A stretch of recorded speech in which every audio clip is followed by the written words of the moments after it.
We must stay apart now.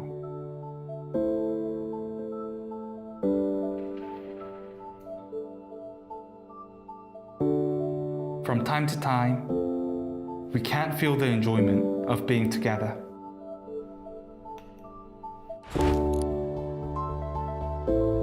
But with Crossfire, we can stand together as one. We can be together.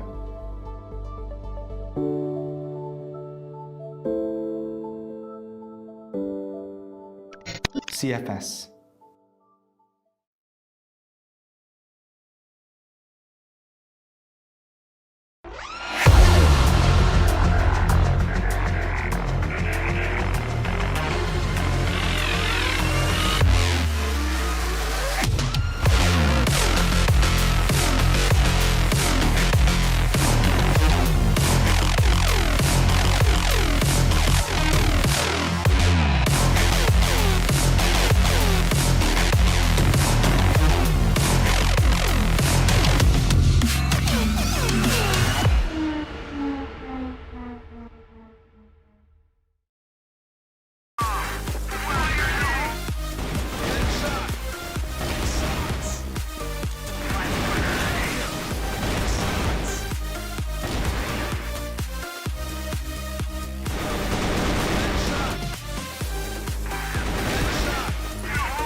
everyone, and welcome to Day 3 of the Crossfire Stars 2020 Grand Finals. I'm your host, Ryan Visbeck. These past 2 days, we watched as our 6 teams battled it out for the top spots in Group A and Group B. Now, it's time to win or go home. Today, 2 teams will be eliminated as we finally decide who will join our winners, Super Valiant Gaming and Vincent Gaming, in the semifinals. Who has what it takes to go to the next step, next level? Day 3 of the Crossfire Stars 2020 Grand Finals begins now.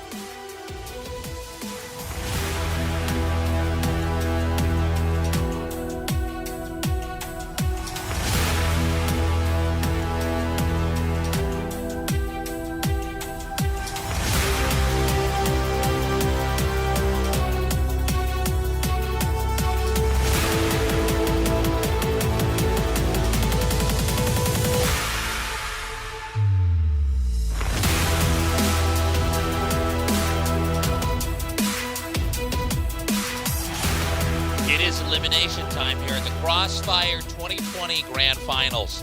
We've already gone through Group A and B, but now one of our 2 teams is going to be eliminated. We're going to start here with Q9 and Lazarus.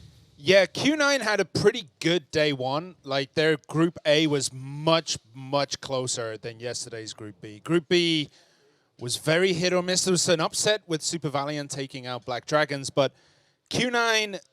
that was much closer, and Lazarus just did not have a good day. It was weird because Lazarus yesterday started out very strong, but the moment they had to face the Black Dragons, they were completely and totally dominated. It felt like they were drained out of energy, had nothing under control, did not even know where to go in the middle of the game. They were rotating in and out, not making any sort of decisive moments at all. So if that shows up ever today against Q9, which is another strong opponent from China, I can't really have any promising signs that Lazarus is actually going to move out to that next stage. I was thinking about this on the way to the studio here today.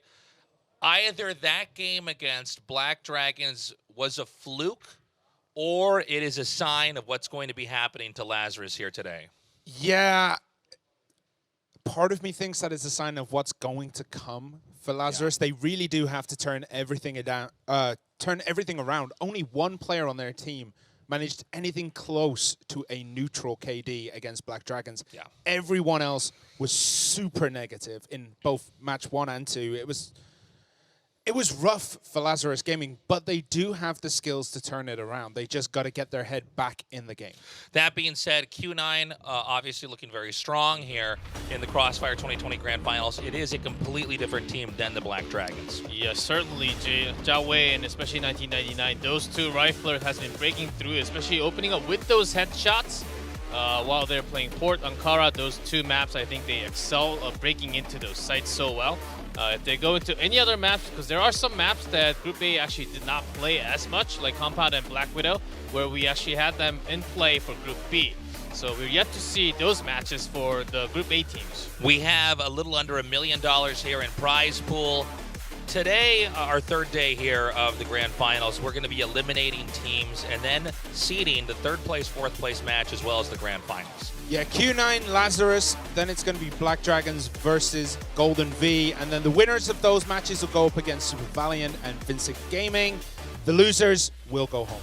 This is an interesting moment because only 3 continents and really only 3 countries here for representation, but 3 historically very different esports teams. EU has always been the strongest region when it came to first-person shooters historically, over a decade ago. Here we are now, and we may end up with 2 German teams as the first to be knocked out, completely annihilating an entire region. In just first 2 matches, that can totally happen. I mean, there was a team from Egypt, they sort of came close against Europe, but it was not even totally close, sort of like how Lazarus looked like against the Black Dragons. That was like the qualifiers for EU back then. But now up on the bigger stage, EU is not really showing up their power at all against China, against Brazil. Not really up to a power level yet. Do you know what one of the best things is? The bracket is lined up that it's going to be at least a Brazil-China or Brazil-Europe final. If Lazarus and Golden V go out, it's going to be China-China versus Brazil-Brazil in the semis. So it's going to be an absolutely amazing final between two of the strongest regions in this game. I'm looking forward to seeing what exactly is going to happen here. I do like an underdog story, and I think a redemption arc is in order here for Lazarus and Europe in general. Keep in mind that Brazil and China, as far as hyper-competitive, high-pressure situations in Crossfire, have been within their scene for a little bit longer. China has their own circuit out there. Brazil, of course, with the success they've had, clearly they flourish in these kind of environments. Although historically Europe, a very strong esports region, does not mean that their Crossfire players are used to being under this type of pressure. 100%, yeah, 100%. Lazarus Gaming, the organization itself has generally been around esports for quite a while. Is this the chance for them to finally get like one of the bigger crowns in their like pool of games, which would be the World Championship? They have everything to prove today up against Q9. Going into this here, what exactly do you think Lazarus needs to do to adjust? We saw, again, a strong showing at the start of yesterday, but they completely flopped in the end. Double Sniper, especially against the Chinese teams like Super Valiant yesterday and Q9, which they have extremely aggressive rifle attacking. Sometimes both snipers, unless they're together, making perfect shots, sometimes just not enough to actually defend perfectly because they need time to reload, and when you don't have the riflers back up on the side of you, then you have to be broken through against the 5. So maybe switching into just a sniper and then having the 4 riflemen for Lazarus can be a good shift against Q9 today. We're about to have the map bans here, and then we'll have an idea of what this best of 3 is going to look like. We have mostly had 2-0 series here, with the exception of 1-2-1. These teams should be, at least based off the results and the way they were forced into this position in the tournament, this should be a closer match. I'm actually expecting this to be a 2-1. Yeah, a lot more on the line as today's starting the knockout stage into the semis and then into the third or the grand finals directly from today's results. I'm expecting everything to be out from all the teams that are playing today. One of the interesting things is like Group A was very tactical. It was all about the tactics. It was all about your movements on the map. Group B was all skill. Everyone was just getting clicked on immediately. It was headshot after headshot, death after death. So it's going to be interesting how these two groups merge when we get to this part of the tournament. Bans here is Black Widow for our Chinese team and Subbase for our German team. So interested to see Q9 here banning Black Widow, a classic Crossfire map. We're going to start out on Port, then Compound, and if we get to a game number 3, Ankara. I did see a lot of Compound from Q9, especially, except for the other Chinese teams. Q9 actually does like to play on Compound, so that's not a worry. As we have mentioned multiple times, that China does not like to play on Compound as much as the other maps. But starting from Port, I think that's a nice, promising sign after banning out Subbase for Lazarus, because Subbase was one of the maps where they actually have poor results. At Port, I think one of the more standard map, and also a map that they can use a lot of time to actually maneuver throughout the map, especially if they're starting from the blacklist side. Yeah, and we didn't see Lazarus Gaming on Port yesterday. They played mostly Black Widow, Ankara. So we get to see a whole new side of Lazarus potentially in a map that they haven't played on so far this tournament. This is going to be the moment where Lazarus really needs to reinvent themselves, reinvigorate, come back here. But their opponents, certainly a worthy one here. Q9 is hungry to get to the next phase here, and Lazarus does stand in their way. Our game is now going up as the Chinese team gives out a loud chant here, and our German team being a little bit more quiet, speaking amongst each other here. Again here, we're going to have Lazarus now spawning over here at the bottom. They will have the C4. They will have the burden of planting the bomb. It will be up for Q9 to defend. Yeah, Q9 was the team that managed to take Vincent Gaming all the way to set 3. It was a super close match. So I'm hoping that they come out of here all guns blazing today. And we can already see that they've taken a kind of aggressive defensive position as Bean gets loons almost immediately. Bean does get tagged with a lot of damage, but as long as he stays alive with not using much of a flash, I think he'll be good to go in that A top. As Lazarus, they took some time to not go for the bait inside of the B entrance right here, as there was a big setup, a big trap setup by Q9 with 3 members. Now they have backed up all the way back in B site.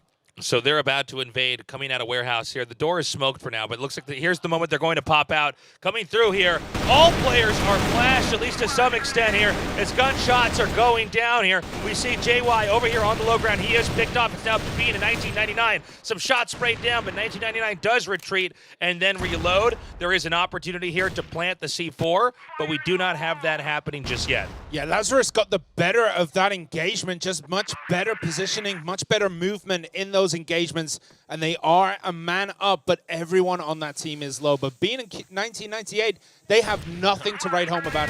Covering Moon right now with the smoke, that was the sign to go for that C4, and 98 actually strikes at a pretty good time, but 40 covers well enough for that strike. Clutch play. We saw that Moon was isolated down there with the bomb behind the stairs, could not actually get up there and plant, but an overextension there from Q9, maybe pushing their luck a little bit too much. This now gives Lazarus that 1-0 lead. Yeah, I mean, Bean couldn't really do anything there. He had next to no HP, and a 1 versus 3 is always going to take its toll. 1 hit and you are out.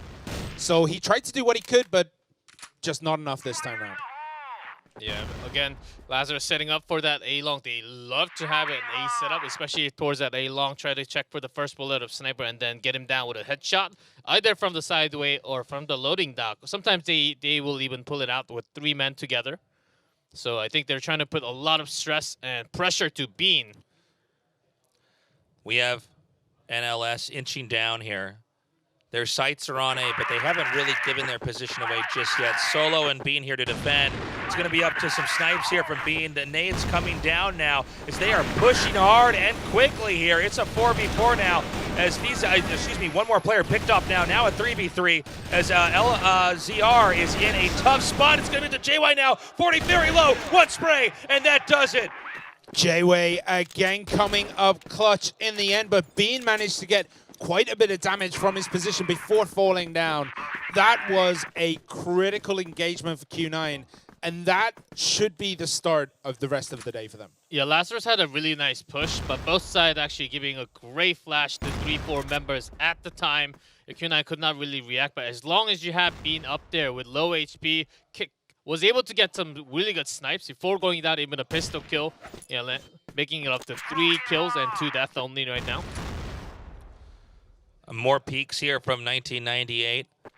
Lazarus seems to want to seesaw the strategy this time, going back over to the B site, but doing so without rushing. They're really taking their time. There's a chance Q9 might push a little bit too far here through mid.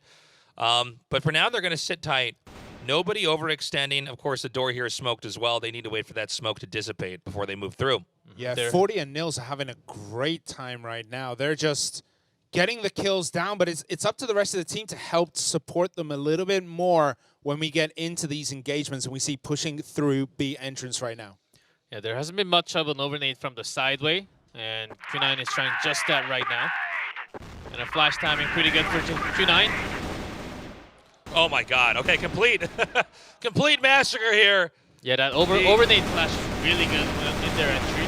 You could not really see anything when they were making it to the B side. The climax a little bit better than the actual moment where the fight took place. They were just completely sprayed down. They're great defense there by Q9.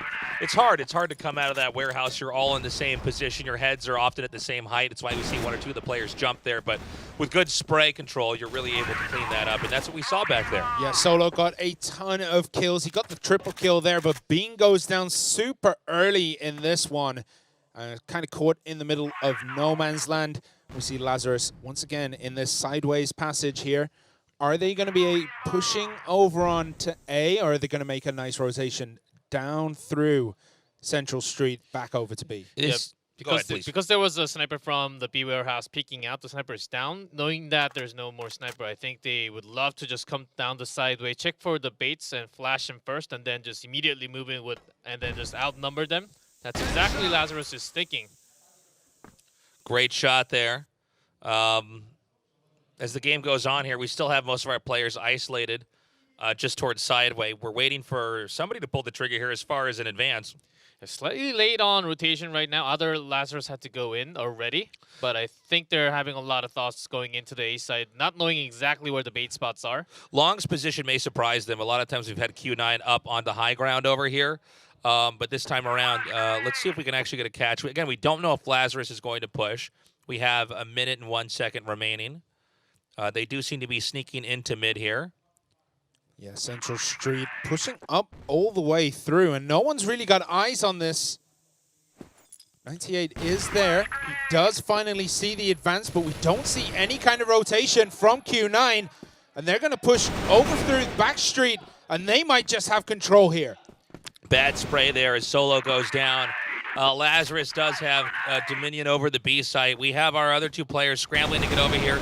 Again, no bomb plant just yet, but oftentimes Lazarus seems to want to hang on to the bomb until the last second. And there it is, 3-1 now here for Lazarus. They are, 2-2 here for Lazarus. They are beginning to redeem themselves in what's looking to be an even match. Yeah, their Lazarus pushing through mid with that smoke. The timing was crucial after the flash blinded one man defending from that mid site, and then immediately went through the stairs into B. Yeah, already smoking up that central passageway. We can see that Bean is trying to get an eye on anyone coming through, and we can see that occasionally he has that crosshair right over the top of other players, but he doesn't know that they're in that smoke. And we see a big push here through B entrance, but Jayway is an absolute animal! That was sick. That was insane. The spray control, I love that. Of course, you need your gun pointed further down. The longer your weapon is firing, because the bullets pull up more. But he managed to just massacre everybody. I love what I saw there. Yeah, through the smoke, you can get the ID tag, but Jayway was waiting for all of them to actually come out to strike on as many as possible, because he's feeling confident about his shots today. Yeah, he also got the quadra kill there. He got 4 in a row in next to no time whatsoever. And Lazarus, that might be like a nail in their coffin already at this point, because that was an epic loss.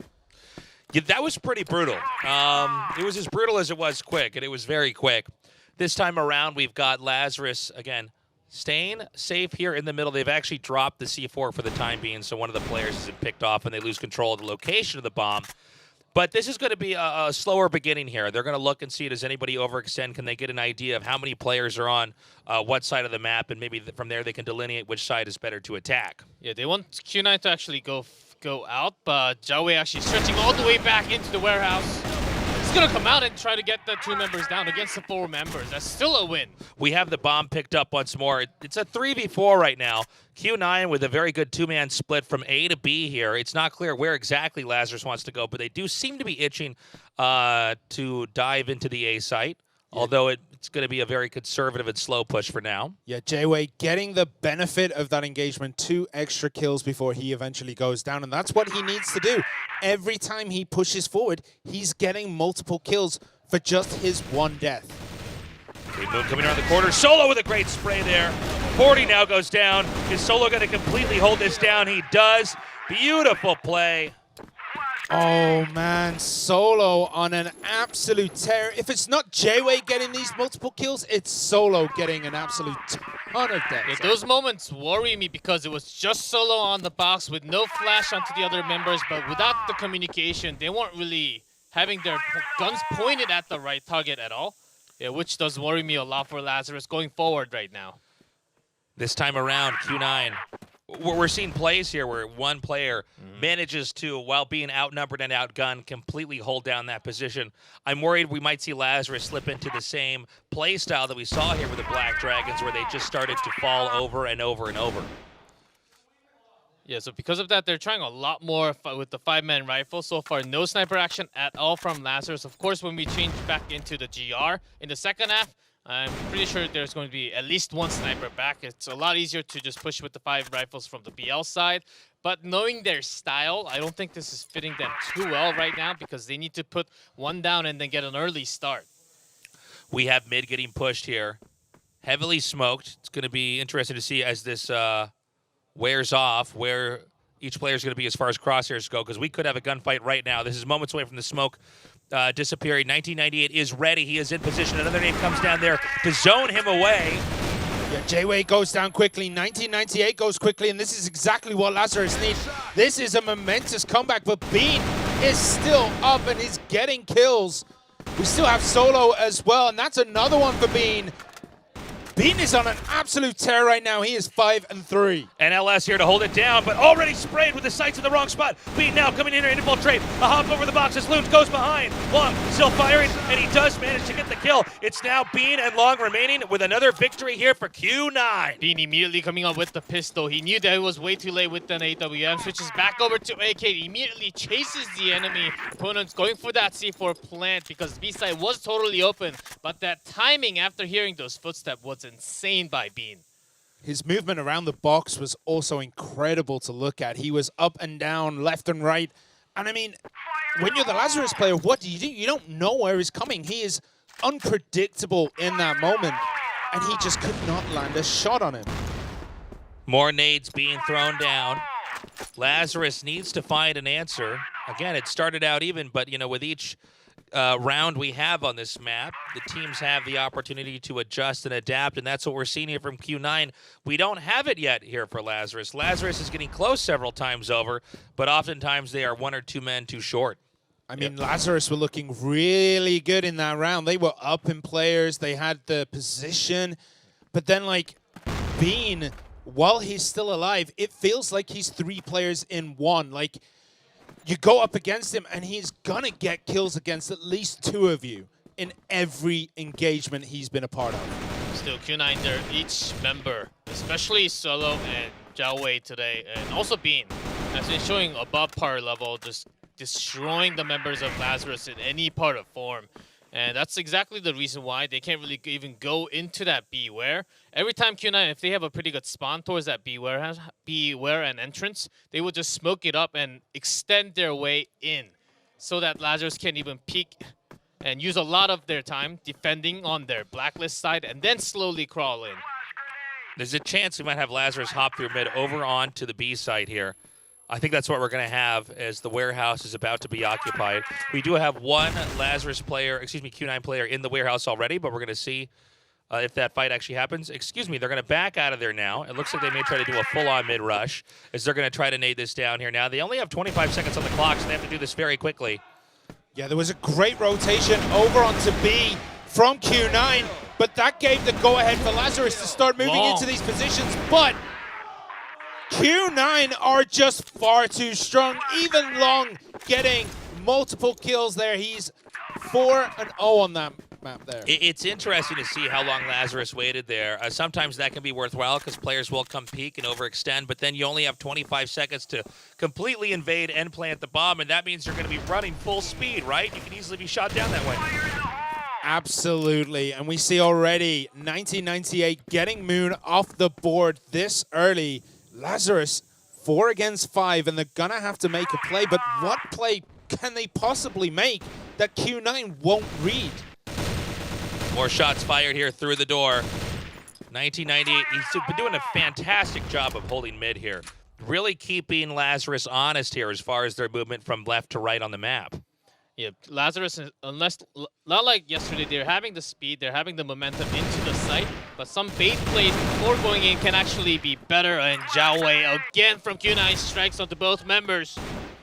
Midway is just not being broken through. Of course, they're getting some kills onto 1998 a few times, but when they're making an entry into that A side, into that B side, they're getting cut off all the time. I don't know that Lazarus is going to make any ground here. They've barely made a scratch in the defenses here, and right now this is a firing range. The clock is eventually going to propel these players out. A little too long there. Yeah, 40 is the one player with VZ on Lazarus that are doing okay in terms of kills, but when they go down almost too easily, what can Lazarus do? They're getting bopped here. Absolutely. Completely bopped. This is not a back and forth. This was, I think, each team getting comfortable with their setup, some nerves cooling, and then Q9 turns it on, and I don't know if it's going to turn off until we're out of this series, maybe with a 2-0. 7-2 is definitely not the worst score on board, especially from the blacklist side, but it's not just from the normal game. It is not like the public games that you see on court. You only take 2 on this map, and not just the score, what happened in the middle of the game, during the game of the first half was the important part. Lazarus could not really deliver what they wanted to do today at all because of the pressure that Q9 was able to provide all throughout the map. Yeah, those first few games where Lazarus won kind of felt like Q9, you know, still feeling out, finding out what Lazarus are all about. And after that, they just flipped that switch and started slaughtering people. Well, Moon here gets an early kill on solo, but Long takes down 40. A side is basically open now. Immediate headshot from Long. Q9 with a very good start here, but that's not enough to close this out. They're going to try to move around here past this water tower. Nade chucked out here. Mobility very good right now for Lazarus, but the bomb is now planted. They're going to have to try to reclaim this. Long is able to stay alive in that fight. More shots fired here. The pressure really on with 20. Doesn't even matter. Q9 closes it out. By the way, we are 3 Q9 victories away from being finished here. Yeah, the covering angle from Q9 is just excellent while hiding from the other opponent at the same time. This is insane, Lazarus. They are not really having the push power at all. It was the right call to have 40 up on the A top alone. It seemed like Q9 was just going to push towards the mid or B side, very likely to begin with, but they actually chose the other way. So strategic miscommunication there by Lazarus. Lazarus, if they lose the next game, Q9 will have 9 wins, and Lazarus has to crawl back from the depths of hell here to try to tie it up 9-9. I don't know that they can do it. Good luck to them. But right now, we're seeing a pattern from yesterday. Yeah, it looks as though Lazarus may already have their bags packed and ready to go home right now because they are not looking strong. They have so much work to do. And the way it's been going, every engagement, every 50-50 has been going Q9's way. So I just don't think they're going to have it in them to pull it around. There's a small engagement here through those doors on Center Street. But again, we see Q9 actually playing super passive right now, trying to just, I don't know, bait out Lazarus into an awkward position. Yeah, Q9 just had 2 flash towards the bridge and the back street, pretending like it's going to be an attack towards the bridge into the B side, and then they did not really go in. Got 1 smoke out from the main B. I appreciate Lazarus being cautious here. Q9, I think they're hoping for some type of overextension here. We see Vise coming around the corner here. It looks like the C4 right now, by the way, from Q9 is over here. This is a pretty alternative strategy. C4 was an attempted slip-in over here to A site. C4 is down now, so this should be an easy closer here for Lazarus. All they have to do is hold down the fort for 35 seconds, and they should be good. Yeah, but Bean is still up. I know he has next to nothing left in the tank, but it's Bean. We've seen miracle plays, but there we go. 40 has him in his sights. And Lazarus get another win on the board, and that might be the start of the turnaround here. Let's hope so for Lazarus' sake. I will say I think Kuhn got a little bit too eccentric with what they were trying to do with a one-man bomb slip-in over to A site. I think we're going to see a reversal with probably more standard textbook play here, at least for Crossfire with Q9. For now, they're just holding back here, staying not far from B Road. Yeah, that play from Q9 was exactly what you see from China oftentimes. The 2 as a bait into the B site, but they weren't really found first. It was actually the main attack that was found first by the check of I believe either Busy there or Loons from the A site. So that whole attack, whole bait play into that B site was basically found out immediately by Lazarus. Everyone on Q9 right now are stuck in this sideways alley. And it looks as though Lazarus still aren't aware that this is the strategy going forward. We can see there's a slight movement over to B side. If they go for it now, this could work. It's only 40 with 1 nade thrown out here. Long and Bean are just around the corner. The flash comes in. He's blinded. The infiltration comes. A counter flash thrown down onto the low ground. What can he get when he tries to come up and see? Back. Oh! Way too fast of an attack. 1998 was already up there. Oh, but 1 goes down on the side of Q9. Can Moon and Loons do it? It's going to be tough. It is 2 versus 4. And the 4 on Q9 have a lot of health to play with. Bomb now planted. Moon goes down, and that is going to be a the 9th victory here. just incredible here. Now Lazarus has to win 6 games in a row. If there is any mistake, any misplay, any misfiring really here from Lazarus, Q9 is going to win our first map. Yeah, Q9 going into that A side while locking down 40 immediately with the flash, making him do nothing. And then he stayed up there for a while, but could not really deliver any pistol shots either for being flashed twice in a row.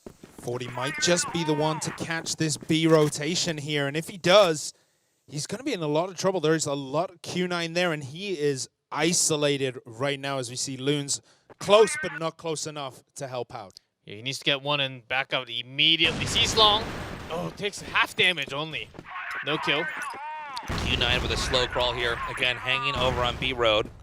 But that hasn't triggered Lazarus to rotate back over to B. That's right. They're still staying back. We now have 3 in warehouse. Back cover over here by Long and Bean, just to make sure there's no rotation around, and there's not. Long now going to edge into position through mid. And I think in moments, here we go. Flash is sent out, shots fired. Solo coming in here, takes out Loons. 40 on the run here. He is low. He is picked off by JY. NLS, the only person into here to defend. The site is now theirs to take. The bomb may be planted. We have Vizy and Moon also coming around as this area is going to be smoked to seal it off to allow them to secure a position. 2v2 now, and shots with the smoke even this out. Yeah, no C4 yet, but then 1999 takes one more down to Moon, but he does not get any kills. Back for Lazarus, that is it. Q9 takes the first map. Lazarus right now is on life support here. They have one more loss, and that's it. I mean, comebacks do happen. I do believe in the redemption arc. We've seen it before in esports tournaments. But this time around, it's hard to envision Lazarus with the gunplay, with the strats, with the pushes. 100%. They had a couple of good performances in that second half, like 4 kills, 4 deaths, but nobody is going that super positive number that we see on Q9, where it's like 8-3, 8-4. Nobody is really having that standout performance that Lazarus really needs at this point. Even on that last round, after getting a half shot on the B side, I would have liked at least a member from A side to actually go into that bridge side for a quicker backup, or even a double backstreet, because they knew that attack was coming to B. Unless they were waiting for over 15 seconds for a big rotation into that A side. That spray back to the smoke was just so cool. Again, Q9, again, another one we saw here. 3 players trying to break through. It's just Solo, fitting to his name, actually guns down all 3 players. Q9, it's going to be tough to envision a game where Lazarus has better play. Well, it just seems like all the information is going to Q9. Like, Lazarus aren't really getting the right callouts. They're not really reading the game at all. It feels like there's rotations coming from Q9 that Lazarus do not see coming in a million years. And we saw in that last one where, you know, they saw a little bit of the rotation. They saw nothing in that central street. They saw no one moving left and right. They should have probably thought that B was going to be the target, but they left so many people over on A. Yeah, I think those mistakes were basically moments of frustration created by less communication throughout the teammates. We saw a lot of miscommunication moments when they see one on the box and bait position. They have to focus fire one down and then work the other angle. Even if you're trusting your teammate to bring him down, you have to immediately turn after your teammate goes down. So those moments are totally needed when we go into compound in the second map. Map 2 is now loading up. We're waiting to see which side will spawn where. It will be Lazarus with the C4 on offense and Q9 on defense for the first half of Game 2. Again, Q9 here from China versus Germany. Q9 with a 1-0 lead. Yeah, Lazarus going deep all the way into the plaza. Yeah, no real rotation over onto double pillars or even down the pipe. So holding this central position, trying to find out where Q9 are, and they're trying to get the information they desperately need, but that C4 was in a very, very aggressive position, and if it had gone down right there, that would have been a very difficult position to pull back for Lazarus. Lazarus, again, taking it slow. They need to have a clean slate coming into this game. And remember, they got up to 2-2 at the start of the last game. They just weren't able to get much further than that. So I think each game here is going to be important for Lazarus to build a setup here where they can actually clean this series out. We already have one Lazarus player picked off. Yeah, one of the big strategy things for Lazarus has to be finding a way to shut down Bean and J-Way, because when they are heating up, they are scorching hot, and they just rip through this Lazarus team like butter. Yeah, after getting one from a Long, immediately goes back into the cover position. And because Long was in that bait spot, getting one more kill traded. Q9, again, keeping a man count lead as the push has gone slower and slower here. Now it's 3-4 here. Interestingly enough, Lazarus only just now turning around. They did try to push their issue here with A, are abandoning that, but I think an obvious rotation through mid may be problematic for them as well. It'll depend, though. They're all grouped together here. J-Way's on the hunt for blood. That's exactly what I was worried about. They saw two smokes coming out with the sniper, so they thought, okay, it has to be less men or less firepower immediately from that B side or mid. But it takes a very long time to go back to A long into that central plaza. One problem for these guys I've seen, especially with Lazarus, is, bullets kill you so fast in Crossfire. If you're swapping between a nade or a knife and a pistol or a rifle, and they're firing and you're not, you're dead.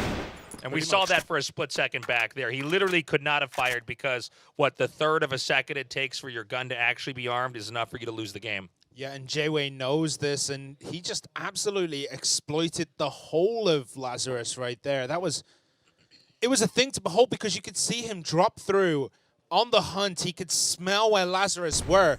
And then as soon as he spotted them, he wasn't even being defensive. He was being as aggressive as they come. Click, click, click. The whole of Lazarus went down. Yeah, J-Way's gaming senses right now, it's on top notch, where I don't think Lazarus will be taking him down anytime soon, unless he's totally flashed. And we see a lot of total baits. When 89 starts shooting, Solo is going to help him out from the window. Lazarus coming through double pillars here. 98 gets nails, but Loons and Moon get 2 big kills, but J-Way is still up. He gets Moon. He gets 40. J-Way does go down to VZ though, so J-Way, the big hitter, is down, but they still have Bean and Long, who have also proven themselves today to be absolutely keen marksmen. I like the smoking of that down there. Lazarus has actually turned back around. This looks like it might keep Long up there trying to defend. I think they... Bean's actually going to pop around here and try to catch one of the players. Here we go! Whiffed shot there. Perfect game sense by Bean. He was waiting for that rotation. He knew it was coming. He read Lazarus like a children's encyclopedia right there. He was just ready and going. But unfortunately, he absolutely whiffed that shot. And now it's going to be the A site with the sights on here. And Lazarus might have truly fooled Q9 as far as their position goes. In fact, they could even get shot in the back here. As we have, I think it's Long, who's pointed in the completely wrong direction. Yes, it's because if it's just China versus China right now, it would have been B site with a fake attack, stay for the next 15 seconds in the double pillar, and then come back into the B site, because this attack actually took way too long of a time to come into A site. Loons just barely not able to save that round. A little bit of lackluster defense there as they came through that window above. And again, Q9, even when deceived, they are able to galvanize themselves, regroup, and then push into there with almost nothing to stop them. It's not just great defense when they have the bomb sites, it's great offense when the bomb sites are taken. Yeah, when you're that decisive, the moment you think you're about to face the opponent is already facing you. And you're already losing the first bullet shot. And usually that's going to be the Q9 just striking into your face immediately. Lazarus, in terms of speed and momentum, the firing speed, they have been losing in every single control. It's not just that. It feels like Q9 just have the ultimate sense on this map. They know exactly where Lazarus are before Lazarus are even there. It's like foresight or something, because look at the positioning right now. You can see that there's a nice little trap set up here by Long, where he might just catch Moon.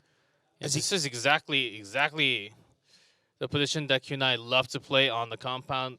Basically all forwards. Of course, there's no offsides here, but you can just go all the way out. Q9 would love to sweep, but knowing that Lazarus, they still have the strength to actually counter back, They won't go streaking out to like the plays that we have seen Super Valiant, but Q9 would go all the way forward, looking for those bait spots, even towards the A long side. Yeah, there's a little bit of back and forth over on double pillars, while the rest of Lazarus are over on the pipe, over by Central Plaza. So trying to keep at least 1998 pinned back is Loons. I think Lazarus, despite not having to win yet, is playing a better game here on map 2 than I would say on map 1. Would you agree?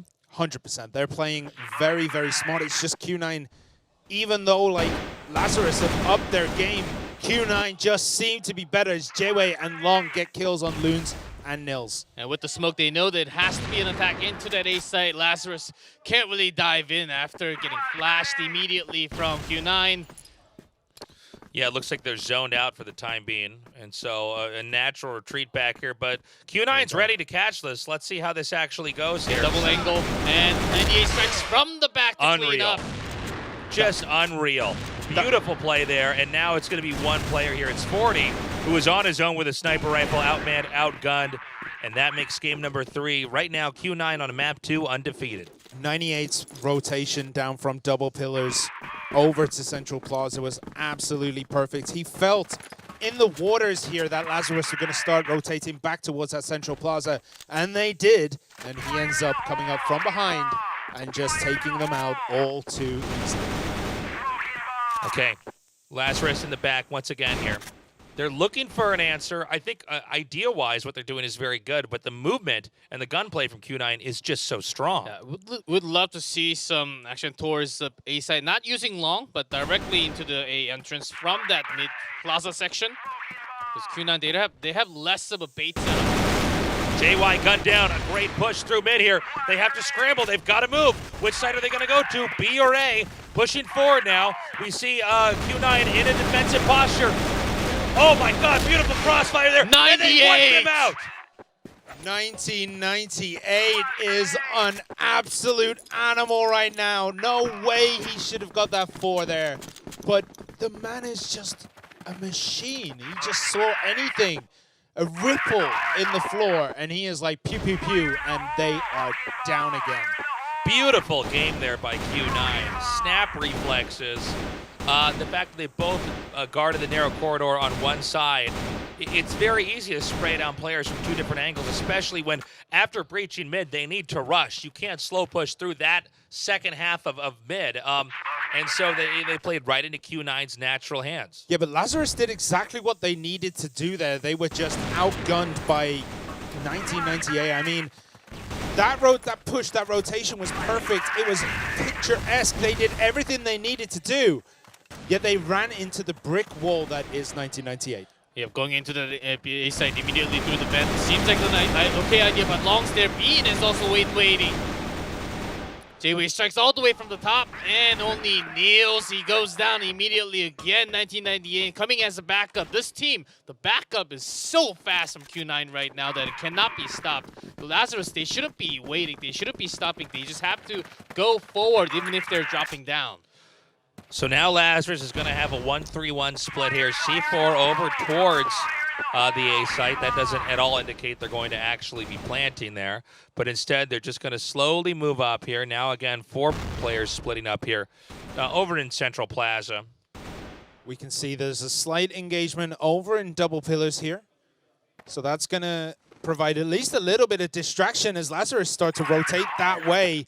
I guess they think Q9 think that it was a bait push over onto A, and everyone now is pushing B. But we see immediately the information for Q9 is there as we have the rotation coming through from J-Way. I saw one of the flash going into that back street side, so...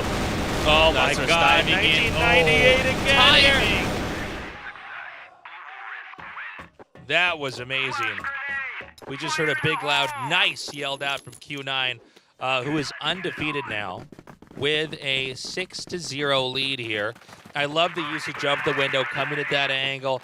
The players started to fall, chaos ensued, and from there Q9 cleaned it up, no problem. They thrive on the chaotic situations, and we see Lazarus now trying to bum rush B. But that's another chaotic situation that these 2 players here, 1998 and Solo, will thoroughly enjoy. We are on board with 98. We have another push coming through. It's 3 versus 3 here. Another nade goes down. A But flash, Bean. though. Beautiful play by Oh! Bean! Just Loon's low HP. Bean.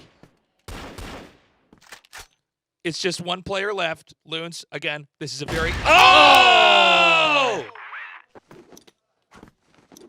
What can we say after that? Not much.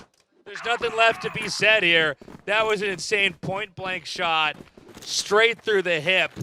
And now it's a 7-0 lead. Right now, Q9, 2 more games on this side of the map and 3 more wins away from moving on to the round of 4. Someone needs to clip that and put that in the Louvre. That was just art. That was the best thing I think I have seen so far this weekend. Yeah, Bean, you could have heard few footsteps going over towards the B entrance on the side, but that was just nasty. 9-0 from Bean.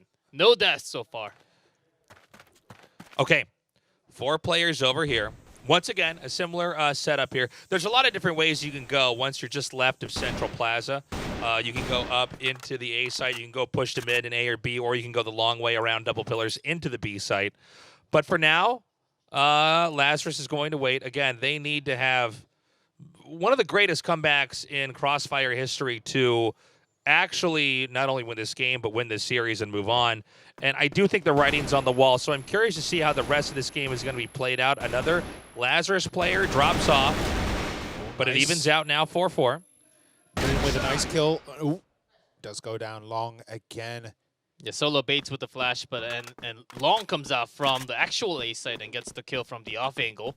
So these are the small setup type plays that Q9 is providing oftentimes towards the A side, and that's exactly why Lazarus actually did not start to go into the A side after the first 2 rounds because of these weird positions that the Chinese teams love to provide. Nils was on his own, isolated up by A, but does rotate back through Central Plaza as 2 await them there, and they move over to get the angle. J-Way and Long get 2 kills there, but Long goes down. J-Way finishes it off, and that is 8. Look at Lazarus right now. I think the reality is starting to sink in. The loss is beginning to digest. What will they do here in Game 9? It's the last round for them on this side of the map. Q9 looks invincible. And let's find out. I mean, again, we have a similar idea of a few on mid. Already 1 player dropped. C4 parked over in Central Plaza. But I worry that, as we're already seeing here, players are just going to start to bleed off one by one. It's almost like a horror movie where each character begins to disappear. Jiawei, they shot into the tower. Must have been a peek with the ID tag and a headshot with the wall shot there, which doesn't really happen in pro play. A little bit more back and forth. 40 does take J-Way, but Long takes Moon. Bean. Oh, perfect finish with the pistol. 9-0 on that side of the map, and I mean, what can we really say? Lazarus Gaming looked outclassed and outplayed at every turn on combat. I don't know what Lazarus is saying. I imagine something like, somebody start up the car. We're not going to be here for much longer. I mean, this is brutal. Can Lazarus win 9 games and then we go into the next phase after a draw for the first part? I think any reasonable person says no. I like to dream, I like to hope, but I am a man of reason. This does not look possible for Lazarus. Let's see. We're going to have to take it 1 game at a time if they do manage to win. We are switching sides. It's going to be Lazarus on the defense, protecting the bomb sites. Q9 with the C4 to try to plant and win that way. I mean, with everything going the way of Q9, they could just bum rush the next 8 rounds and hopefully get one of them. They don't really need to show anything else. They just seem to be on a completely different skill level than their opponents today. I do want to point out we actually had 1998 with a pistol pushing. I think that's a real sign of the confidence that they're having here right now. Yeah. And we're not seeing any hesitation here. They are swarming this like bees. Oh my God. All right, it's 2v3. Moon is still up there, but J-Way again using pistol. Vizzy does go down. It's Zullet. This might be it. And LS, good luck to you. Solo and JY both pointed away. He could get a possible pop out. Solo goes down. 1-1. JY fires. And that is it, ladies and gentlemen. We have our first elimination. One of our two EU teams, Lazarus from Germany, goes down, and Q9 goes on to the round of 4. Q9 definitely a team to be going up into that semi-final. A little bit disappointed that Lazarus was not able to provide too much in this best of 3. As both of the maps, not much in compound, but Port, I think they certainly had the power to get at least some more rounds against Q9, but China seems to be just a great wall right now against Lazarus. That was the first lockdown we have seen. That was 10-0. Pretty insane, man. Just untouchable. I don't know what else to say here from Q9. It does seem like Lazarus starts out a little bit strong, and suddenly the other side has vacuumed up enough intel to make really just unstoppable plays. I mean, at the very end there, it was almost like it was a bunch of superheroes swooping in and just closing it out. It was not a slow game. We even saw in 1998 intentionally with the pistol drawn as he was trying to push. That's how confident they are that they're going to take this game. He was shot down, but the rest of the team cleaned that up. And that means, again, our first team eliminated. China's pride is maintained here. They are going to have at least one team here in the Final Four. I guess actually two no matter what. Excuse me, they have the other one over there too. So both teams going to be in the Final Four. But they are, I think, if I'm correct, going to go against each other. It is going to be China. That's going to be an amazing match. Super Valiant versus Q9. If Q9 played the way they do now, and they do what they just did to Super Valiant, that's going to be insane.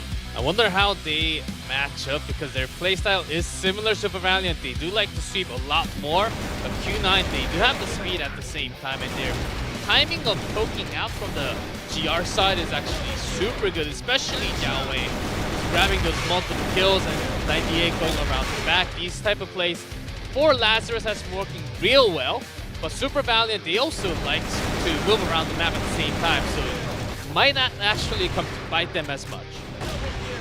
Just immaculate play here from Q9. Now, obviously they're in great condition, but I think their next challenge is going to be a very, very difficult one. They're really just getting warmed up here.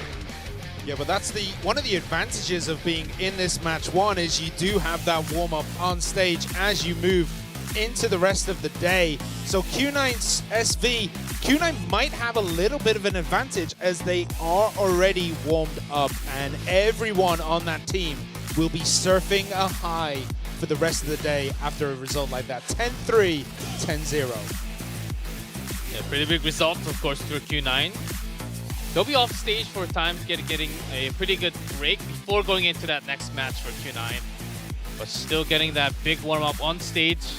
Seems like that's oftentimes helping out the teams that are playing 2 matches in the one day. Up next, we're going to have a Brazil versus German match here. See what exactly happens with that side. Hopefully Europe can have a better showing here. You can see now the MVP, no surprise here, is Bean. He was everywhere, and with a 21 kill count, you can definitely attribute a lot of this win to him. I mean, there are a lot of other players on Q9 that you could bring up right now, but Bean is the one standout. He had that amazing snipe headshot stuff. I mean, the man was an animal. He's a mercenary. He's replacing Wolf. He's basically new on the team with not too many months, with less of a teamwork, but if you're good with the sniper, as long as you can escape with after getting that first initial kill, you can have an outstanding performance and 75% KD. That's an amazing result. We're going to go to an interview in a second here and see how exactly Q9 is feeling. They did just now manage to crush Lazarus with our first elimination. Ryan, how is Q9 doing?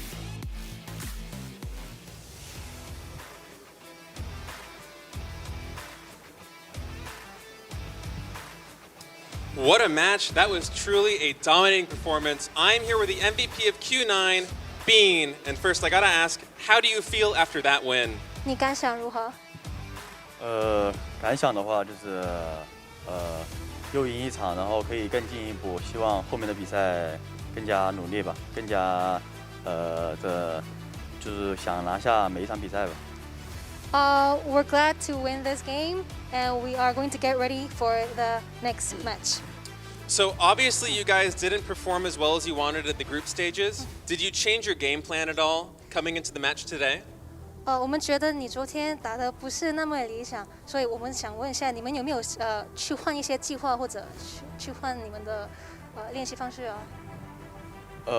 昨天的比赛导致我们出了很多问题，我自己的问题也挺大的。然后回去以后总结一下队伍，总结一下自己，争取后面的比赛发挥得更好。We have found some mistakes as in our team, and I thought that I had made a lot of tiny mistakes too. So we went back and talked about it, and we are hopefully going to be better for the next matches. That's great that you fixed those mistakes. So now that that's done, how confident do you feel going into the semifinal? 你对你下一个比赛有自信吗？有信心吗？既然参加了 CFS， 我觉得每一场比赛应该有信心，然后每一场比赛都尽全力去拼。Because I'm already here, I'm pretty sure we should be very confident, and we are going to do our best. And lastly, the final match they're going to be playing is going to be China versus China. What does that mean to you and your team? 你们下一场比赛就是会跟另外一个中国队打，这个对你来说有什么含义？有什么意思？有什么感想？和中国队交手也是我们预料之中的。不管中国队哪一支中国队进了，我觉得能拿下最后的冠军才是最主要的。We don't mind who we play against. We are just going to win. Wow, that's a winning spirit. Well, congratulations once again. Up next, we have Black Dragons versus Golden V. The winner is eliminated. So don't go anywhere. We'll be right back.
We must stay apart now.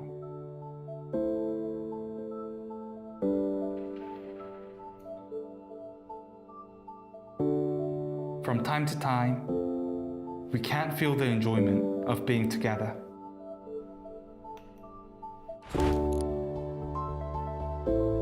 But with Crossfire, we can stand together as one. We can be together.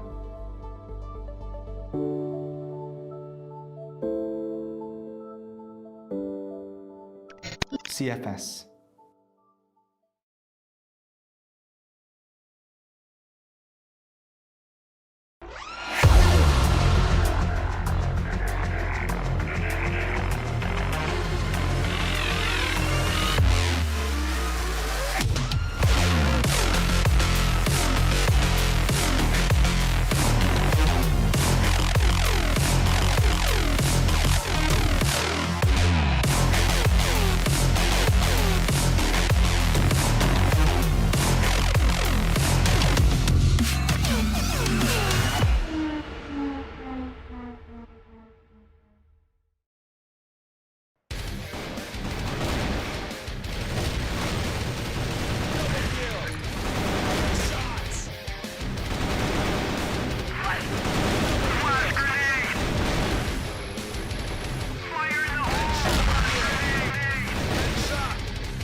What's up, everybody? Welcome back to day 3 of the Crossfire 2020 Grand Finals. We've already had our first team eliminated, Lazarus from EU. We only have one more German team remaining here. They're going to be playing against the Black Dragons from Brazil now.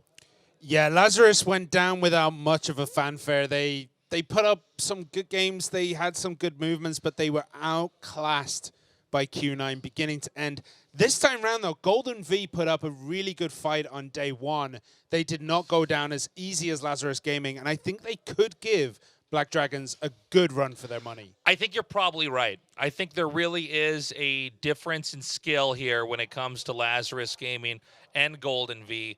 But again, the Black Dragons managed to completely and totally crush in the second half of our games yesterday. Yeah, I think that shows how strong Black Dragons are from Brazil. Of course, one of our strong favorite. Even though they did lose a match against Silver Valiant yesterday, I don't think that totally measured how good they are overall throughout the years of history that they had for Black Dragons. But Golden V is still a very strong opponent from Group A. I am very looking forward to look at this match and see what the result is like. And Black Dragons, only 2 years ago, the world champions. They did not manage to win in 2019 here. But now there's a possibility, assuming we have an upset, that they could end up getting eliminated if Golden V really delivers. Yeah, and I do want to believe in Golden V. I want to believe that they can take it. If the Black Dragons from yesterday's match 1 against Super Valiant shows up, I think Golden V could take it. If the Black Dragons from Game 2 yesterday, when they destroyed Lazarus Gaming, that Black Dragon shows up, I do not think Golden V stand much of a chance. Yeah, I don't think many of the fans, especially the fans from Brazil, to have Black Dragons down in this spot, not the semifinals after losing against Super Valiant yesterday, but still, after getting warmed up, still the favorite against Golden V. EU just might be knocked out after the 2 matches today. There's still a sign and some chances, as Simon and Tasteless are saying, but Black Dragons, after the rage mode has really started on the second match that they had yesterday night, I think they will just keep on rolling with that. Yeah, the Black Dragons, we've seen them with some of the best plays in all of Crossfire. They really do have a very big range.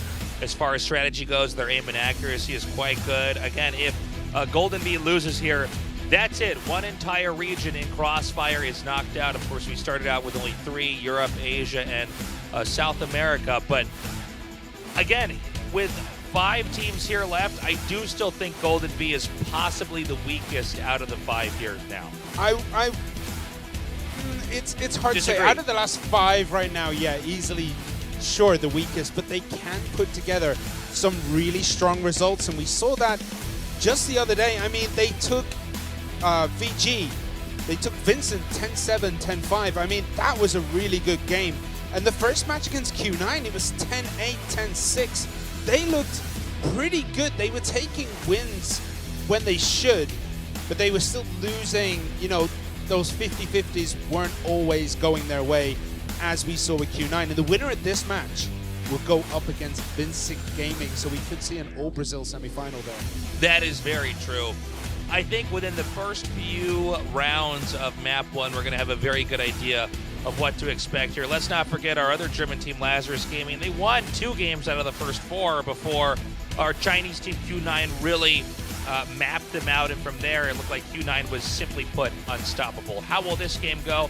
Well, we're going to know pretty soon here. First, we're going to take a look at the map bans, which are going to be pulled up on screen now. Golden V would love to take that Black Widow. If they have to play that map against Black Dragons, it won't really be a promising sign, and that's going to be right in the middle set too.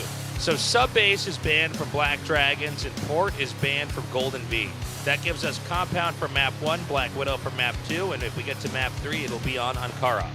Yeah, I'm just taking a quick look. I don't think Golden V played much of Compound or Black Widow this I believe time that's round. correct. I Yeah. think they mostly played on Port and Sub-Base in their games, so this will be pretty novel to see how they approach these maps this time around. Yep, but Black Widow is one of the older maps that play a lot during the qualifiers. Compound is one of the maps they played certainly less during the qualifiers, but still oftentimes they came out with the victory. Depends on how well they do, especially FaZe, and putting my eyes on FaZe versus GGZ, those sniper duel between the two members are going to be insane. As GGZ had some upsets while facing a very difficult enemy, but when he was up and running in the second match, he was dominating with those shots. Depends if FaZe is able to bring him down, then GB, I think they stand a pretty good chance on compound.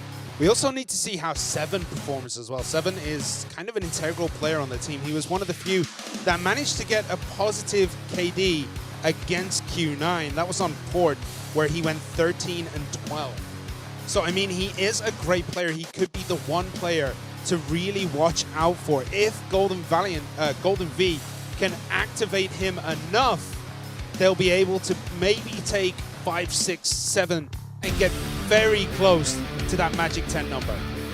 We're moments away now from the game actually beginning. Our players are in the lobby. The game will load up in a moment. There's no turning back now in this best of 3. One of these two teams is on the verge of eliminations. Will it be the Black Dragons from Brazil or Golden V from Germany? And as we have the spawn set up, it will be Golden V on the offense with the C4, Black Dragons defending bomb site A and B. Yeah, and it looks like a quick move into that central plaza for Golden V. But waiting for them is Goken with that sniper. He might just get eyes on some of these. He's flashed out, so nice defense there with that flash grenade. Good check with the flash. Knew that there's a good chance, or either Goken or GGZ to actually peek down towards the shelter there before going up the stairs. So good pushback with just one flash, and also Golden V checked into that A long side. There was no one. Goken gets 7, instantly takes him off the board there. We're going in here with a push. They're going to rotate around into A side right now. Just 2 Golden V players remaining, though. The Black Dragons get it down to 1, and that is an all kill there.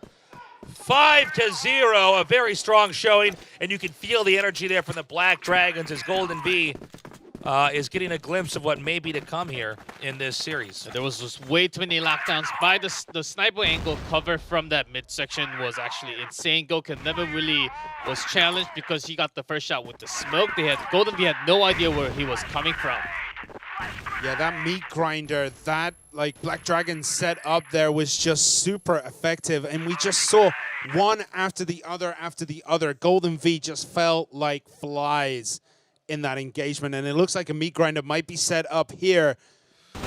Great setup right now. One player goes down, 2. Seven, just now the last player, along with Blame here, and now Seven truly is the last. Wins both against double rifle with just a sniper, starting with a pistol kill, which he initially missed with an AWM. That doesn't really happen too many times. It's hard to imagine Seven winning here now. He does have the C4. He can try to flee this area. There's plenty of time on the clock to look for a new setup. Maybe try to hunt down the opposing team one-on-one. We've seen different approaches to this. Occasionally, they'll simply guard in 3 separate locations and try to track the movement of the other player. We've seen other teams actually get together in groups and try to sweep together, knowing that they can simply outgun that last player. Yeah, well, it looks like right now Seven is going to end up running into trouble. DGZ is there, and there you have it. DGZ instantly takes down Seven, and that's another win for the Black Dragons. Beautifully done. How does Golden V pull it back from here? Both times, again, once they get into the Black Dragons area, there's just no way, it seems, for them to actually win the firefight. Do they need to play more conservatively? Do they need to rely on flashes more? What do you think? They dropped 2, I think, pushing into the pillar first, and then maintaining control. Maintaining control over to the plaza, not having the sniper, so they have the pushing power. All they need to do is spend some early time to check into that B room before going directly into that B main. And then pushing it to mid seems like an okay strategy.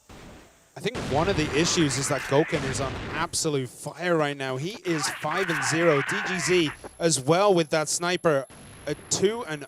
I mean, the strategy here is pretty good, though. They're rushing onto B, and a quick rotation from ADRF as well, trying to support. DGZ gets one, goes down. Goken, ADRF, they both get one against Seven and Snux.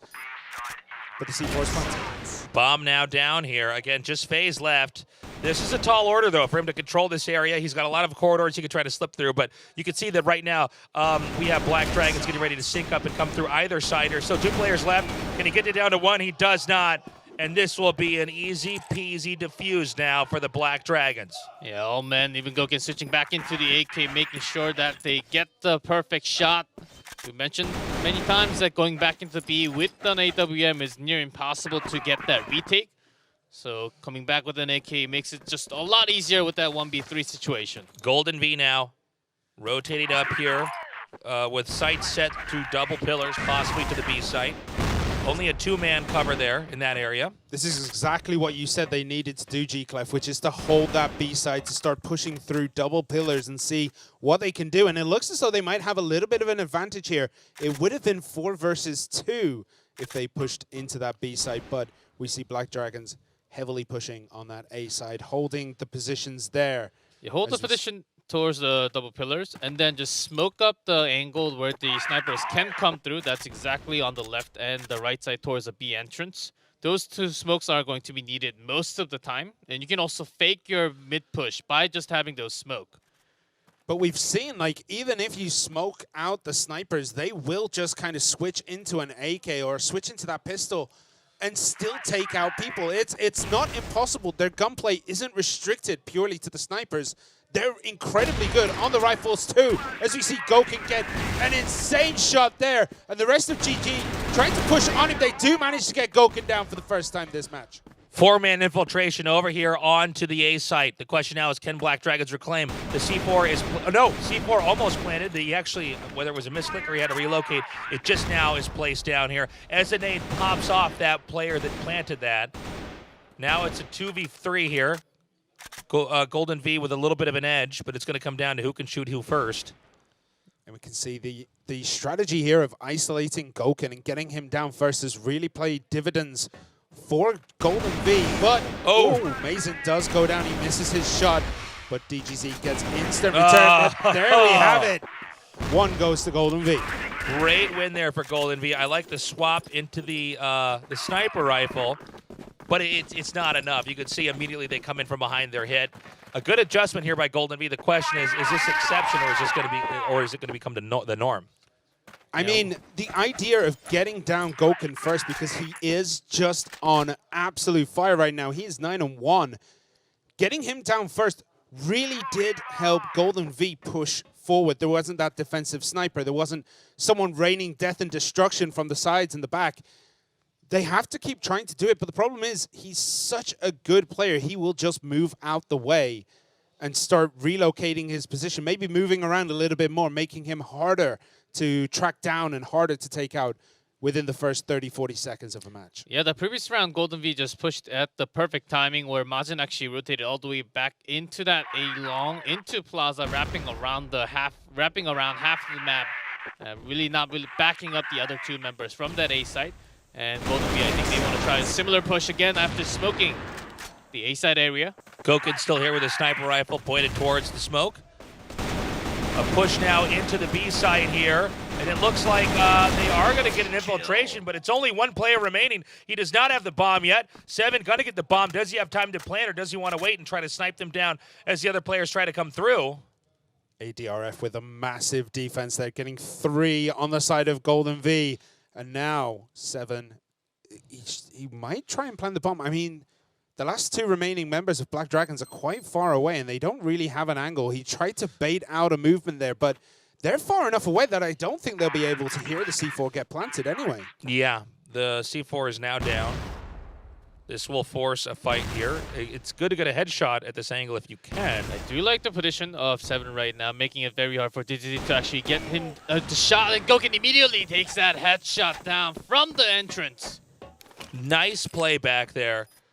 An unusual spot to try to hold that with, but you're hoping that one of the players, as they inch in and look on the corners, you might be able to pick them off one by the head and then escape through that narrow area where the servers are and then relocate somewhere else. But again, Black Dragons, the reaction speed is just so fast.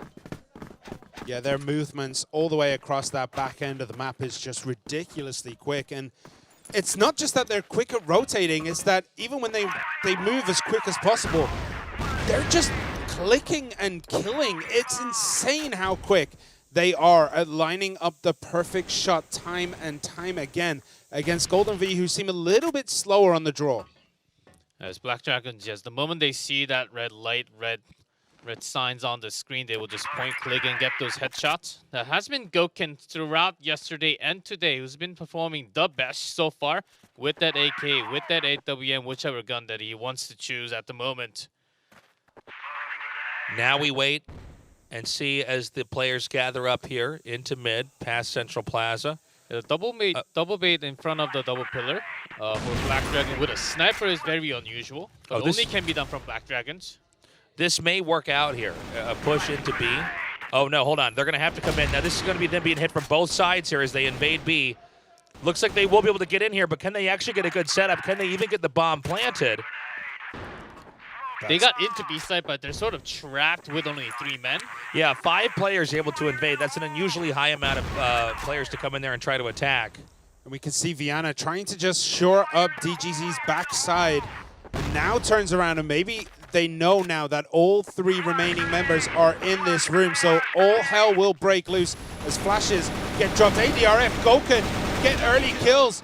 But GV, they put up a big fight there. Yeah, the problem with that was they weren't able to eliminate enough players before they managed to grab B. And when you look at how narrow that area is, you can blanket that with flashes. You can, with 5 players, just spill through. That's what we saw. Golden Bee didn't even have bad defense on the bomb site. It was just that Black Dragons was too high in numbers. They actually came out from the B side going into the double pillar side, which they got the kills and opened that up. And the best part was that they didn't even have to use their resources. The amount of flash that they had Look at this into wrap that around. B side was insane. Black Dragons absolutely wrapping around the offense of Golden V and get punished for it. 2 down very, very quickly there. Every game on a map, we'll see the Black Dragons go for a push.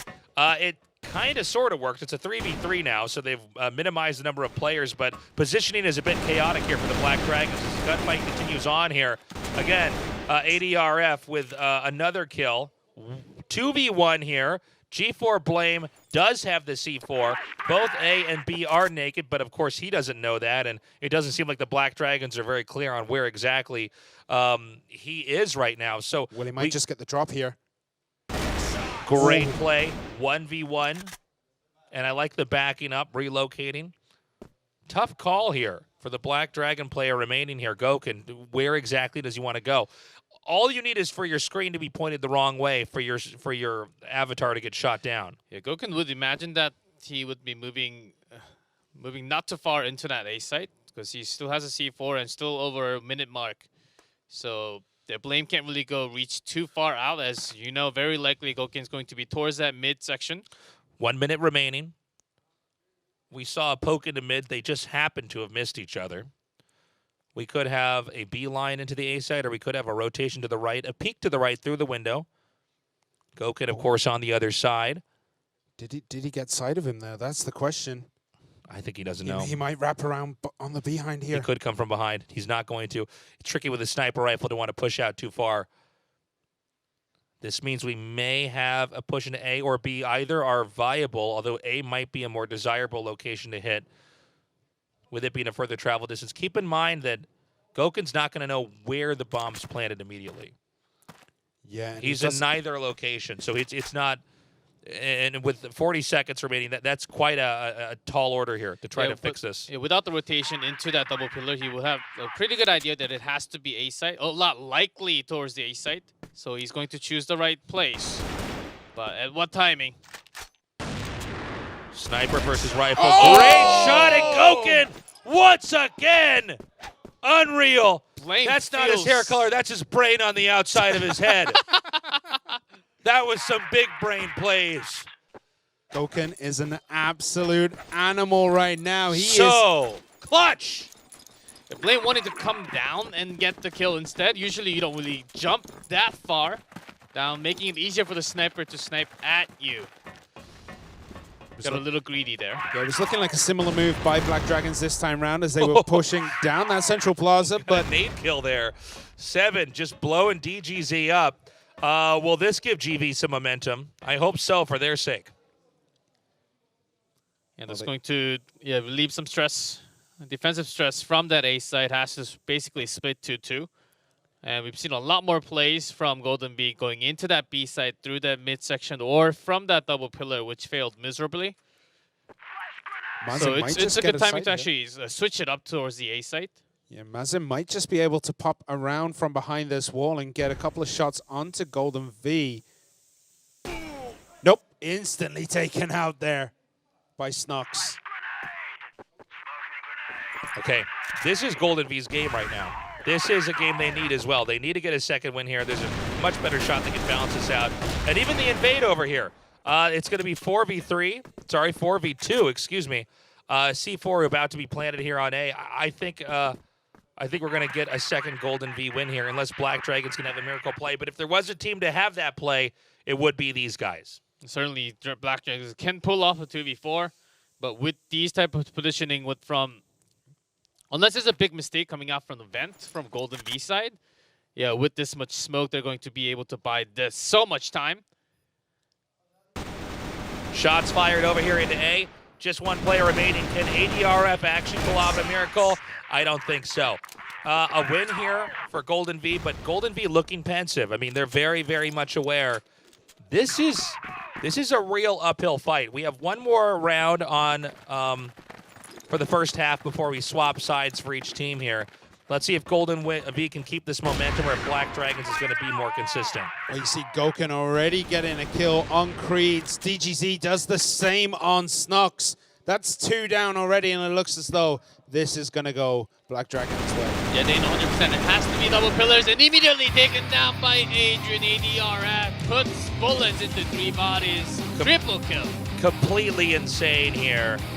Golden V in a lot of trouble, and guys, this is looking a lot like a series we just casted.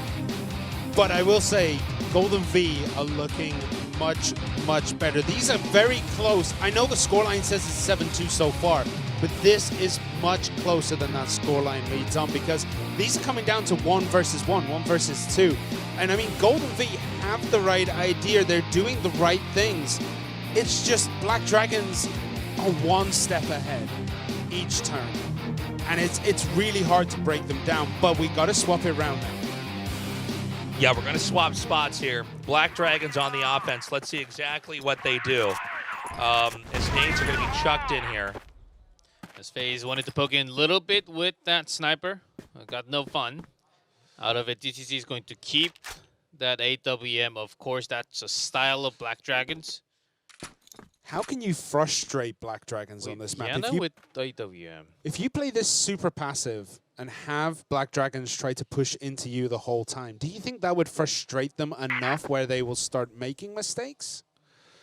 Perhaps. The thing is, Black Dragons seems very much an unfazable team. By the way, already our first kill here as Black Dragons try to close in. Now it's only 3 players remaining as the invade begins. A under pressure. Our other 2 Golden V players retracting back over here to help cover A. There's also the chance that Black Dragons turns around, as it's now 4-3. Yeah, FaZe actually managed to get someone down, but Viana is kind of planted here right at the back of the map, down in the spawn point. He's barely moved at all. Yeah, I think he wanted to get a peek and then switch over to AK immediately. Near 110 left. Again, C4 abandoned way in the back here. Right now, Black Dragons fishing for position. We do have A with 1 player slipping in. No gunshots fired just yet. Vienna on the move around here, snagging the bomb. As Mazen has a small position. Right now, Golden V aiming into A, not actually occupying it. Used a lot of resources, few flashes and smoke towards that A side. So Golden V, they have a pretty good idea. It's coming for that A long attack. But Blame might just get the wrap around here. He does, but still comes out. Oh, he falls to Goken. Goken getting another kill. But right now it is 2 versus 1. FaZe and 7 up against DGZ. DGZ has been on absolute fire, but he does only have the pistol and the sniper. He's going to have to be incredibly quick on these clicks here. I love the movement here. Coming around. Is somebody going to poke in through the door over here? They're checking from behind. They are completely unaware of the position here. Oh my God, great pistol shot. Can we get a sniper round over here? Bomb is being planted right now.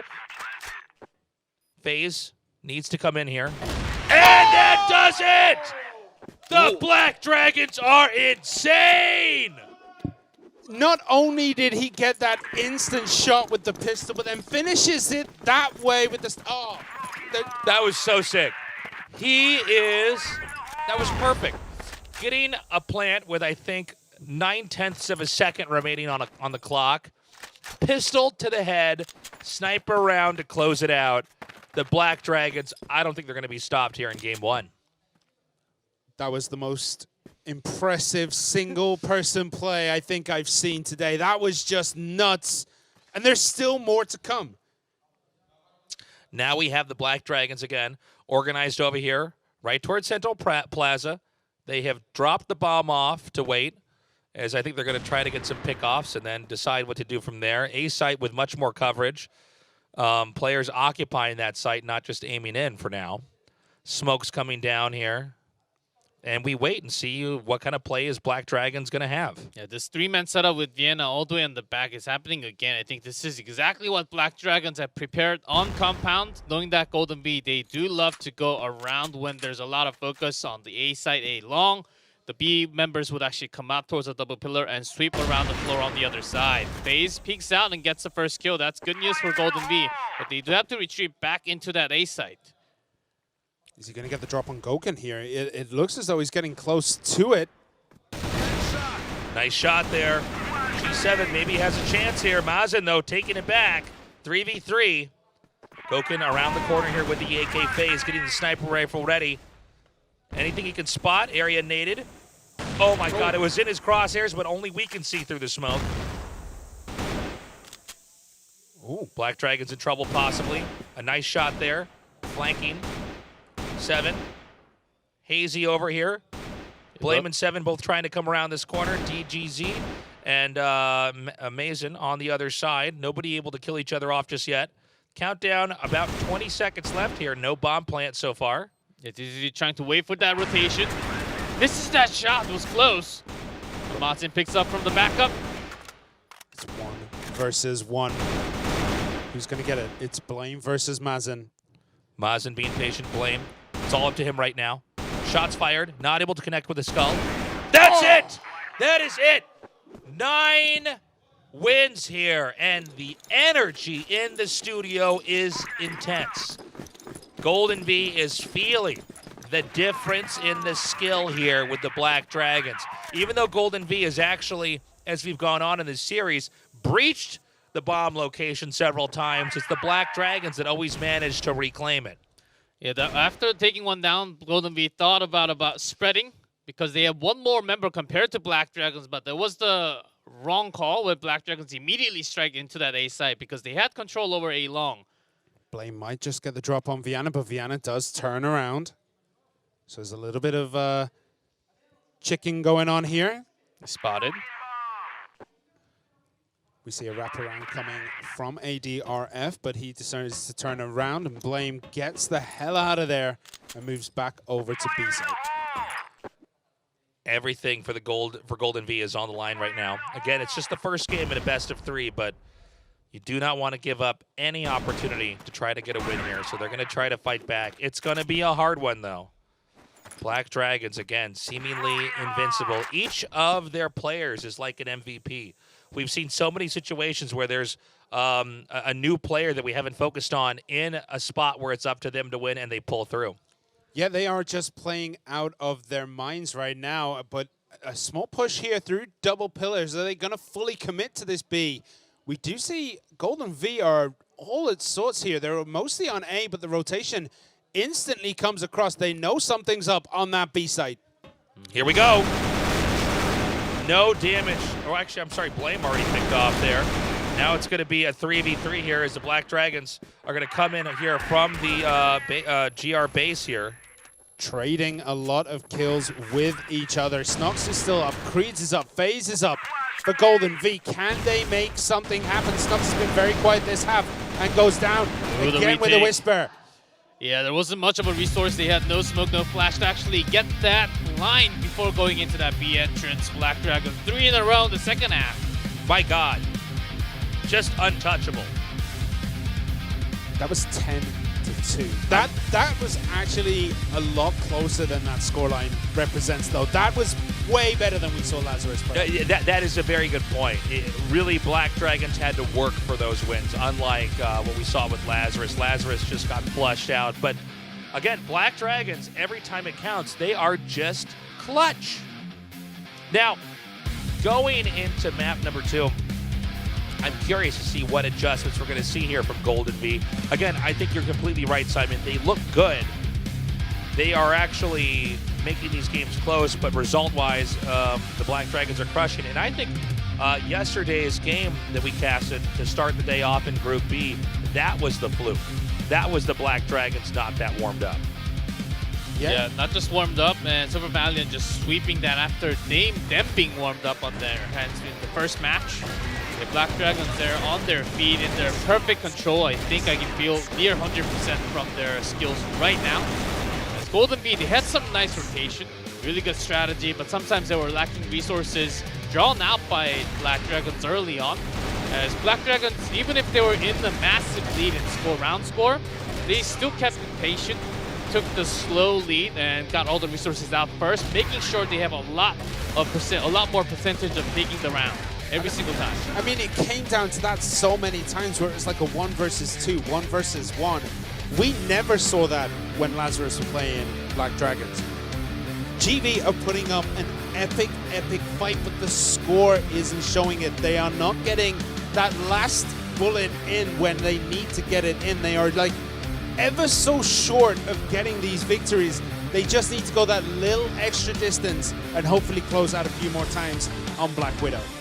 Black Widow is going to be an interesting map to watch. The Black Dragons and how they'll approach, we're going to find out in a second here which side they're going to spawn, but I worry that whichever side they will spawn on, we won't get to see much play on the other side. If they can continue to dominate like we're seeing already here, we're mostly getting just half of a map, not even the full game. Yeah, not much in the second half. Only a few rounds, not just in this match, in our previous match also. What worries me for Black Golden Bee is that this is one of the best maps. This map was banned out so many times against the Black Dragons because they're so consistent, so good on this map that no one seemed to be able to take them down from Brazil. A lot of Brazil team and American teams were banning out this map, especially against Black Dragons, because they know how strong they can actually be on the map. But that might help out Golden V in that, you know, Black Dragons haven't played it competitively for so long. It might just be that they're a little bit rusty on it now. We'll see. We're going to find out. Looks like Black Dragons here with the bomb, although it has been left over here back at the spawn location, is they're mostly going to be focusing their energy over here onto the right side of the map, but as that is smoked out, they may abandon that and try to set up something different. It looks like Vienna might be staying back there. Excuse me, Goken staying back there.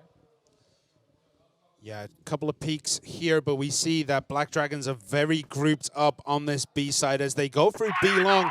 Snox is there waiting. He might just be able to get the drop on these players as they come through that archway here, but I'm not sure he's going to be able to. Snox flashed up, gets one, gets two! And that is a big performance already by Golden V. Beautiful play. It's going to be very difficult now for the Black Dragons to win here. Again, that was really clutch by Snox to get the 2 kills off there and then allow his teammates to clean up that remaining player. Relocating here, but this may be an obvious move to go to A. Sniper now taking out the second to last player as it's just DGZ left here. He gets a kill of his own in this 3v1. Will he get the plant off or will he try to win in the gunfight? We'll see. Looks like it is going to be the gunfight. Oh! It was in the crosshair, but he was moving at the same time. A little too rushed. Unlike uncharacteristic mistake by DGZ there. Had the right call. Yeah, you can see the ideas when DGZ moves around. He knows exactly how to handle these very unusual situations where there's so many variables at play here, so many moving parts to the position. Yeah, but that was a very important pickup. After getting 10-2'd in the last round, in the last map, picking up a very early win might just cement and calm some of the nerves that GV might have right now, because that was a very convincing win. Now we wait and see what will the Black Dragons do here in the second game. I think the symbiosis there of Golden V was very clear. I mean, each player played a pretty important role there, especially Snox curbing the push. Had he not managed to get those kills, maybe we would be sitting here on a Black Dragons win.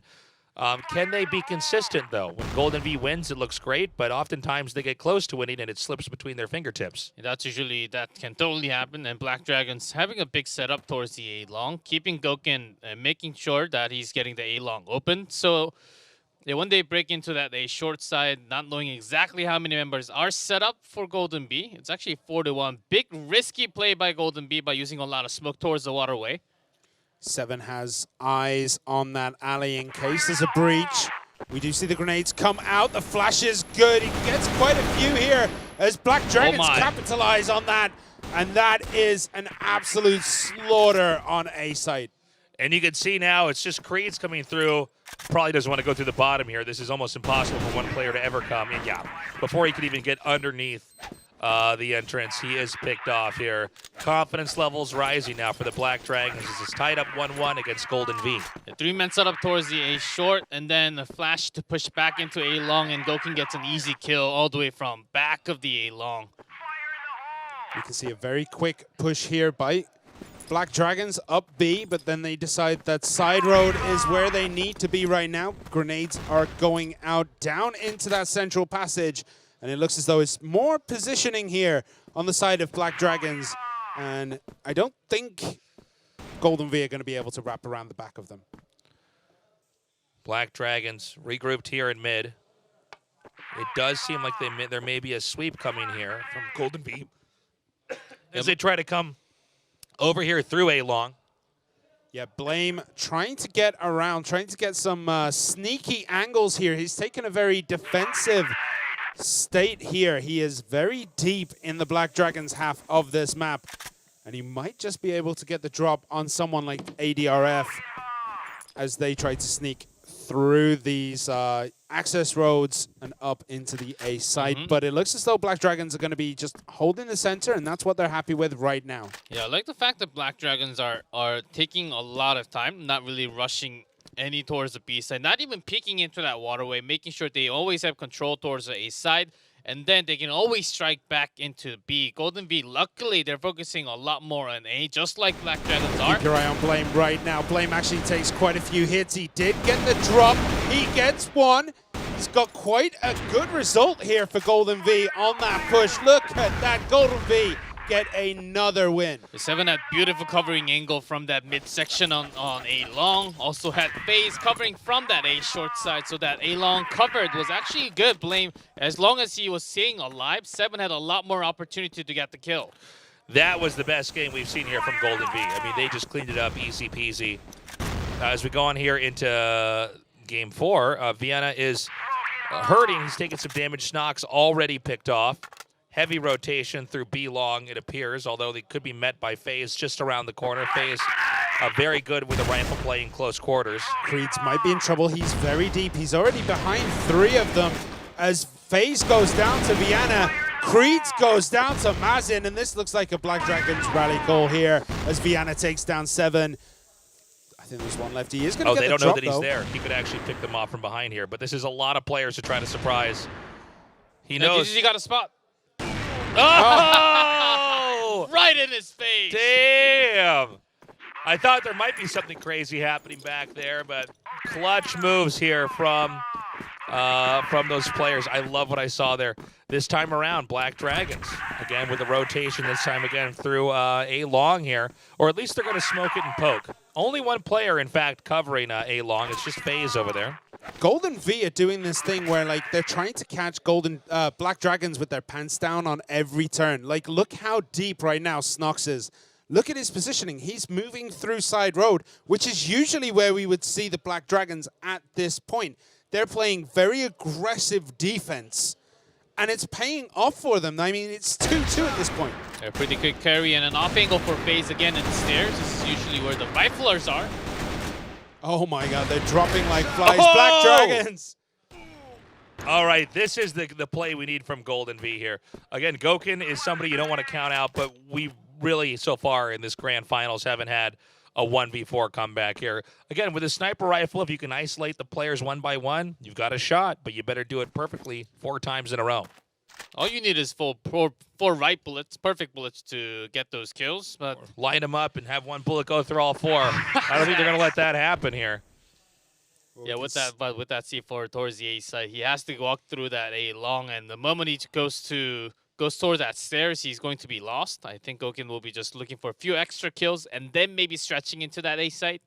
The studio has gone silent. There is not a word being whispered between these players right now. Keeping everything nice and calm as Gokin trying to find the right way to approach the C4. Edging in now. Just a missed shot. 38 seconds. He's going to back up. He's worried that he's going to be hit from behind as he does this, but Golden V, I actually like this a lot more. He's just taking a very conservative route. They're all just going to camp on A. I don't think it's physically possible coming up here for him to get, yeah, there you go, for him to get 4 shots off in that amount of time, hitting each player and taking him out. So nice play there. I like the way that Golden V approached that. They didn't decide to split up and hunt him down, because that is one way you can get picked off by a sniper. Yeah, well, they're doing it again. They're playing very aggressive on the defense, but they are flashed out of the storage area, so they're going to retreat a bit there. Slows down that defensive push of theirs. That has worked pretty well so far. And that adjustment has actually come out completely clutch for Golden V, who looked like a completely different team on Black Widow. Yeah, Black Dragons finally switching their strategy into that B side, stopping Golden V coming out into that waterway from the storage, which was done almost every single round. Black Dragons, they just did not care as much towards that storage. Mostly it was on the double doors or a long control, because they are trying to keep the strength and pressure onto the snipers all the time. Again, the bomb is all the way back here in the bottom left side of the map, not far from BL spawn. So they're not sure where they want to hit. It seems like they're going to try to do some pokes here. We see Vienna coming out, scoping out various areas. We have one of our players looping back here to get the bomb. Looks like we may have some attention over here to the A site. Some shots fired here. Flash is thrown down. Smoke soon to be thrown. ADRF does get 7 there. So there's a bit of back and forth here. They know exactly where everyone is. Snux gets Vienna, but Snux gets taken down. Creeds gets DGZ. ADRF gets Creeds. And it looks as though Black Dragons are going to have a nice advantage coming into this final part of the game. We have the position being breached here. We have Golden V trying to come back. C4 is planted. 40 seconds on the ticker. FaZe just through the window. FaZe no more. Now it's up to Blame to win this 3-1. Can he do it? No, he cannot. And Black Dragons pick up another win. And it is 3-3 on this map. And this is Crossfire. This is back and forth as it should be. Literally with 3-3 Black Dragons, I'm pretty sure they're already happy from Blacklist getting this many into round 7. They're pretty happy to match up with the right score from BL. It's usually finishes even in pro play with 3 to 6 or even 4 to 5 if they can actually match that up.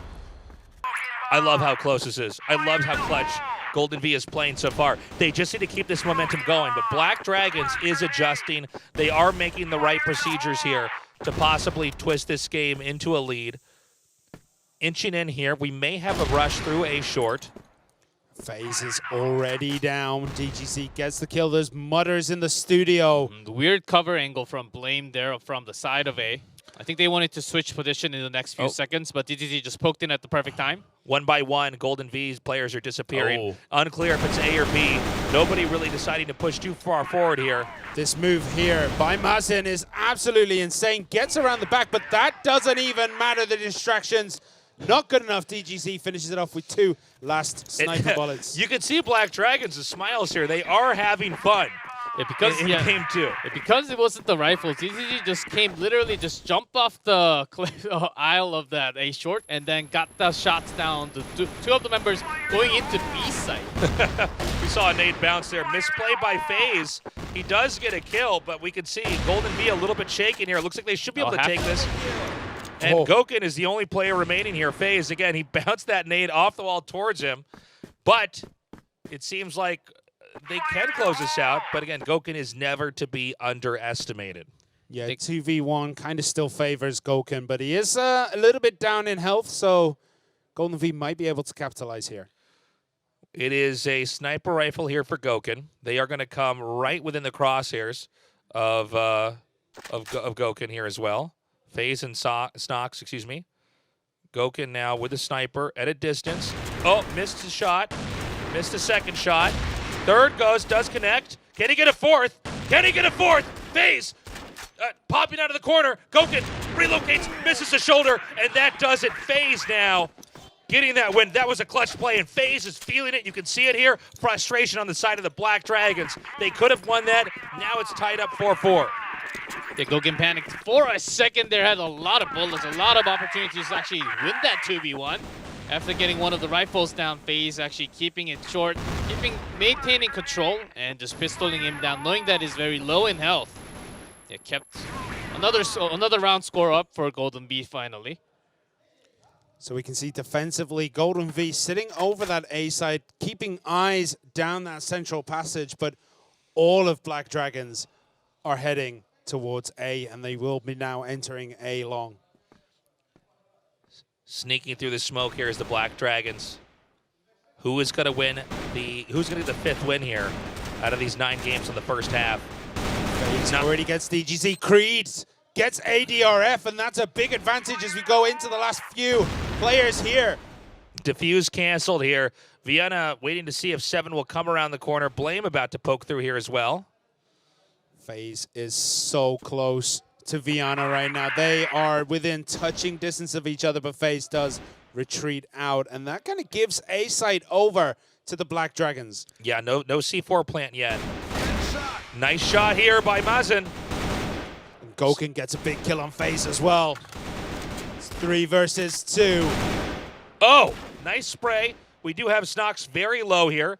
And just Gokin like here with the sniper rifle, though. that was a big turnaround. It is now 2 versus 1 for Golden V, as only 1 player left on the side of Black Dragons, who does go pick up the C4 on that A site. Yeah, Is he going to get to plant it? Again, Gokin with the AWM, so he wants to just pistol this one out with the C4, carrying it out all the way into the B site. He knows that there's a bigger rotation coming from a short 100% or a long even if the Golden V takes a longer rotation. And he has still about 25 seconds. He's backing up. We see with nobody at A, it should be pretty obvious they're going to go to B. I don't think they would expect him to pop back into A. Here comes that plant now. And good luck, Gokin, with 1 sniper rifle. He must pick off 2 players from 2 different angles. He almost did it before. Can he do it this time round? That's the question. That's He does- 1. Yeah, he gets 1. 1 more. Snox is coming around the corner. They're almost looking at each other. Snox. God, that is incredible. The pistol play, 2 shots, cleans it out. No need for a sniper rifle there. The pistol does fire much more quickly here. And Black Dragons eking out that lead. And as you said earlier, Simon, you know, the last game we had, look, it was, 10-2, but it was close. Yeah. The games were close. This time the games are close, and so are the results. Yeah, 5-4. It still is anyone's game at this point. Golden V really did take that last step needed to be able to get these wins on the board, and they are taking Black Dragons, one of the strongest teams here, all the way on Black Widow. Yeah, Golden V, they're carrying it a lot better compared to the first map, but at the clutch moment, it is oftentimes the members of Black Dragons, especially Gokin, coming clutch with 1v2, 1v3 situation and winning that round. As Golden V, they can't really let those go anymore. Okay, right now it's Golden V here, holding mid. Black Dragons backed up. They're waiting to see, are they going to have any pushes here from Golden V? I'm really curious to see how Golden V is going to be here on the offense. They've already lost. Excuse me, they haven't lost anybody just yet. Player snagging the C4 now. Yeah, moving through alley over to A. But we can see the old wraparound here by DGZ. He is behind them. He's in a very offensive position as they do now start to swarm on that A point.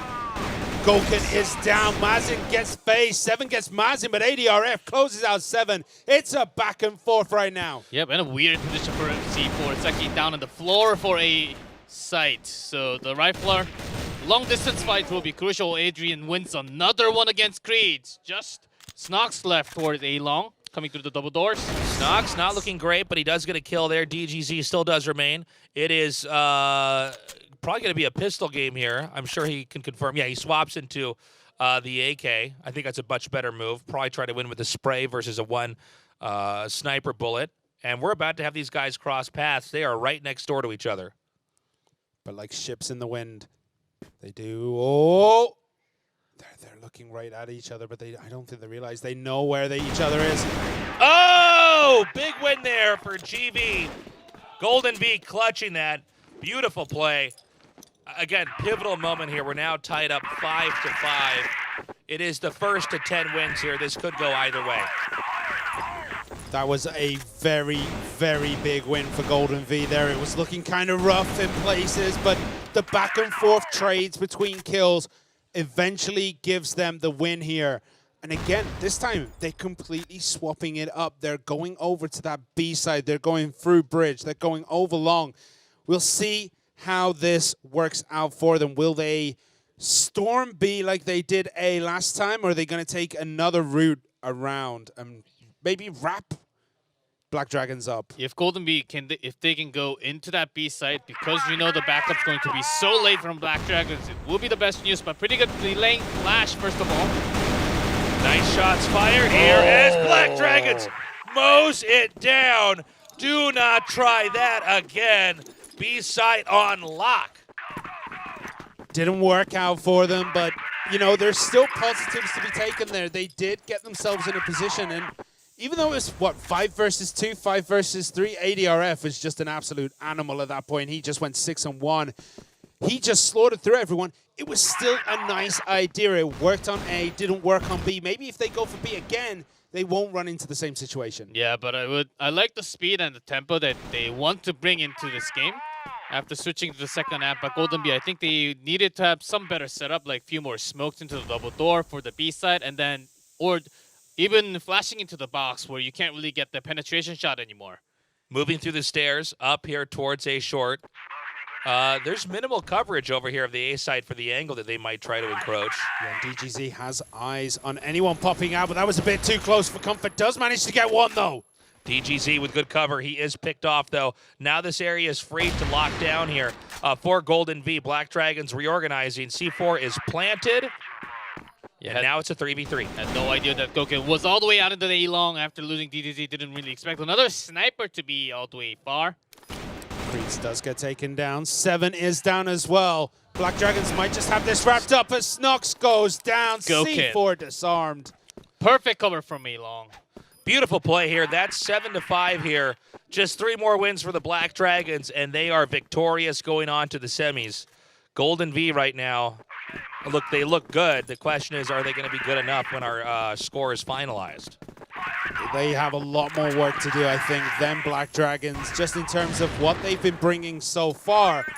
But this has been so back and forth between these two teams that we have to give huge props to Golden V for just taking and making Black Dragons work this hard. Hey, they can still come back as their blacklist set up. I think they need to take a little bit more time, take the resources out from Black Dragons first, and then work their way in. Make sure they know, they have some information, especially where Goken is. DGZ is good, but Goken's actually doing so good in the backup and the covering shots from his teammates.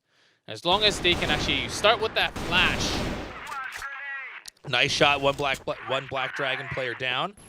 But they traded off as 7 is picked off as well here. But ADRF is down. 7's still up, but barely, as it's now, I think it's 3 versus 2. No, 2v2 now. Oh, no, sorry, 7 Yeah, is 7 barely is in here. just in it. 7 stubs his toe and he's out of this game. Nade through the window. There's nobody there, however.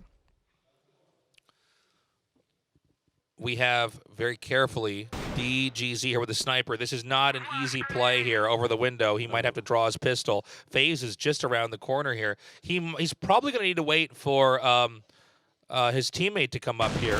Misses the shot. He now realizes there's somebody just below the window. A nade comes down, dodged easily. Rotating now down to the lower ground here. Yeah, nice wrap around here. Viana is also incredibly low. He did take out 7, but then decided to take his hit points with him. And he has nothing left in the tank as well. That's all the grenades gone. He has the AK. Does get one. Whoa. Clutch play. Nicely done. It's a 1v1 DGZ here versus Blame. Ambiguity on both sides as far as the location of the other player. 15 seconds on the clock. A smoke is going to be thrown here. Does he go for the quick defuse? Baited out the defuse. Flash is good. And he gets it. And the save there at the end with what, about 3 seconds? Not even that on the clock. Knowing that he's not going to really come out from that corner, just flashed him out and went with the pistol was the perfect decision. A risky play because the opponent can also peek out with the rifle, but DGC has the balls to do anything he wants to. Of course, he gets the defuse to start, to then try to bait him out. Doesn't work. Flashes, goes for it anyways. I love the play. Smoke's now littering A long as we have Golden V pushing, and I think they may decide to back off here. And in fact, A site is not that heavily covered here. Most of the attention here is on mid, on 2 angles. Yeah, well, that's a lot of information gathering that they might be able to do. ADRF especially has sights down that alleyway. You might be able to see some of these rotations coming as they do now enter that central passage, but instantly drop onto the A road. Yeah, Golden Bee, I like the pace. They are keeping everything close after losing Waterway, still keeping pressure onto A short with the cover and the smoke from A long. Here comes the push. It's all going to come down to this here for Golden V. Already dropping phase, one of their key players. Mazin down as well here, so it's a 4v4. C4's planted, a very quick plant there. Now only 35 seconds remaining in this round. Yeah, and it's 3 versus 3, and they're very evenly stacked in terms of health, so we'll see how this one goes. Black Dragons do have a very strong position on A side, with Golden V all over the place, but Creeds gets another, and now it is a 1v1 as the defuse might just be started here. This is hard. A short control, and Snox, he just peeks out from the side and gets the easy kill. DDZ had to think about A short and the passage first, but couldn't really think about the stair kill. Very impressive play there. It's tough, though. I mean, you got 10 seconds left. Do you commit to the defuse? That's enough time for them to pop you off with a pistol, but at the same time, they can buy their own time as well. It takes a few seconds to actually get that bomb dismantled. Yeah, it's 6 to 8. BD with a narrow lead here, and it'll be made to work for every win they have. Can Golden V manage to come back? They just need 4 more wins, and that will take us to the 3rd map. As we can see, nice defensive posturing here by Black Dragons. They're in a very forward position defensively speaking. Yeah, Golden V had such a better setup, just locking down Goken from opening fire into any angle with the sniper gun. Just blocking vision with those smokes all over the place when they're going into that A site. This time they will actually split and try to peek out into A long and then go towards a slow A waterway push. Golden V, they haven't really tried this before. 1-for-1. Viana though gets 2. Viana gets 3. We've got, again, a smoke thrown out here. Pistol shots fired here. FaZe comes through with the kill. Snox behind the box. Pistol round shot. If they don't win this, it's going to be 9-6. Oh my God, shot through the foot, and that's it. Black Dragons with yet another victory. It's going to be up to Golden V to try to get 9 wins here, win it from here on out. Otherwise, their story ends, and they go the way of Lazarus.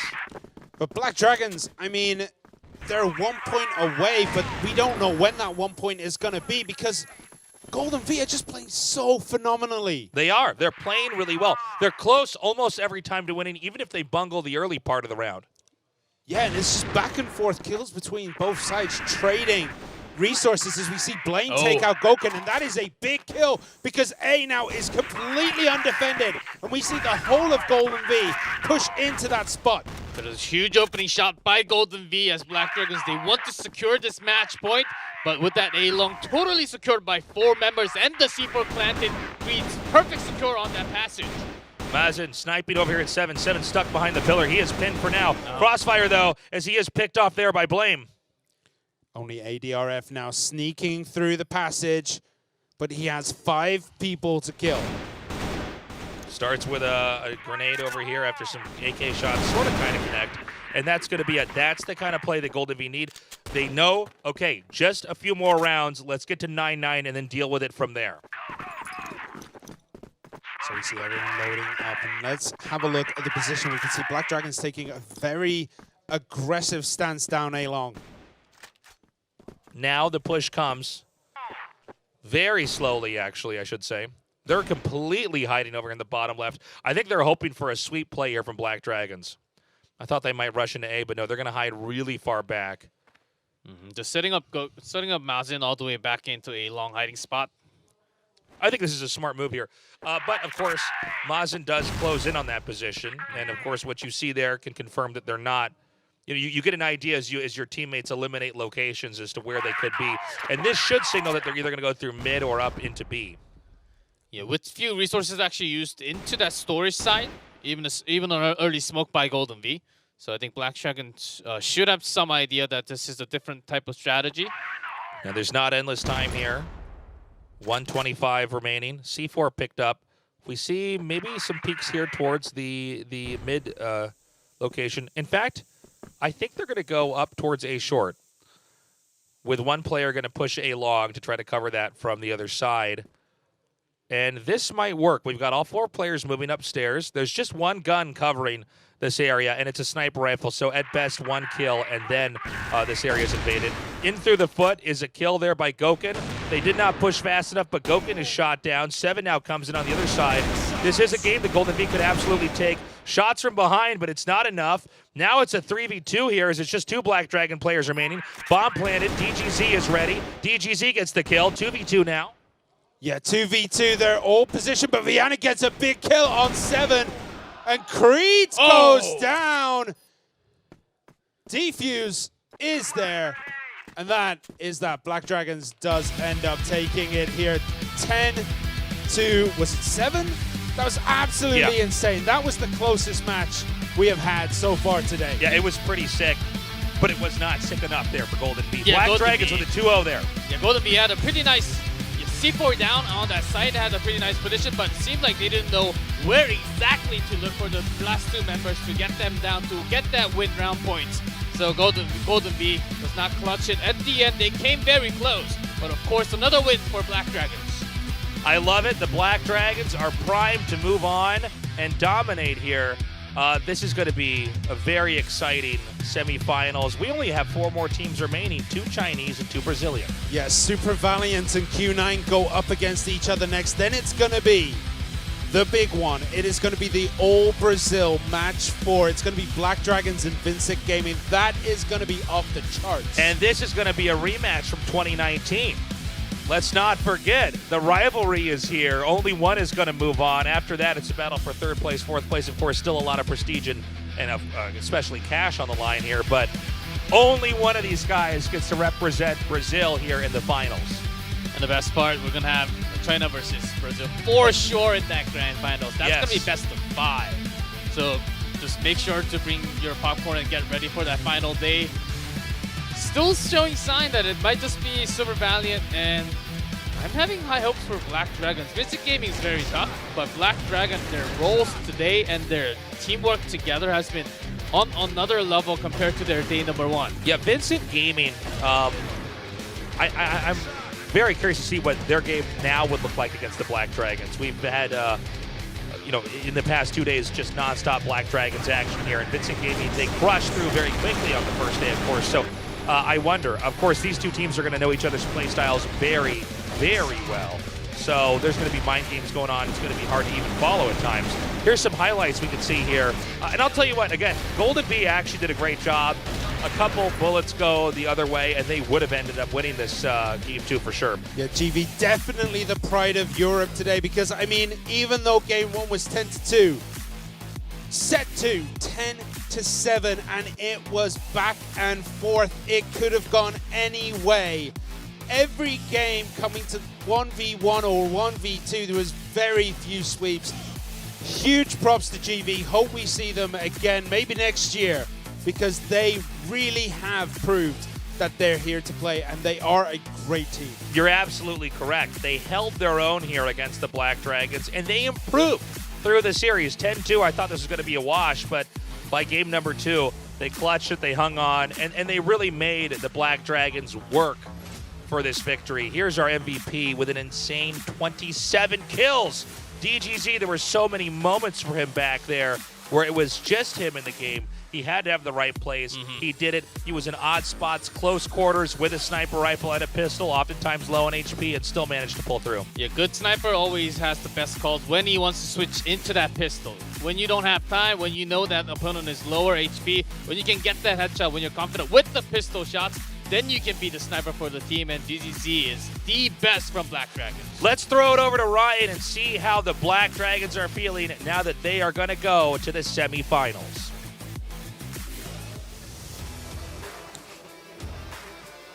We are one step closer to the grand finals here at CFS 2020. I'm here with the match MVP, DGZ, and first of all, I've got to ask, you just made it to the semifinals.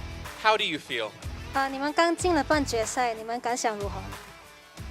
Primeiro, parabéns à sua vitória. E como chegaram nas semifinais agora? E seus sentimentos agora? A gente está com um sentimento muito bom. Ontem foi um dia muito ruim, mas a gente está preparado. Well, today we feel great after this win because yesterday was not really a great day for us. But now we have won and the whole team feels great. 我们感觉很开心，因为昨天我们打得不是很好，所以我们现在整个队伍都是感觉到很高兴。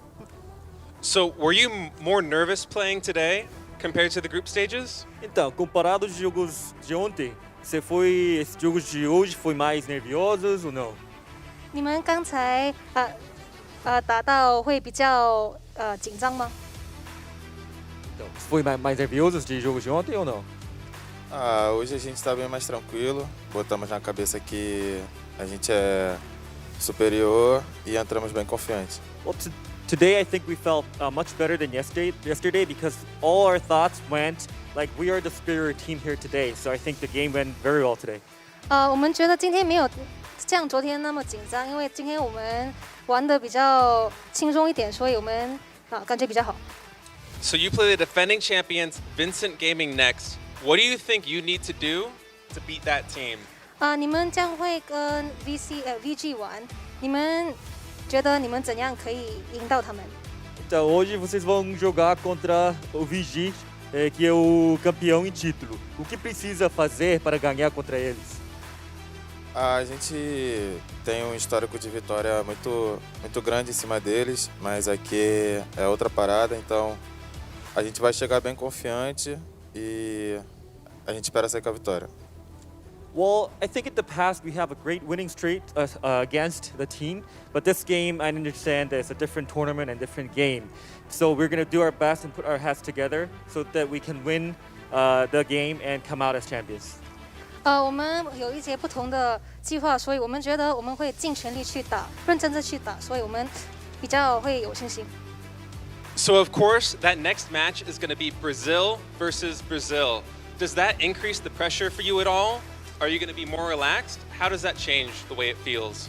等一下，你们会跟巴西和巴西一起打，你们会觉得比较多压力吗？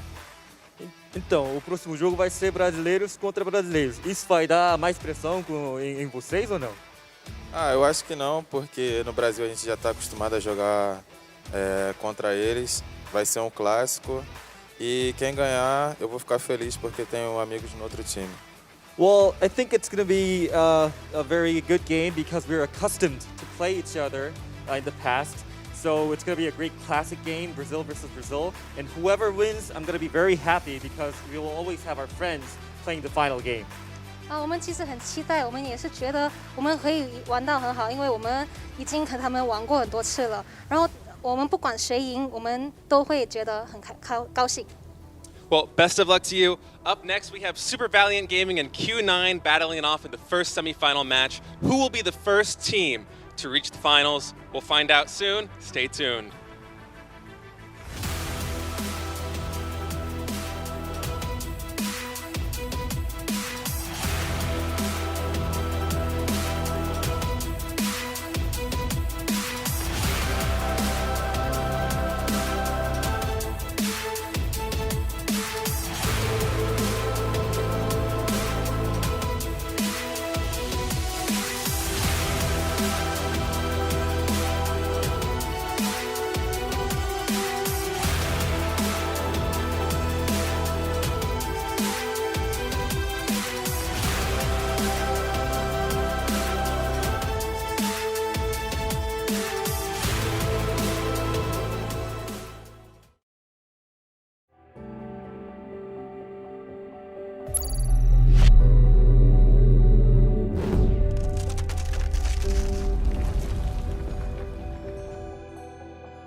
We must stay apart now.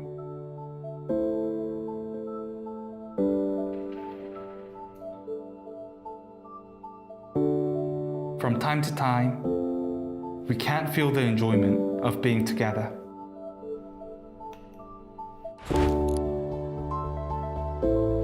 But with Crossfire, we can stand together as one. We can be together.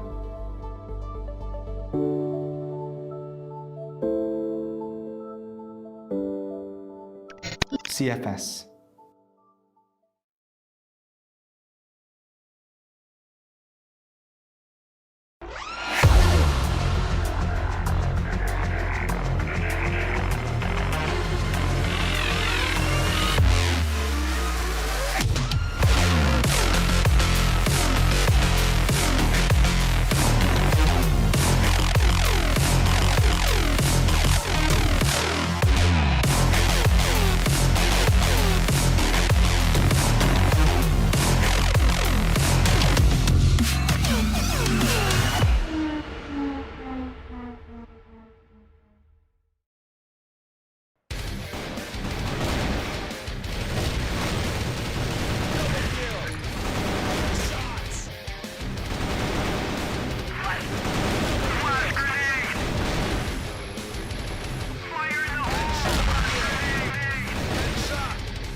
We are back at the Crossfire 2020 Grand Finals, and it is now China versus China and Brazil versus Brazil for a fight to get to the final two teams. Yeah, but first up is going to be that Super Valiant Q9, China versus China. Now, based on what we have seen from these two teams so far, this is going to be just an absolutely amazing match of Crossfire. Both teams have strong wins coming into today.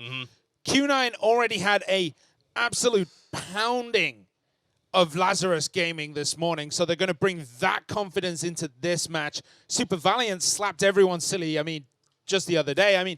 This is going to be insane. And, of course, with Brazil versus Brazil, we are, for our final match here today, we're going to have the rematch of the 2019 Crossfire Grand Finals. Yeah, that's also going to happen right after the match that we have here. We have 4 matches, 4 best of 3s today instead of 3, just to get everything out of the way before that Grand Finals and the third place match happening on the final day. This China versus China, man.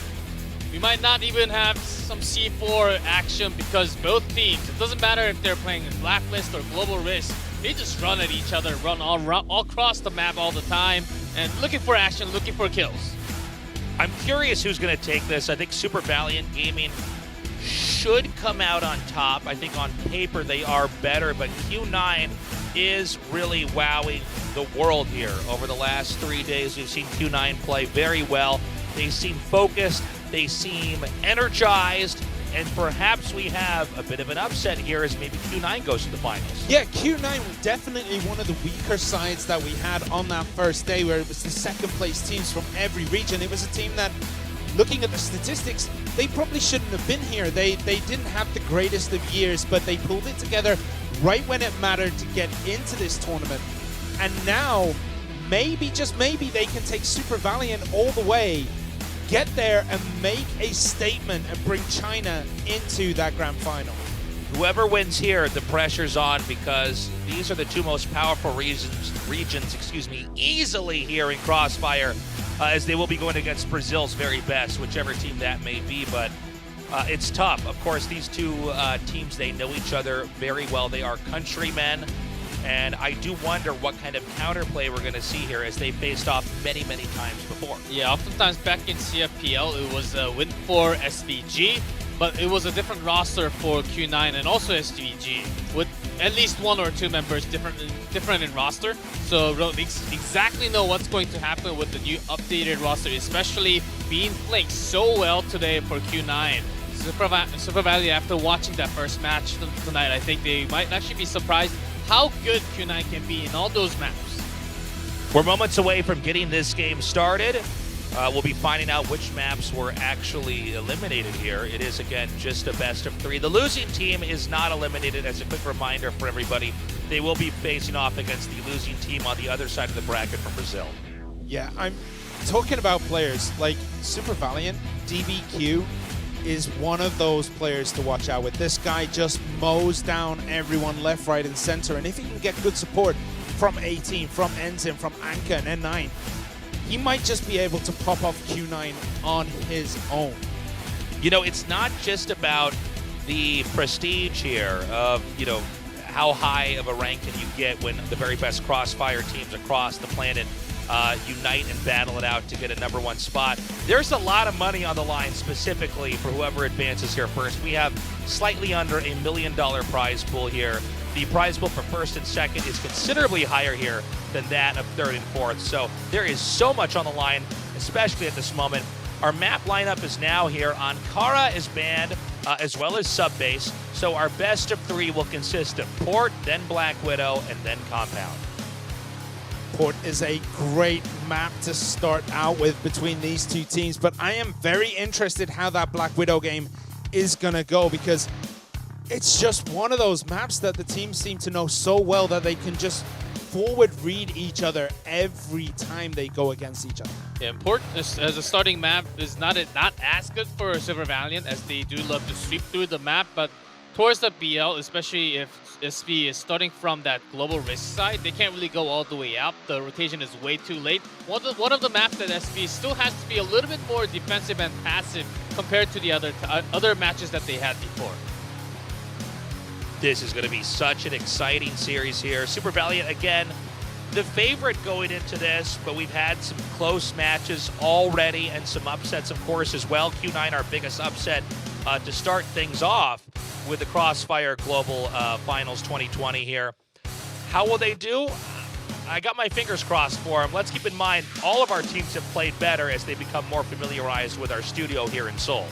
Yeah, one of the things I do want to point out is that Super Valiant haven't had the greatest of, like, they haven't had those runaway wins. Q9 got a runaway win against Lazarus. Super Valiant against Lazarus was pretty close. It was 10-4, 10-8.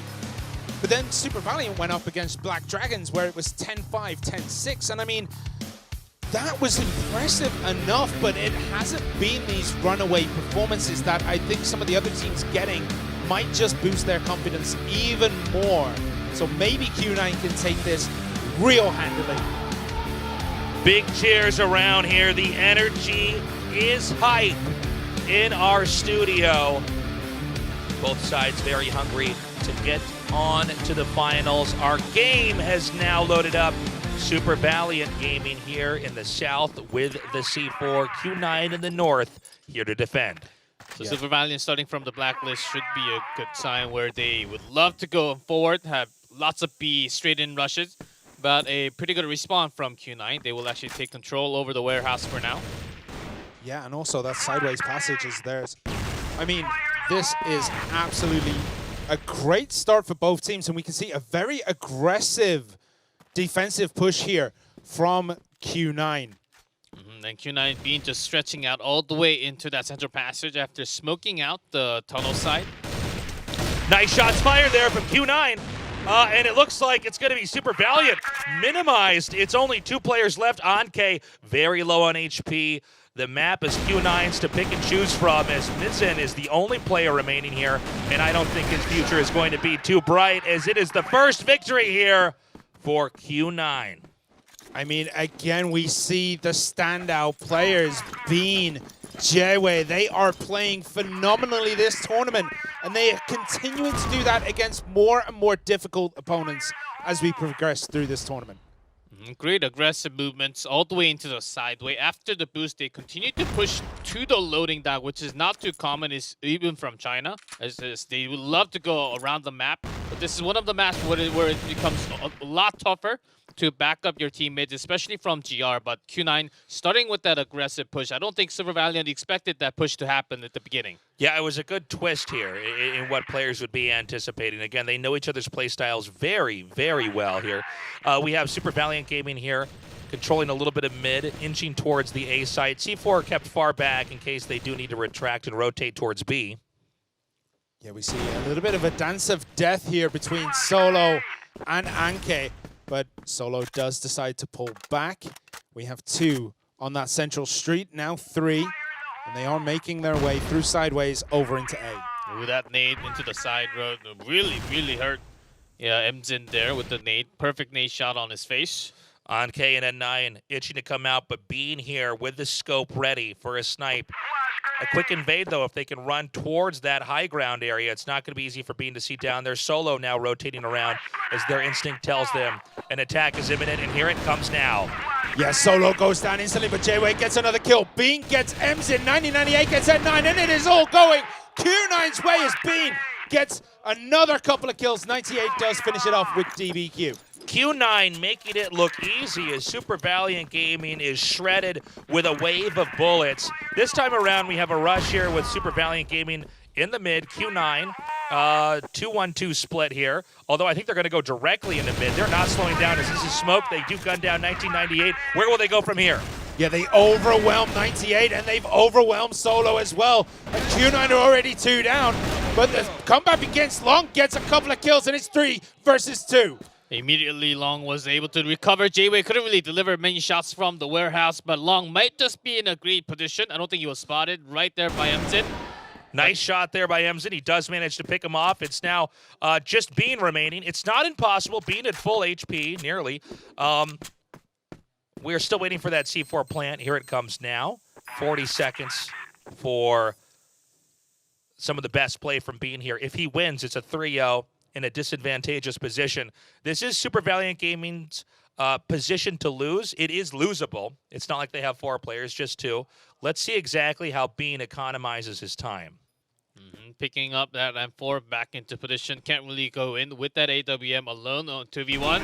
Oh, instantly taken out as soon as the peak is there. And SV get their first win on the board in this match. I can't imagine that Q9 is too frustrated by that. I think Super Valiant handled that very well, and they were very patient. Still, Q9 holding Super Valiant Gaming's feet to the fire.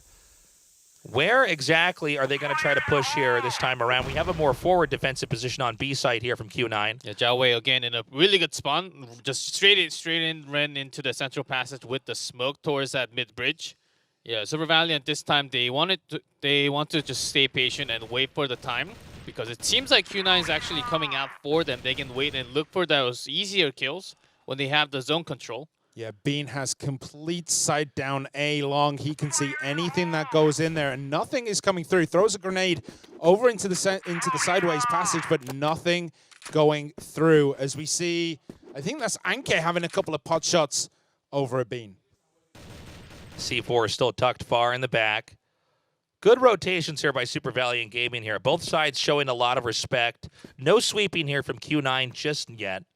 Although I think with C4 on DBQ up here towards the B entry here near tunnels, we will probably see a push. Long is ready. Long actually backing around now. Flashed. JY will wait. Anke about to come around the corner. More than half of our time has been spent. Couple of hits onto DBQ. He does take quite a bit of damage. Yeah, immediate rotation into that 8 because SVG, they had control over the sideway. I think they checked Sniper is alone. It should be alone in A top. But look at how quick that offensive rotation is on Super Valiant. Everyone and their mothers were over in A long. But the C4 has rotated back. Bean does get 18. Does get a 9. Bean. 2 massive kills there for Bean. Bean is still peeking here. Anke coming around the corner. Bean could get a very easy pick. Q9 has really whittled down Super Valiant Gaming. Bean Great again. shot there. Bean is now 7-1 so far. Jewe gets M's in. And there's just the C4 carrier left, DBQ, but he is a monster when he wants to be. And now it's just DBQ here. He does have the bomb. Yeah, this is a real Hail Mary play here, but no dice. He does get shot down. Solo was just hiding in the base spot with the heads down, making sure he doesn't get tagged by the crosshair at all. Easy pickup from that moment on. Bean was never really challenged. SVG, they had a lot of flash, but even with those flashes, they ended up not really using it towards the A-type, which is very questionable going into A site. Yeah, 98 gets M's in straight away, and that's first blood again for Q9 as Bean sets up in that spot one more time, and we see Super Valiant rotating over onto B Road.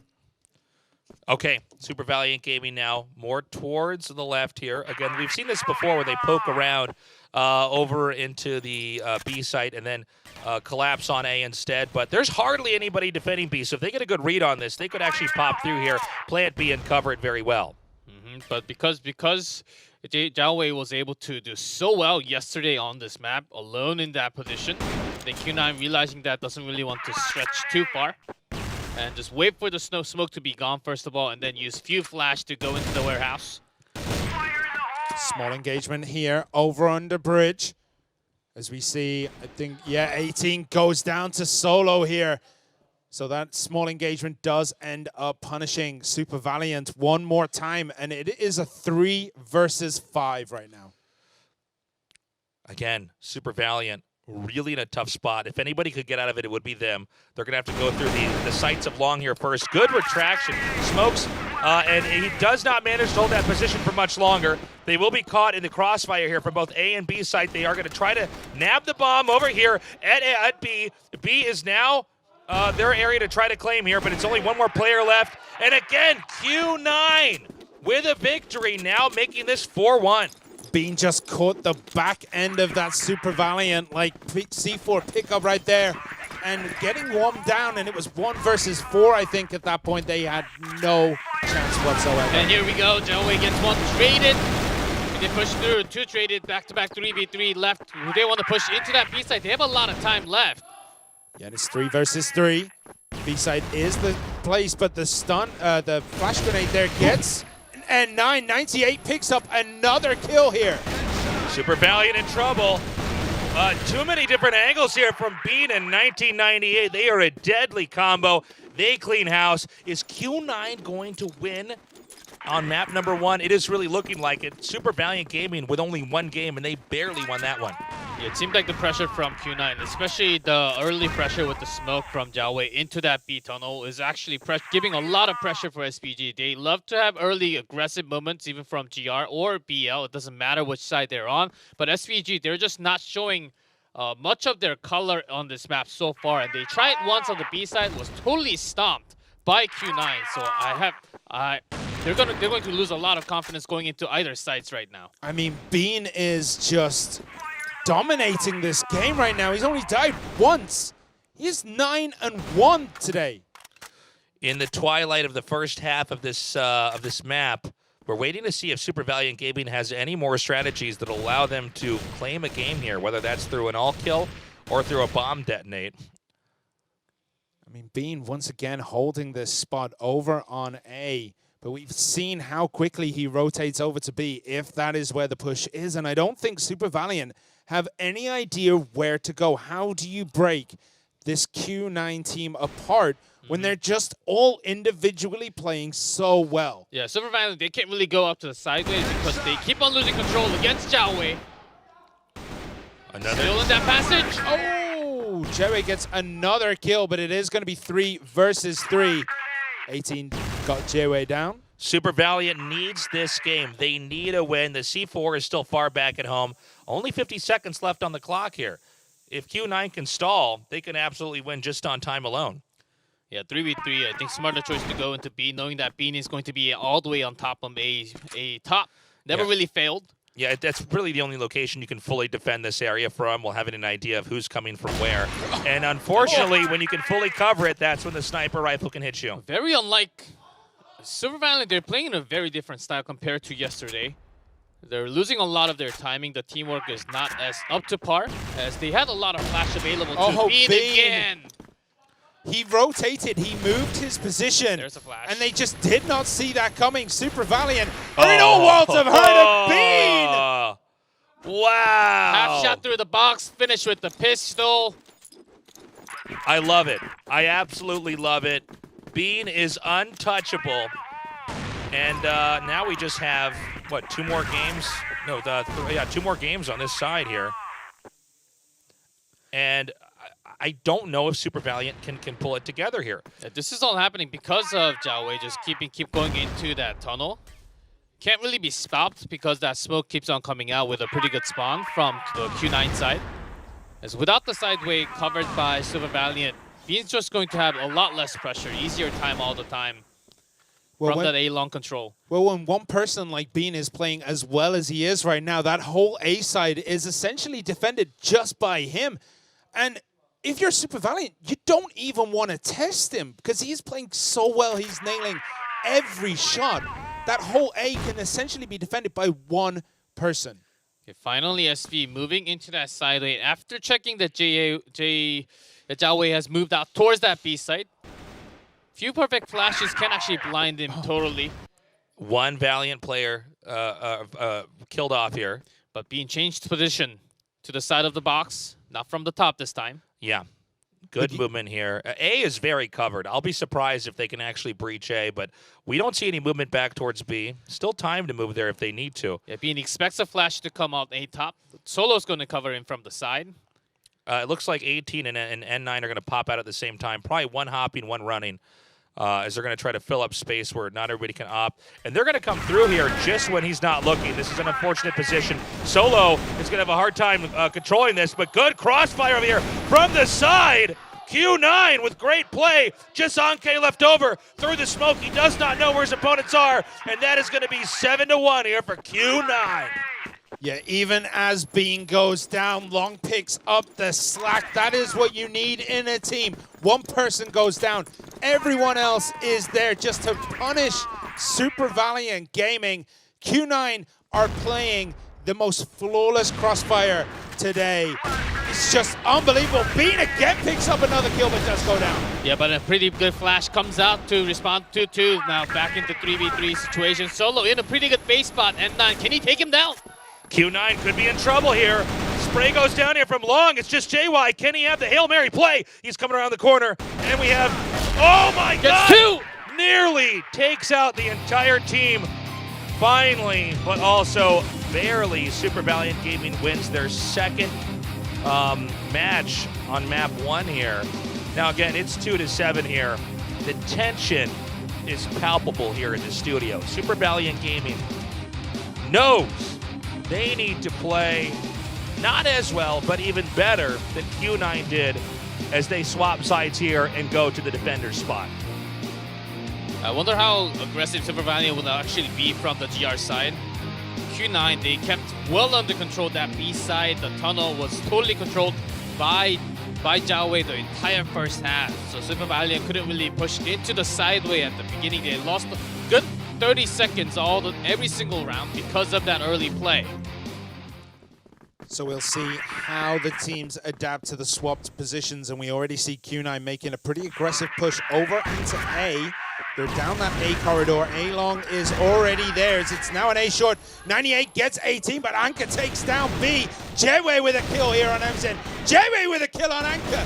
Jway is an absolute animal, but DBQ does manage to take him down. Q9, it's close. It could be Super Valiant that comes through here. 1998 at about 50% HP. DBQ now rotating around. There are scopes on all sides here. Bomb is planted. Super Valiant Gaming, a lot of pressure here. Nade does damage N9, 1998. Oh, we missed it, but it was a kill here. And Q9 keeps the momentum going. They are just inches away from closing this game out. They're expecting the backup to come from the bridge. 1998 actually didn't go on top. He could have just jumped up top, collapsed the one member, and just got that 1-1 trade, but instead he waited for the footsteps and then got both of those kills easily done. Q9 with such a lead and momentum in this match right now. Yeah, and it looks like they're going to try exactly the same thing again. Ooh, Super Valiant. Great shot there by Minzen. JY is out of the picture. Q9 with 1% health left. We're going to have to see some pretty creative play, but again, Super Valiant, this is the play they need. Yeah, and that death was big for SV. Q9, their whole position completely changed as one member goes down. I like the game plan here. 98 only has 1 HP, but if he can poke out and get a good sniper shot, he can get a kill and even this out. It's a very smart move. They're going to be patient. They're probably going to run the clock a little bit here. But I think the ideas are there. There's no reason to try to run around with an AK when you're going to die to the spray no matter what. If you can get the click off before they can, you get a kill, maybe it's evened out. Yeah, I think that's pretty much the idea. Would love to actually have him poking out to A-Long. Challenge into MZ if he can actually get that shot done. We're into the loading dock. And we can see already the bullets start flying. Bean gets a kill. Long gets Anchor. 98 gets N9. Whoa. And this is completely turned on its head. When that sniper shot missed there, they were able to breach that location. The bomb's being planted, and we have players on all sides here. 18 getting low. He is taking out DBQ. And can he get the Hail Mary play here? He gets a kill. Solo down here waiting. Because he has a C4, he needs to wait for 98, but he is also so low. 33 seconds on the clock. Hardly any hit points in this game. DBQ, he could try to defuse up here. It's not He has to go for it. What a flick down the stairs with 1 HP. Unreal. That was just incredible. It's now 9-2. One more win here from Q9. And they will be the victors here on our best of 3 for map 1. He didn't go for the C4. That was dropped right below the site. That flick was just an amazing shot. I mean, the guy had no hit points for 98% of that game. As soon as Jway went down, you saw that 98's hit points were on 1. And he survived until the end and got the clutch kill. I think he got 2 kills in that round. That's absolutely nuts for someone with no HP. Yeah, when there was a big rush into the A side, also cut one of the member, I believe N9, trying to back up from the bridge. 98 kept in control. Also bought good amount of aggro all the way from the back from the BL side. Now Super Valiant Gaming need everything. They need all the rounds possible to get up to that number 9. Super Valiant Gaming. How will they play this? Q9, I mean, I will say this has been closer on this side. It's been very few games, but Super Valiant, they're just always 1 or 2 men too short here. Yep, boosted up towards the sideways, so less of a control for Q9. Oh Yeah, but my God! Immediate open for the towards the B side can be done, but because of the smoke, they can't really go in right now. That was a blind shot through there. They've already taken out DBQ. And now 18's going to have to come through here, but they just do the flood. And now it's two players coming through. And they're going to try to do the plant. Super Valiant Gaming is going to have a hard time closing in on this. Long here in the back. Anke trying to fire through. 98 again onto Emzin. Anka takes down Long, but it's 1 versus 3. He's got no chance, surely. He's flashed, he's through the smoke, he only has 43 HP. What can he do against the C4 and the 3 members of Q9? And that is it for game 1. It's not over yet, though. Super Valiant Gaming could come back with a two victories in a row after that. But I gotta say, Q9 won, but more than that, they dominated. Yeah, I mean, everyone was saying that, like, Super Valiant, they're the strongest Chinese team. They're the team to watch out for. When we saw them yesterday, it was Super Valiant versus Black Dragons. That's the finals right there. That's what we're going to get. It's a rehearsal for that. Q9 are like, all right, guys, you can say as much as you want. You can say that it's going to be their final, but it's our final. We're going to show them up on stage at Port and make a huge statement as we go into Black Widow. It's very clear how frustrated Q9 is right now. I mean, they are just not able to produce the results they want. They're getting close. But yeah, when you look at Super Valiant Gaming, again, they came in here as the favorite, Q9 crushing. Yeah, the frustration's real. Yeah, Super Valiant, I don't think they have really much of what they wanted to do done in that first map. Q9 knew exactly how to win, how to control the map against Super Valiant in that first map Port.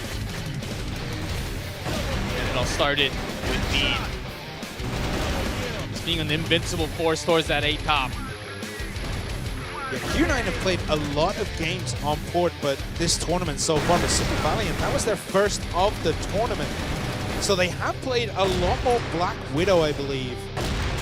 Oh, they played 1 game on Black Widow, and that was against Lazarus Gaming. So we're going to have to see if that is going to help them out as we go into the next map. But, I mean, right now, Jaewei, Bean, 98, they are playing phenomenally. And not only that, then you got Long and Solo who are helping to bring up the rear of the team. Everyone is having standout individual performances on Q9, whereas on SB, I mean, we're looking at maybe DBQ, 18 somewhat, N9 is having an okay time, but it's really rough on that side. Like, no one is having the amazing performance we expect them to have. That's right. What happens on Black Widow? All I can say is I hope that Super Valiant Gaming can bring this to a 1-1, because Q9, again, in every aspect, they were bigger, better, faster, stronger. Yep, for Super Valiant, Black Widow is certainly a map for them to sweep a lot easier. The rotation for Super Valiant works out so much better on this bigger map compared to Port. As we have mentioned before going into the first map, Q9 might be struggling against the power, against the rotation, but certainly so far Q9 has been showing up a lot more in terms of skill. Our game is now loading up. It'll be Q9 on the defense, Super Valiant Gaming on the offense. And we're going to have a very good idea in the next few rounds on map number 2, Black Widow, how this is going to go. We need to see better play here from Super Valiant Gaming, or it's going to be Q9 going on to the finals against one of 2 Brazilian teams. And it's already a very aggressive defense on Q9. 98 takes down 18. DBQ gets Solo, but there's still quite a lot going on over at B, and this is a very quick push into that B site. You can see all 4 players now going to try to push through the top here. The B side totally open, and Q9 used a lot of wood. Instant retake even before that C4. And I don't know if this is going to be too good for Minson here yet.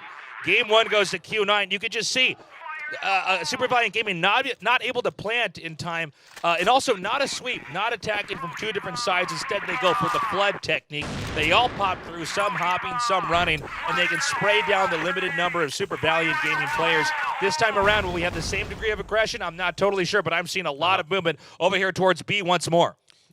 Yeah, once more, lambs to slaughter. I feel Q9 just have a perfect control. Every time this happens, every time there is that flood through a door, Q9 are just gunning for it. They just slaughter everything. It's a huge meat grinder. And everyone is already flashed up inside that little box there inside storage. Yeah, really nice flash into storage. Gets one down, but they waited for the right time. 98 still standing at the box. J-Way coming in to help. Unreal, 98 buying enough time here. It looks like Q9 could possibly push through. It is now a 1v2 here. Visit, not with full HP. He's going to have to get pretty creative if he wants to win here. Rotation into the AK. I got 98 here with a clutch play, holding the box, buying time for his teammates. And that is it. Bean closes it out. 2-0 for Q9. Yeah, that new box with the patch, you can just stay there forever unless an opponent has to come around the box or on top of the box to get you down. Just staying in that same position gives a lot of pressure for the opponent to come in. And Bean picks up an early snipe onto 18, and that is massively damaging on the side of Super Valiant because he is an important player. But Bean, again, is 3-0. Yeah, Bean just had the perfect timing shot. Can't really, even if you see the opponent, sometimes you can't really react even for the pros. Just had the perfect shot landing on the body. Once again, one player bled out here. 4v5. Advantage Q9. Ambiguity as far as what the plans are for Super Valiant Gaming. They may want to try to run the clock, although I don't think Q9 is going to overextend here. I think they're just waiting. They are an impenetrable fortress right now. The bomb has been snagged over here. And we have some attention, some gunfights over here in mid.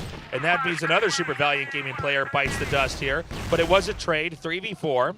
But look at the rotations on the side of Q9. As soon as that started to kick off, everyone moved over. Solo and Beam were right there in that center.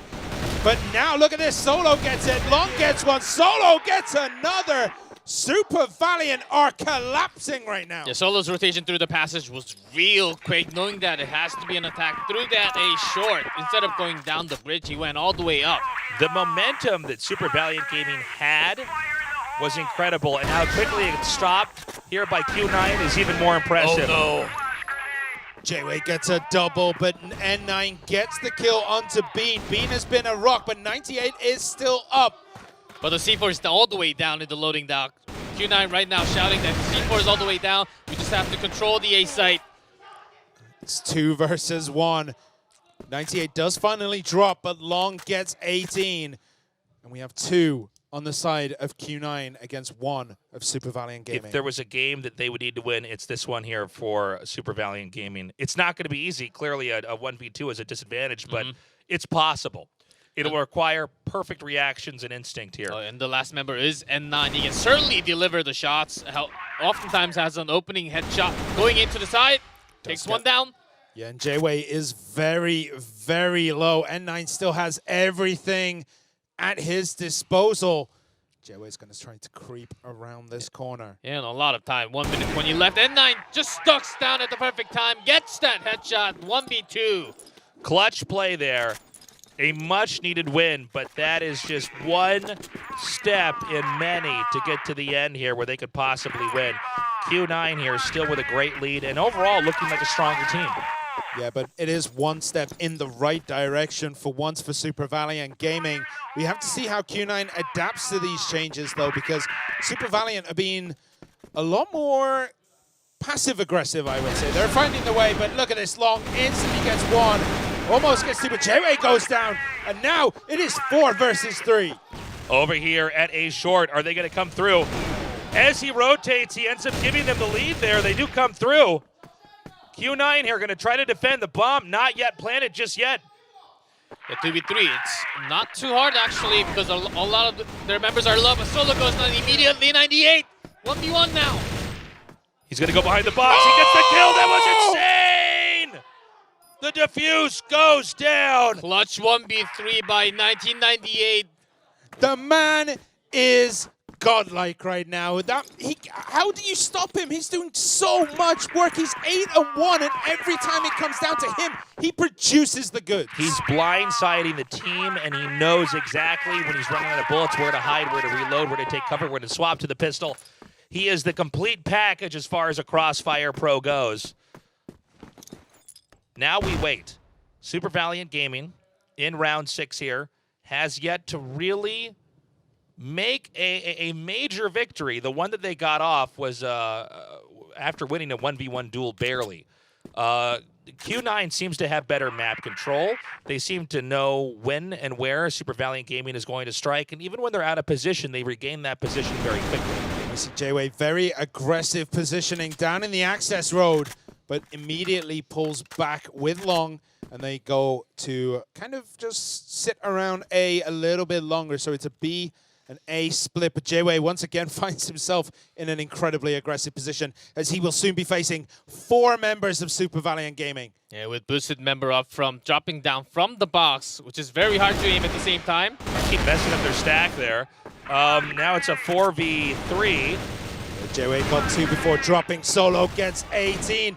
And the bullets just keep flying, and each time Q9 fires one, it feels like it's going to hit, but Long goes down. Every time there's an engage, Q9 comes out on top. C4 rotating back, but they're already checking mid, Q9 is, as well as a possible meeting over here not far from the spawn site at the south.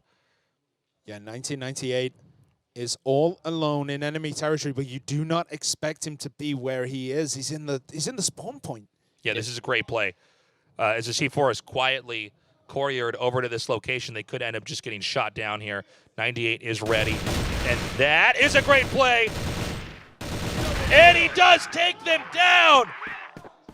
1998, the Ninja, moves into that location, gets the kill with stealth play, and this is going into round number 7 here. Insanity, complete insanity. This is a slaughter right now. Q9 showing who is the best in China. It might not have been them all year long, but right now they are number 1. Super Valiant Gaming is having to have the fight of their life, and they are losing that fight as Q9 continues to crush. Now, we have a setup to invade over here through the warehouse into the B-bomb site. There's decent coverage here, but if they actually spill through and could take out the 2 players defending that, it is manageable. 1998 is very good at covering, though, behind the box. So this is smoked, the first kill, and 98, hold on. He's taking cover. He's killed off. 18 getting 2 kills here. N9 gets 1, so 98 is down. J-Way is down. Those are the 2 biggest hitters, but we still have Bean and Long available on Q9. But it is a 2 versus 4. Yeah, they know that Bean's all the way into the B passage, and Long does come in for cover from that double door towards the B side, but still against this many men, it might not be good. Nice idea there, but it's a 1v2. Can Bean do it? He's done it before. His teammates thinned out Super Valiant Gaming pretty well. Not easy to do with a sniper rifle, though. Yeah, he knows that one's from the storage, one in that bomb site. Now, they're going to be on opposite sides, so it's very difficult to pick off one without being shot from behind. 26 seconds left on the bomb. Yeah, that kill zone is real nice for Super Valiant Gaming. They just have him completely covered, but he does get 100 HP. Ducking under here. But he ended up out-positioning himself. He took cover under there, hoping that it would look like he had actually gone back through the door, but then when he pops up, his sight was in the wrong spot. I mean, even when Super Valiant win, it still looks as though Q9 are going to take it until the very last second, but a missed shot there. Bean does manage to take 18 with him, though. At least 1-1 trade. That's not as bad as how it looked like with the first bullet missing there. Yeah, the pistol shot actually managed to make up for it. Now it's a 4v4. Pretty clear that sights are set right now on the B site. They're staying back here. Loving the immediate read from Q9 after having one B site open and penetrated by SV. Immediately switching over into that storage with a double angle. Unreal. Perfectly. Just unreal. 4v2 now. DBQ though clutching it. 98 and Long. Are they going to try to go for it through the door? Nice kill. Yeah, but Emzin goes down as well, and it is a 2 versus 1. Jway is low. 1998 is there, but by God, 1998 gets another kill. He should not have been swapping into his pistol at that moment. It was, it's funny. It takes almost no time, but in that moment, the bullets hit you and the game is done. 2-6 right now. We are going into the 9th game on this side before we switch sides, and this is mirroring what we already had happen here in game 1.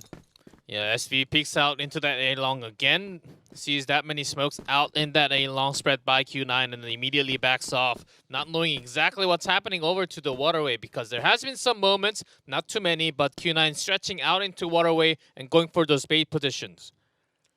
We can see right now that short is covered by, I think, Long and Jway. We're still waiting for Super Valiant Gaming to move here. Every win is precious right now. Q9 wants to close it out. Super Valiant Gaming wants to catch up. As we see our players inch in. It looks like they're going to try to feign pressure over here to A and then pounce upon B. And it's working. You're right, it does look like it's working here. Now they are hemorrhaging players on the other side of the map to do this, but the position now has been gained. Can they keep it though?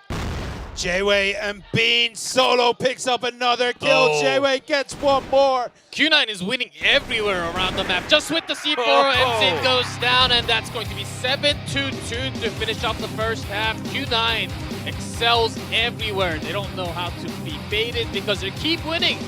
Q9 knows the end is in sight. They just need to close it out. I gotta say, I'm a little bit shocked at the one-sidedness here.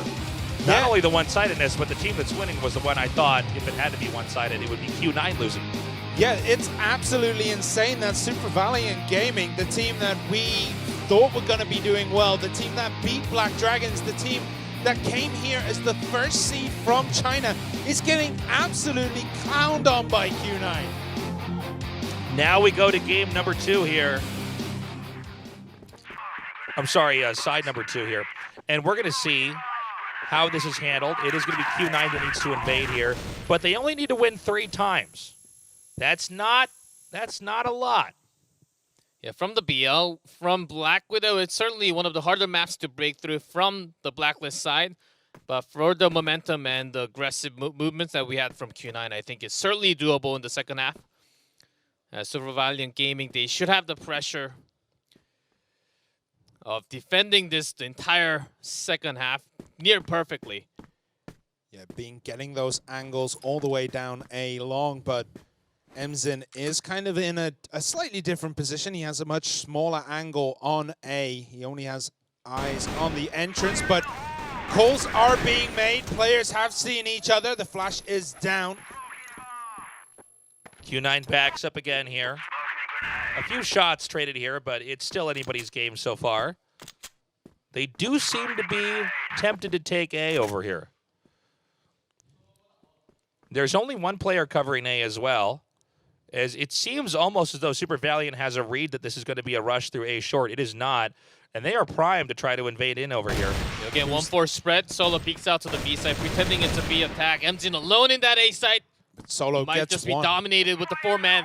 I'm worried Super Valiant Gaming has been completely suckered Way here. too late. Looking into A long, doesn't really know. They didn't catch Emzin on the back. He gets 2, but he is taken down by Bean. And now it's all even out. It's 3 versus 3, but SV are very low. Super stealthy play there to hide behind the truck and wait it out. They did manage to stabilize themselves. It's a 2v3 though right now. Now a 3v1. And N9 is going to get hit from behind here if he doesn't go super fast. There is one player coming here. Yeah, Solo is on the hunt. Jway, he turns around, but doesn't matter. Solo takes N9 down. 2 more to go. Look at the faces of Super Valiant Gaming. The tension is real.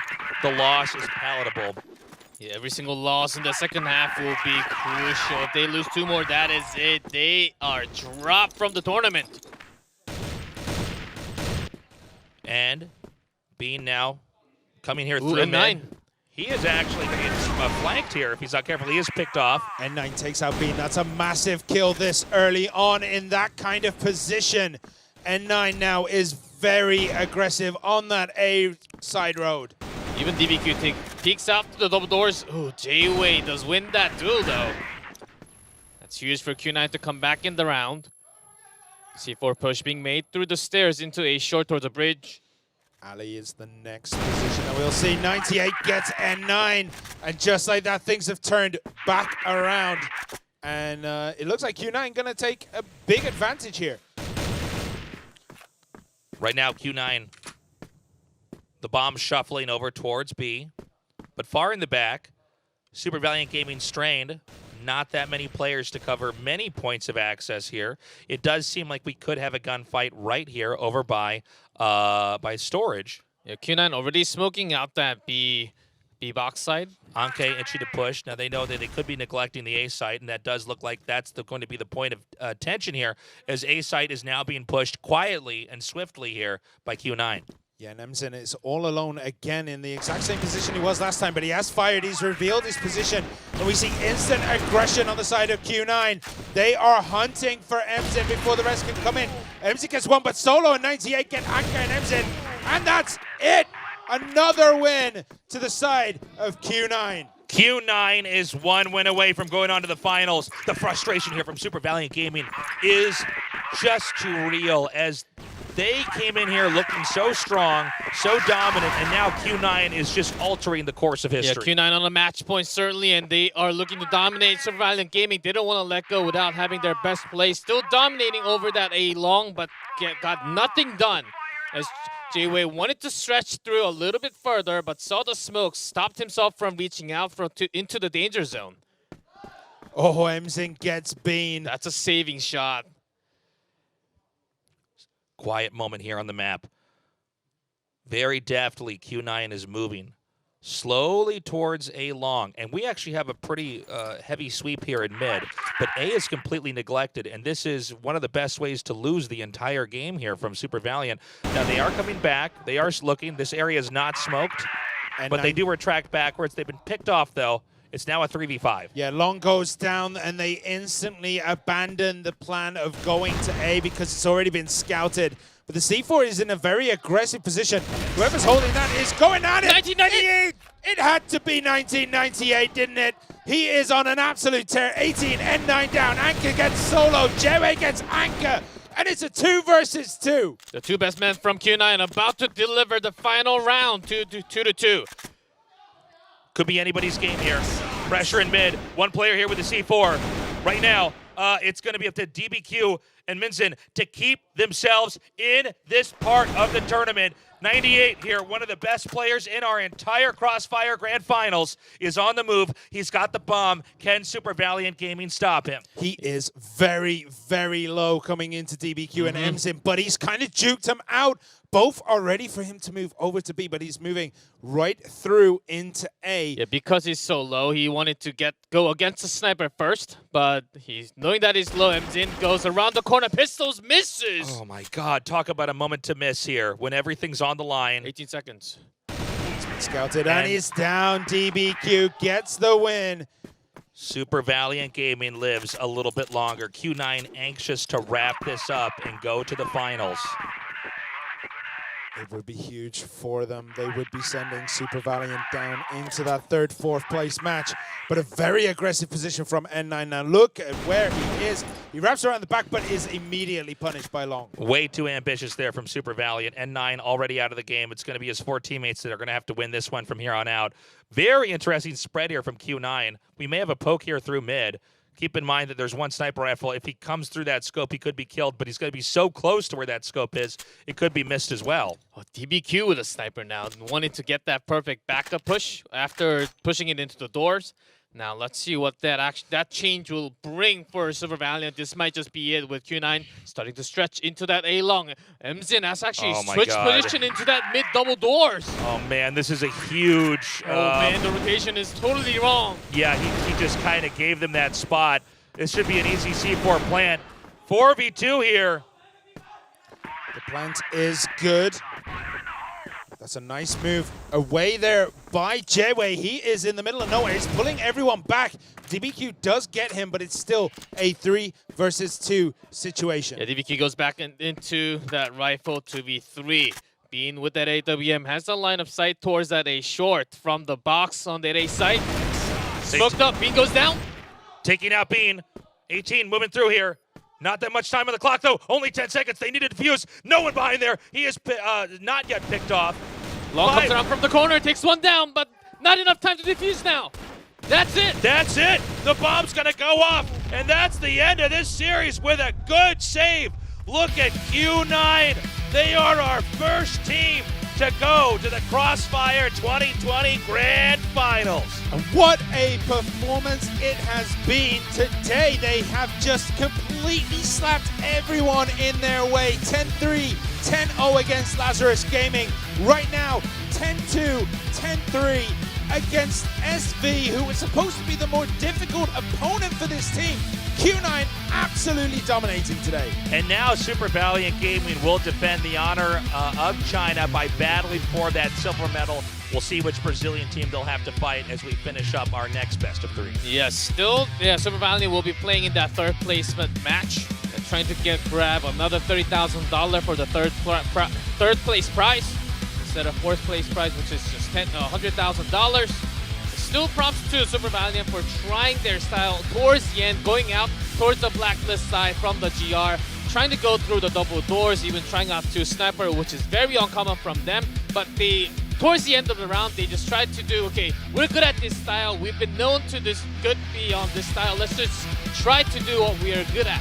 An emotional moment here. You can see tears being held back from one of our Q9 players. This means so much. You know, this is their life, Crossfire. And their dreams are coming to 2 weeks, by the way, in quarantine in order to stand here on this stage, which is totally sick, by the way. Insane augmented reality technology that we are using here over in Seoul in our studio. And they will stand before the world and fight to reclaim the honor of China. 1998 delivered so much. Like, opening shot, it was usually J-Way or Long, but 1998 just breaking through A side, B side, either Port or Black Widow, it didn't matter. Wherever he went, he was able to open doors for the teammates all the time. He definitely has to be the MVP. If it's not, it's an outrage, G-Clef. Like, he fully deserves it because he has played out of his mind. He was like a man possessed today. And we can see here, it doesn't matter who we really go on Q9. Everyone had clutch moments throughout the whole game. Yeah, Bean also had really nice sniping moments compared to Bean. Emson from Super Valiant actually didn't show that many shots. He stayed quiet, and oftentimes he was making rotation at the worst timing.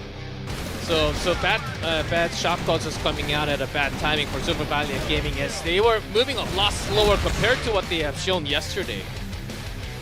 I love it. So and look at the joy there crazy as they actually managed to win and go on to the finals. The times are changing, man. Q9, I guess they are #1 in the most populated country in the entire world, where Crossfire is the biggest game. Oh yeah, certainly a huge moment for Q9 after that many days of quarantine and just going into the grand finals. This is a life-changing moment for the entire team. Super Valiant, I don't know what exactly happened to them today, but they will not make it into the grand finals. And we've seen this time and time again this tournament. Teams that play early and have to play 2 times end up winning their matches. How is that going to play out in the next match when it's going to be Vincent versus Black Dragons? And this is going to be a very exciting rematch here. We're going to have the 2019 Grand Finals once again. Here is our MVP. It's 1998. I'm not surprised. We saw so many moments, especially behind the box, where 98 held it down, got his team back in there, and they were able to recover. He had so many key moments where he pulled through. But overall, the entire team was incredible. Yeah, 1998 thoroughly deserves it. 27 kills, 10 deaths with an attack point of 27, so that's 10 headshots extra. I mean, the guy was on fire, but the same could be said for Bean as well. Like, you could put Bean in this picture and it would change absolutely nothing. We'd still be happy that it's the right MVP. I'm just blown away by the quality we've seen. Yeah, also the strategy prepared by Q9, it was just insane, just outmatched what Super Valiant has actually prepared for this matchup.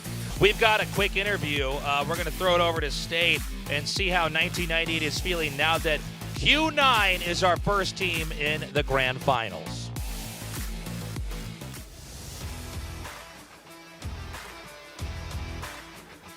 Well, we finally have our first finalist. I'm here with 1998, who led his team to victory today. And first, I have to ask, how does it feel to reach the grand finals? 你终于进了决赛，你们感想如何？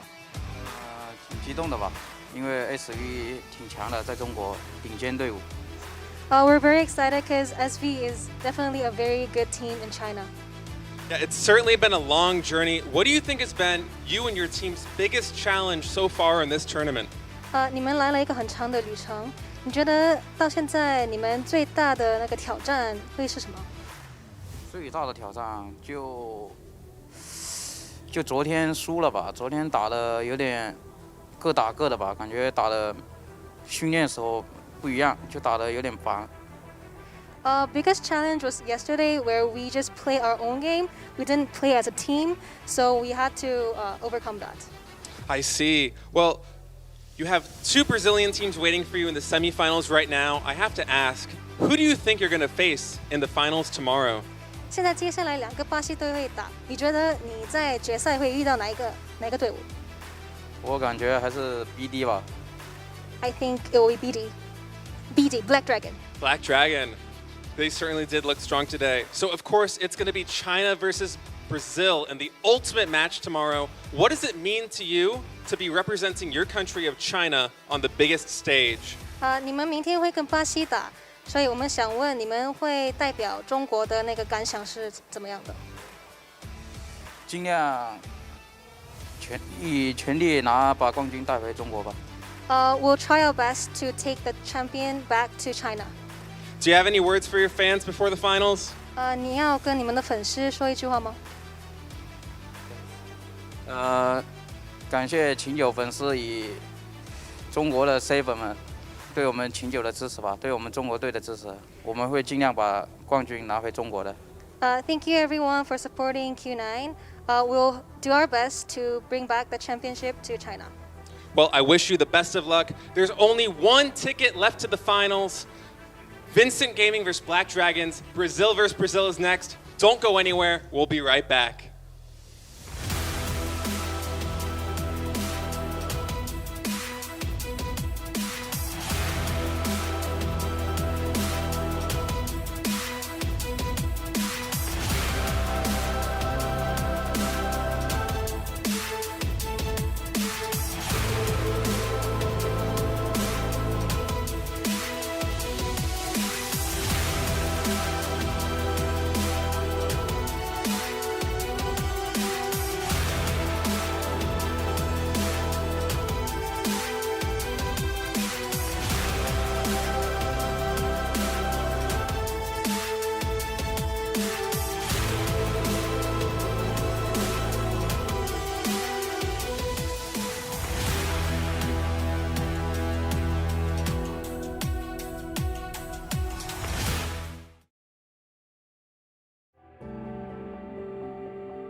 We must stay apart now.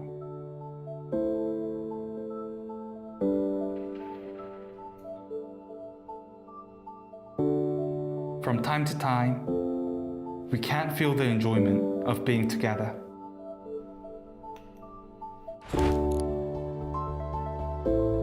But with Crossfire, we can stand together as one. We can be together.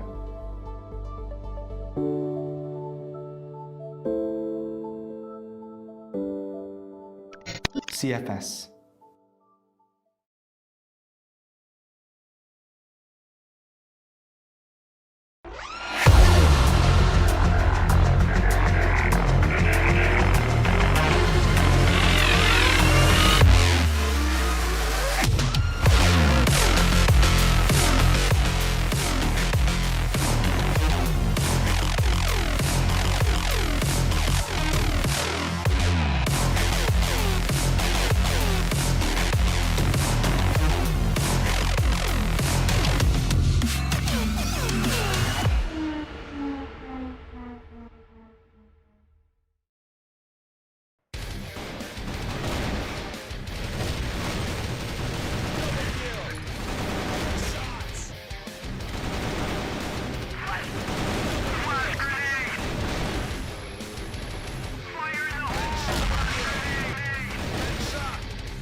We're here at the Crossfire 2020 Grand Finals.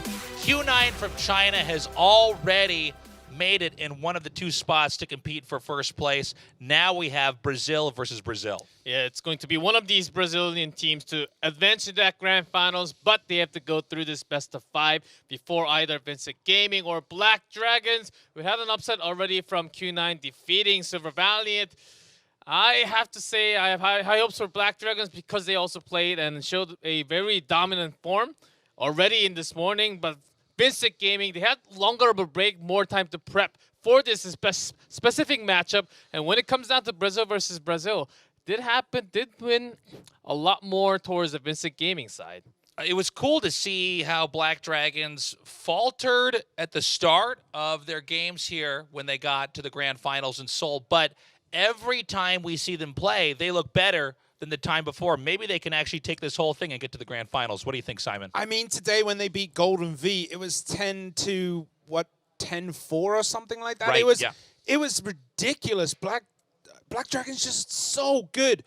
But Vincent Gaming, man, they're going to be up there, but we have seen the teams that come in cold in this match 3 generally don't perform that well. So maybe that's going to work against Vincent Gaming, against Black Dragons, and Black Dragons take the victory there. And no matter how the games go, our finals, as well as a third place, fourth place match, will be Brazil versus China. China historically has looked unstoppable in Crossfire, but in the past few years, Brazil has emerged as a powerhouse in esports, but especially in Crossfire. So again, I'm very curious to see which region is going to dominate. And both teams right now on stage just going wild, getting ready for the event, just hyping it up because they need to bring all the energy to win this match. It is the same best of 3. Wonder what map are they going to be playing, because once we go into maps like Ankara or Black Widow again, I think Black Dragons are actually going to have a big lead and big favor winning this match. We're going to have the map bans in a second here. So much history with these two teams. Again, Vincent Gaming looking so strong. But at the same time, the Black Dragons, they've got a lot of history with them. There's a real rivalry. At the same time, they are countrymen. I loved in our interview that we had after we wrapped up our third best of 3. Our second best of 3. We heard that, both sides are going to be happy no matter who goes on because Brazil can fight to win the whole thing. But there's a lot of prestige on the line, and there's a lot of money. It's a little bit under $900,000, nearly $1 million in prize pool here. So the prize difference between getting top 2 or top 4 is huge. It is a massive drop-off, but these guys are all friends. They probably all hang out together when they can.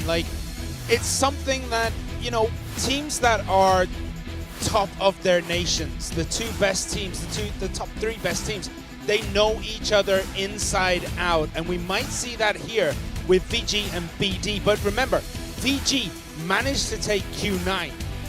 It went all the way, but VG beat Q9. Q9 just had an absolutely dominating performance against SV, who beat Vincent Gaming last time round.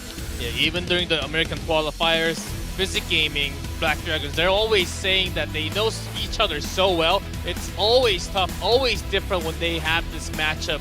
Both teams were saying that all over the interview, how difficult it is to face them every single time, even if they face them in the qualifiers in this world matchup.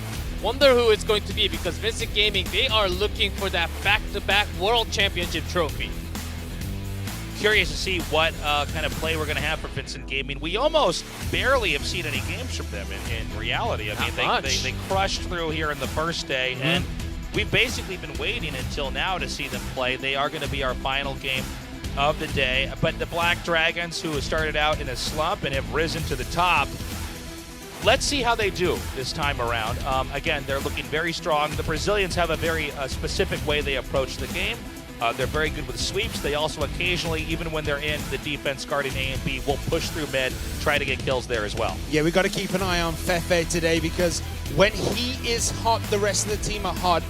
But when he's not playing that well, the rest of the team kind of starts to stumble around ever so slightly. So we're going to have to see if they can activate him with this matchup. as we're going to find out what the maps are going to be. Compound as well as Subbase are the bans. Port, Black Widow, and Ankara is where our fight will take place. Brazil versus Brazil. The loser is not knocked out. There will be a fight tomorrow for the 3rd place, 4th place. But this is where it all comes down to the Brazilian meta. How do they outthink each other? How do they outmaneuver each other? Yeah, it's going to be a big fight. I think Pork will give us a very big hint of what's going to happen in the 2nd map. If we go to the 3rd map, Ankara will be a big fight because Black Dragons, they love to have an aggressive push from the VR side, BL side. When it goes to Ankara, BG might struggle changing back from the double snipers into that rifleman when it comes to the side switch for Ankara. So I have a big feeling that Vincent Gaming needs to win this match before we go to the set 3. So Port is where this will all start off. I'm hoping we're going to have a close series today because so far, everything has been very one-sided. 100% one-sided. The only team that didn't really have a one-sided victory was Black Dragons against Golden V in that map 2 on Black Widow, where it was very, very close. They got pushed all the way. So maybe, just maybe that took a little bit too much out the engines of Black Dragons and shows up here that they might be a little bit tired, they might be a little bit exhausted and make mistakes they don't usually make. Okay, high fives all around, cheers on both sides. Our game has loaded up. This is game 1 in a best of 3. Brazil versus Brazil. Vincent Gaming versus Black Dragons. A fight to fight in the grand finals. And it is going to be Vincent Gaming spawning on the offense with a quick rush here, and Black Dragons on the defense in the north. Yeah, Black Dragon surprisingly does not really push into the central passage at all. Usually what we have from a lot of Chinese teams, they would dominate over to that B entrance and take that over and buy a good amount of 25 seconds, 30 seconds before making an entry into exactly this spot. Lots of pressure here. Vincent Gaming, they edge in and then they back out immediately. Now, one thing about this team, they've always been very fluid and coordinated with their movement. They seem to move, it's almost like their side of the game is moving at a faster pace, like it's been fast-forwarded. Now they're in the mid, quick rotation. Looks like they may poke. Again, they never seem to want to commit, but there is a chance they could dive into A here if they see that fit.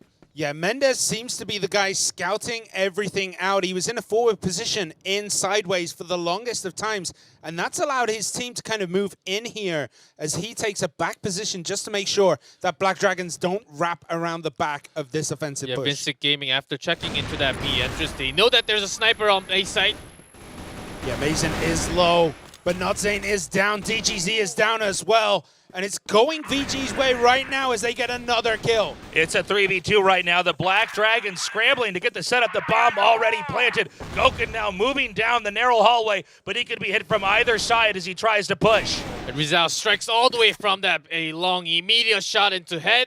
And ADRF, the only one left for Black Dragons, goes down first round, does go for VG. Hype moment here for Vincent Gaming. The tension is real on the faces of the Black Dragons. A did look fairly exposed there. We did not have any high ground sniper position to try to cover that. You can pretty much see everything from A long, and it also, I don't believe, was smoked at that point in time. So an easy breach there for Vincent Gaming. Yeah, DGZ actually went down from A top, thinking that he might have to go back up towards the B side early on. Yeah, Mendez getting a nice early kill on Goken, making sure he's out of the picture as we move on in this game. But everything now is held up around center passage. It should be an easier approach from Vincent Gaming. Already Goken is down. I like Vincent Gaming biding their time here. They're all squeezed together. If Mazin actually tries to peek, he is going to get annihilated. Another smoke through mid should give another signal that Vincent Gaming should be coming towards the midsection, towards the bridge, or jumping on top. I think he thinks it's a fake. He may end up going in there. He may end up just eating a ton of AK bullets. Yeah, Mason actually took quite a bit of damage from one shot there. He is pretty low as he's flashed up and instantly taken out. And that is the go sign for VG. An invade over here on the A side, but one player already picked off. C4 not yet to be planted. 2v1 now. 2v2 here. 2v1 as Fefe is still in the game. Fefe scrambling now down here. One more for VG right now. Get that C4 planted. This is good news for Vienna, making it into 2v2. Right on top. Notson is still staying on top of A. Yeah, Vienna is down. ADRF is there. He is ready. He comes up, gets one, and he is untouched. As he gets two, ADRF, massive play there. We've already got ourselves a very good series here. These guys do appear to be very evenly matched. Clutch play, and that was critical, as we have no idea who's really going to take the lead here right now. Yeah, one apiece. Excellent play by Black Dragons there as they do defuse the bomb. But Vincent Gaming still look incredibly tight at this point. They look as though they were the ones playing the games earlier today and have been warmed up. There is no ice on their wrists, on their fingers. They are here and they are ready to play. Now, that could have been real bad news for Black Dragons because they lost Goken early on and making that into 4v5 situation. And notice the position of DZZ. He's actually out all the way into the loading now with that AWM, controlling that much space for A side, knowing that the sideway is actually pretty much safe after that, getting that flash and check out with an AWM. Yeah, Vincent Gaming, they should have an okay idea, but not exactly where DZZ is at the moment. Very conservative play here on both sides. C4 is going to get scooped up again. We may see them toying with mid here. They do like to smoke this area out and sort of wait. Oh my god, this is crazy. Uh-oh. Oh. Nice shooting there. They're actually almost completely surrounded. And that was just immaculate play there by the Black Dragons again. You have to be good at randomizing your movement here on the map, and they were ready for a possible push into mid. DGZ got two down almost instantly. The guy is a monster right now. He is 4-2 so far. And it definitely looks like he'll be hitting 5-6 by the end of this one. Right now, one player on roof, 3 in warehouse. This is going to be a tough push here for Vincent Gaming. It's not just all every angle, it's above as well. Is down Goken. Goken again gets a massive victory here for Black Dragons as they go 2-1 up. Patient play there. A lot of that came down to the players eliminated there in mid. We may have DGZ maybe too far out here. This is pretty ambitious. The smoke will actually allow him to escape, throwing a nade just to ensure he might get some damage off over there. And he actually did get quite a big hit in there.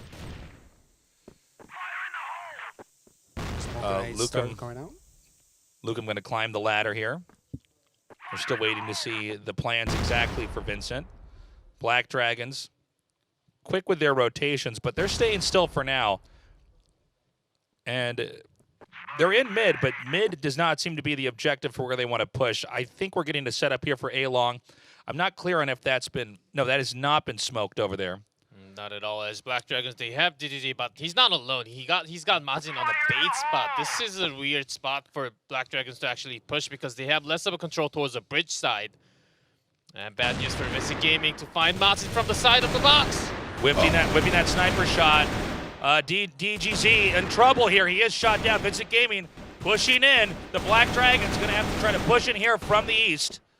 ADRF is trying to do what he can. Vienna is still around here too, but it is looking kind of bad for Black Dragons in this spot as Vienna gets one, but Lukaum gets Vienna, and that ties it up 2-2, and this is a very close series so far. Yeah, it's anybody's game right now. This is a really even match here. I think we're going to go all the way to map number 3, if I had to be honest. They both are really making each other work for the wins.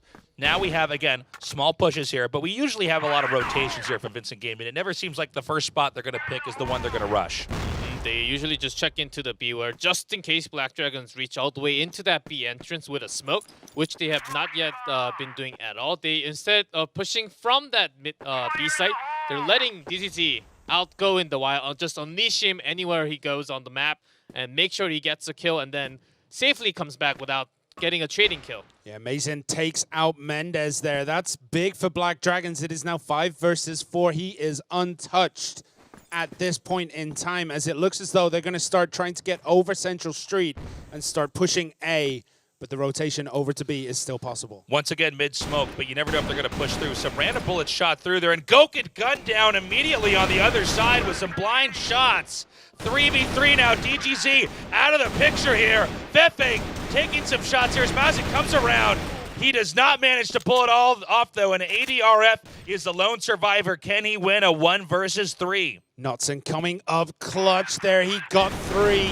He's looking for more, and he gets it. ADRF is his as well. Knutson on absolute fire Again, in that one. Black Dragons are actually starting with a 5v4, but Vincent Gaming actually diving into the perfect spot at a great position choices right after and winning that 4v5 duel all the time. Bomb rush B, it is. Flashes go out. ADRF picks up 2, but then does go down to Lucao.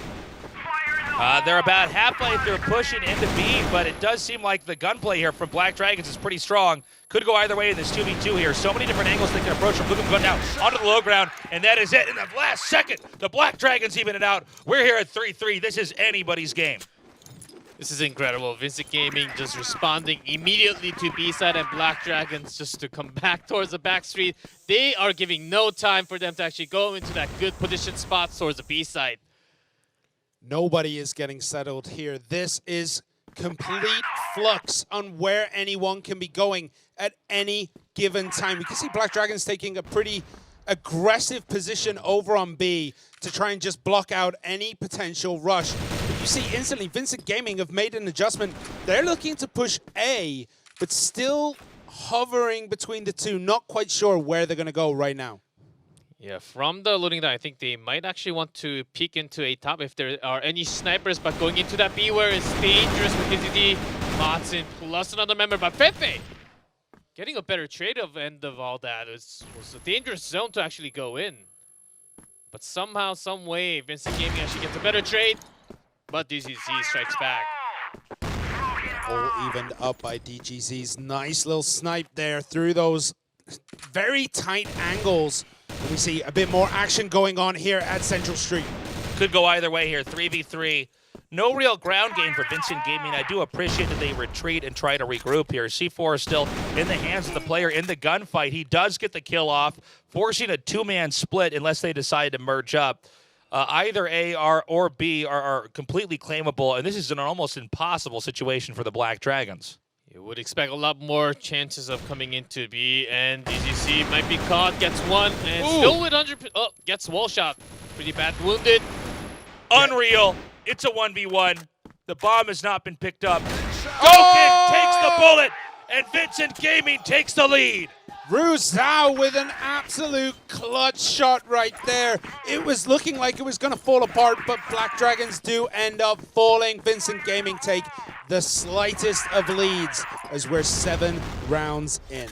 Right there, I think Gokin expected him to actually plant the C4 and then go for the position. That's exactly why Gokin moved up so quickly. Did not choose to actually go for the plant. Was the right choice to peek into the backstreet. Make sure you have information before planting the bomb. Well done by Vincent Gaming. Mazen with the peek here. Again, Vincent Gaming, these guys are so even, but Vincent Gaming is eking out the win here. It would be key to try to win this and then take the 5-4 lead. But VG could end up pulling through with a 2-man lead. And for how even this is, that might be the pacing you need to just close it out. Yeah, Mazen trying to get as much information as he can on the movements of VG, but he cannot see anything and decides maybe they're coming down A long. So he moves around, but that seems to be the cosign. It seems that VG know exactly where he was, and they have pushed out into this central zone. Diving into the A side and responding better, but Pepe trying to break into that A side, not really landing the perfect shots. It's an all-out brawl here. Mine's the only player left in this game. It's hard to imagine he could take this one spray and he disappears. 2v1 here. With 2 HP though. Yeah. He can do it though. We've seen him. Oh, no, he cannot. Gets hit with the grenade. ADRF. Almost Jordan-like there. Gets another win. And it's 4-4. So this is going to be the last round on this for the first half of this map. Then they'll swap sides. But these guys look so even. Every round is so critical because you throw one round that you had won, and that might be all it takes to be completely knocked into third place, fourth place. Yeah, both teams are trying their hardest to get back into control, but still VG from BL, they're getting a lot done from the first half, and the Mazin again strikes from that A long. Mendez, he was the one holding position, but this single bullet headshot, I believe. C4 is being pulled back out of B warehouse. They may try to fish around mid. But they're already down one player here on Vincent Gaming. The Black Dragons, they seem to be almost like turrets at this point in time, not moving. Wow, not a kill there with that shot. DGZ going to throw an A and see if he can't chip him out of this game. And we have actually now very fluid movement here from the Black Dragons. They are ready for a possible push into mid here. Yeah, it's starting to look bad for Vincent Gaming. They've taken a lot of damage, but they do get Mazin down. Goken gets Ukam. Goken gets Fefe too. And it's looking like Black Dragons are going to be able to take the lead here, but Notzing takes down Goken, and it's a 3 versus basically a third of a person right there. Even if you add the two up. Yeah, I thought it was a 3v1, and then I realized Notson is, in fact, still in this game with 1 HP and no longer. And this is going to be a miracle if we had a win there. So that does it. Now we swap sides. Great play by the Black Dragons. They've eked out a lead. We're only here in Game 1, just now finishing up the first half of Map 1. I've got to say, I fully enjoyed that first half. Back and forth between Black Dragons and Vincent Gaming. The strategies were often just tied up. And great backup feed by the both sides. It has to be just Brazilian teams just knowing so well about each other, about how they move throughout the map of port. And that was exactly the reason why they were just clashing in throughout towards the bridge, towards the A side. Whenever they're going into the B, they were already flashed and smoked up all the time. Right. VG have to find a way to shut down DGZ. He is currently 11-7 after those first 9 rounds. He is playing just flawless Crossfire. He is so good on his movements. He's so good on his shots. It's going to be really hard to kind of collapse in on him. Oh my God. 2 nades doing so much damage. The Black Dragons may get flushed out in this game. They definitely predicted an A-side rush. They hit it, but Mason and Goken pulling things back. They take down Fefe, they take down Nelson. Ryuzao goes down to Goken. And it's now a 3 versus 1. It is a manhunt right now, and he goes down. VG draw first blood in the second half, and it is 5-5. We rarely see that. A few nades completely damage the entire team, softening them up, so a few sprays from rifles will clean them up. And they're going to do, in fact, the same rush again, it looks like. Let's see if they pull the trigger. Same nades go down. I think they might just stall out and then dive in. Yeah, you don't want to take that nade damage anymore. Yeah, imagine you did that twice in a row. That's 2 straight round loss, but it wasn't a dominant full-out ace 5-0 there. Still was able to provide some damage. I believe Notson is there with a rifle. Look at the positioning of VG. They knew this was going to be another A rush. They had 4 people within very close vicinity of the A site with only 1 protecting B. And Notson takes down Mazin.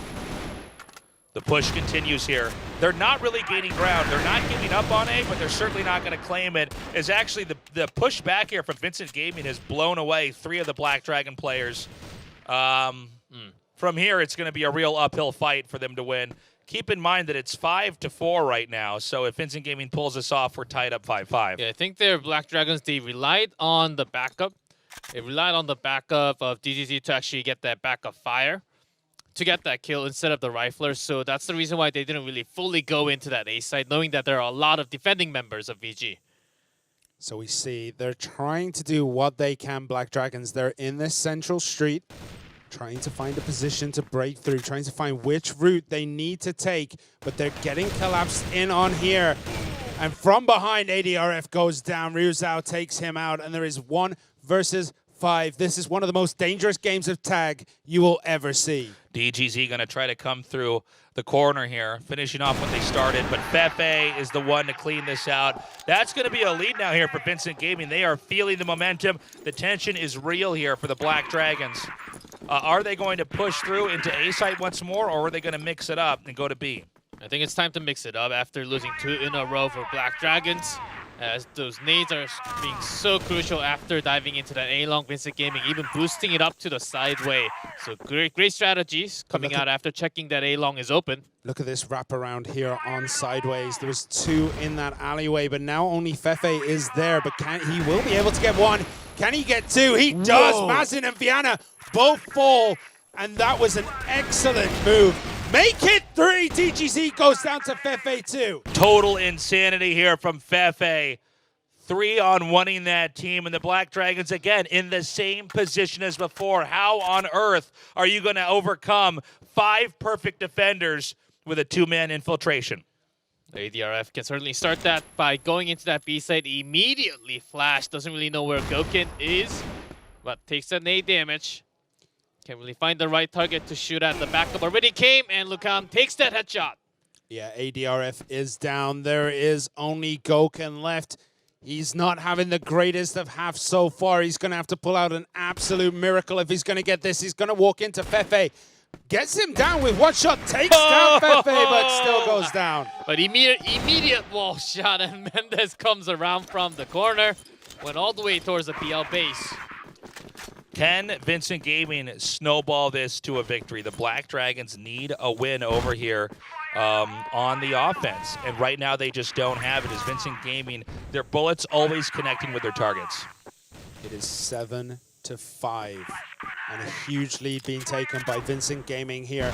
And this time they don't have anyone in that sideways little nook, so they're going to have to give up that spot, which kind of gives control of Central Street over to the Black Dragons. Usually we do have switch from Goken into that rifle from the BL side, but this time they will just continue to deliver with 2 snipers. Oh, DGZ picks up a big kill on Lucam right now, and it's 5 versus 4. But DGZ getting hot again. Fefe takes him down instantly, though. He is under the ground, and no way is he going to have any more kind of influence on this map. Fefe having just such impactful engagements on here. He's taking kills that I think a lot of players wouldn't be able to do. Again, still a 4v4. It's still anybody's game. About 1 minute, 15 seconds on the clock. It looks like they may inch towards B, but there's 2 players ready to defend that. Let's see how quickly they can react. Mazen taking a peek over here right now. Try to bait as a B push into the warehouse, but smoking into that midsection, going for the bridge push, I think it will be okay after knowing that one of those snipers is actually down from VG. Yeah, nobody has eyes on this on the side of VG, so this might be really dangerous, but Mendez gets one before he's taken down by ADRF. And now there's a slight pincer movement trying to be attempted here by Vincent Gaming. Flash grenade thrown over there. It's now down to 2 Black Dragons players. Again, Fefe, as long as he's alive, he's a real lethal threat. Bomb now planted. But Vincent Gaming is primed to invade right now. Yeah, like the wait from Rizal there, he could have just went into that B site, challenged that 1v2, but he waited for his teammates to make it into a 3v2 instead. It's 1 down. Diana is out. ADRF takes Fefe. He gets 1 kill, but it's too much. I love the sweeping here from Vincent Gaming. They're hitting from so many different sides, and they know they can win map number 1. That bumps them up to 8. Black Dragons need to have a perfect series if they're going to come back. That is 4 rounds in a row for Vincent Gaming in the second half. They're having a big role in the momentum shift, and Black Dragons certainly not able to. They're having some good plans and good delivery into the site, but they just cannot finish it for some reason. Yeah, there's just a little bit of skill gap between the 2 teams right now, it seems, because everything Vincent Gaming doing right now is working. Unless this engagement goes horribly for them, it's a 1-for-1. Fefe goes down. He does take Viana with him, though. And we see the immediate retreat of Not Sane. Black Dragons do not want to overextend here. They need to come in here. All Vincent Gaming have to do is run down the clock until there's a push that comes in. They'll reposition as much as they can, take peeks whenever possible, but really, again, the burden in the spawn for the Black Dragons, they need to either get kills or plant the bombs. They have 2 locations to do it, but they've got to hit 1. Yes, certainly 4-4. Not bad of a situation for Black Dragons. They still do have the 2 snipers up, Goken and DGZ. And DGZ has been sort of quiet on the second half, but still now with that C4, I think they want to try to go into that A side because they really want to go down, take down the member from that A top. But look at Lucam's position. He's nice in that nook on B. So if someone comes around, he is in prime position to A, get information, and B, start just mowing down anyone in front of him. So we see that, VG Ryuzao takes down Goken. They're surrounded. Yeah, 100%. where can they go? Mind you, Ryuzao has gone on a little adventure down to the south of the map. So that might just be enough, but he is going to get a wraparound here. He's run in to Mazen and ADRF, I believe. Yeah, even if he's not getting another kill, he gave the information to his teammate. They're actually running towards that B side. They're in that warehouse, about to go into B. 25 seconds. There's no other way to go. They're going to try to push this now. This is going to be very difficult because with 15 seconds, they have to kill both players and plant the bomb. Lukaum here to buy time. Oh, and, wow. Triple kill for Lukaum. Beautifully done. You can hear the cheers. I mean, these players just across the room from each other, they know. The Black Dragons are in trouble, and Vincent Gaming, you know, the noose is tightening around the Black Dragons' neck. All they need is one more win, and they are one half of the way to becoming in the finals. I don't speak Portuguese, but I'm pretty sure I heard someone just shout, "This is easy." Nice, on the really. side of VG. Like, it is absolutely nuts right now. They are 5-0 so far in this half, and it doesn't look like it has any chance of slowing down. But this is a pretty good chance after taking Mendez down immediately. He did overstep just a little bit before the entire smoke actually came out towards that B entrance. Better position for Black Dragons to spread with that 5 men. I think it's certainly better to spread into with the double sniper, try to target into a long and then go for those flash plays. We have B Road here pushed up into the B site. All the eggs have to go in one basket right now for Black Dragons. There are no half measures here. They have whittled Vincent Gaming down to 3 players. This should be the round they could win. Yeah, Viana made a real nice move there. He is far away from the team, but just draws the attention of Fefe, who is absolutely nowhere near the B side. And he's got a long run before he can help his teammate, who is already down. So it is 1 versus 4. If anyone could do it, it's Fefe. And now it looks like Vincent Gaming is going to get zoned out of the victory here unless we have the greatest play from Fefe ever. He's already gotten 1 kill, and that's where it's going to end. But he got Goken, who wasn't even a part of that original fight. I mean, yeah. He just clicked and someone died on the map. It is insane. It's like Zeus raining down lightning bolts from up above. But a huge push now. 5 men going towards B. They're all in this tunnel. But Viana is there. Gets Notson. Lukaum gets ADRF. Lukaum gets Viana. Lukaum gets Goken. Amazing takes him down. And down to 3-2. Immediately strikes back though. Fefe, Mendez, they're left. And do they really go for that strike? They retreat back towards the BL spawn. The future of the Black Dragons for game 1 is in Fefe and Men's hands. Yeah, Fefe is doing this epic wrap around. Is he going to be able to catch him from behind? He could have if he was a little bit more decisive on his movements, but now he might just have the angles on them.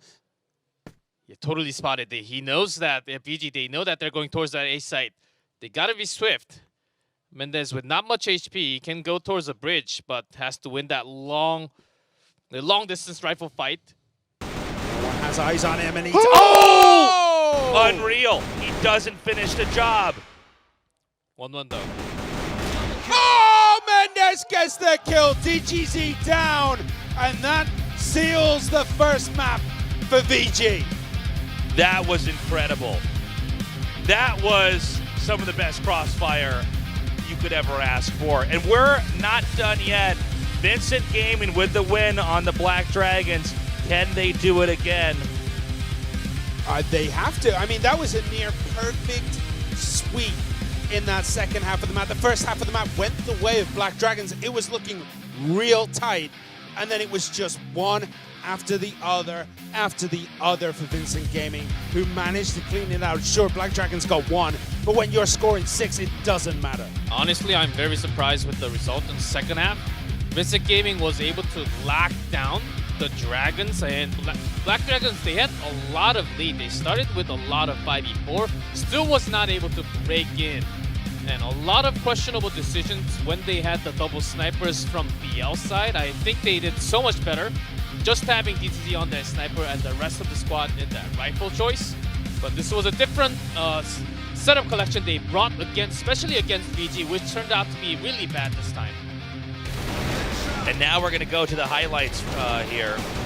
It was close at the start, it really was. It didn't seem like we could ever be sure until the very end who was going to win. But once the side swap came and Black Dragons had to break in, and plant the bomb. Vincent Gaming was completely shutting them down. I mean, Vincent Gaming sealed those dragons behind some kind of mythical, magical gates, because they didn't even seem to show up in that second half.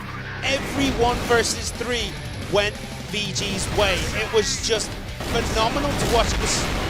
Everything went their way. I just can't even say anything more. Look at this engagement right here. That is everything going VG's way.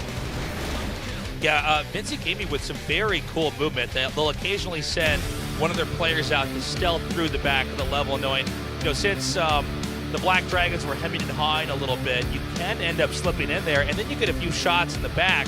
That's enough oftentimes to just close the series out. And even if it's not, your teammate will be able to come from the front and finish it off because, you've already taken them down 3/4 of the way. We're going to go into Black Widow here for map number 2.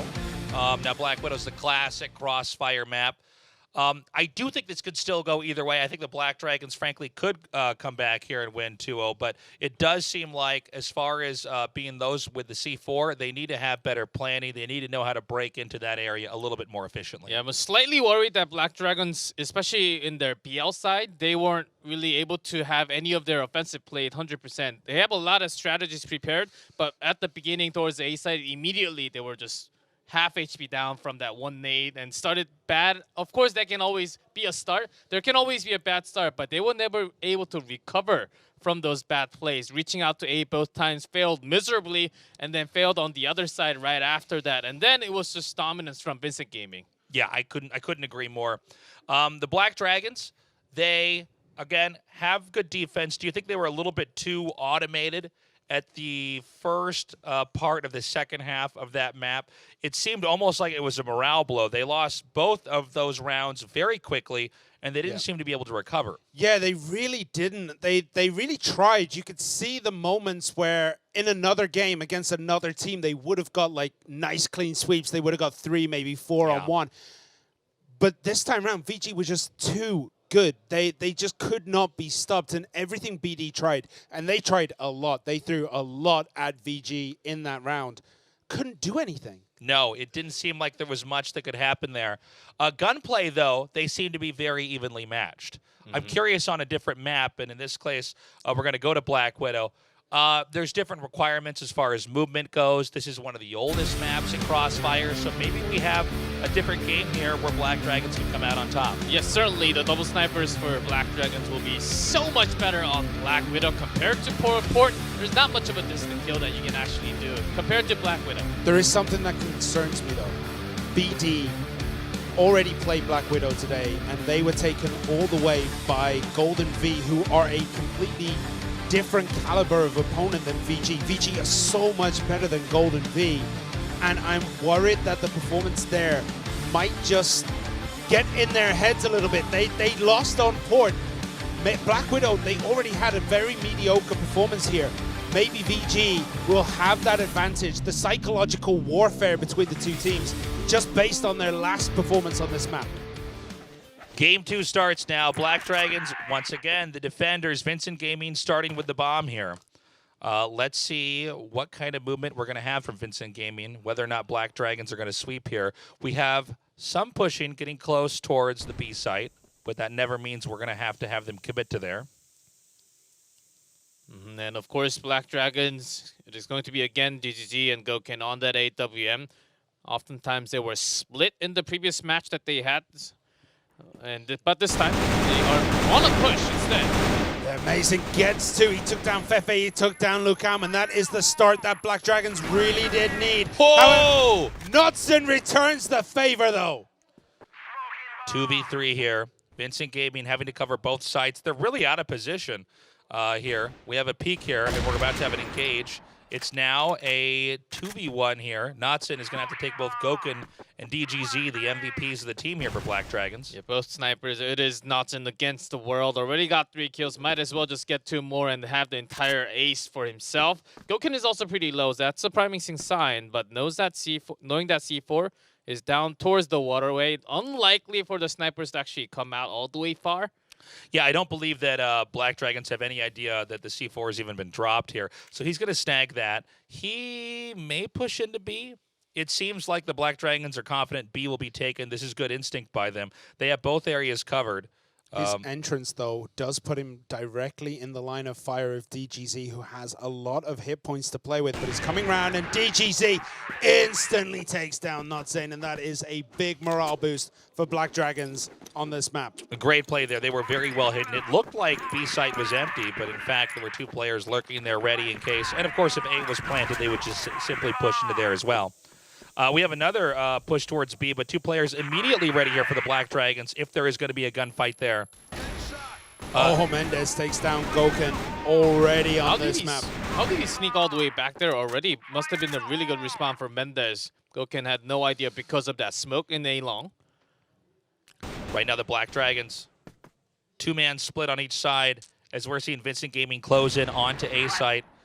1 pushing on A-Long. It looks like the rest will go to A short across the bridge. They get a pick off there.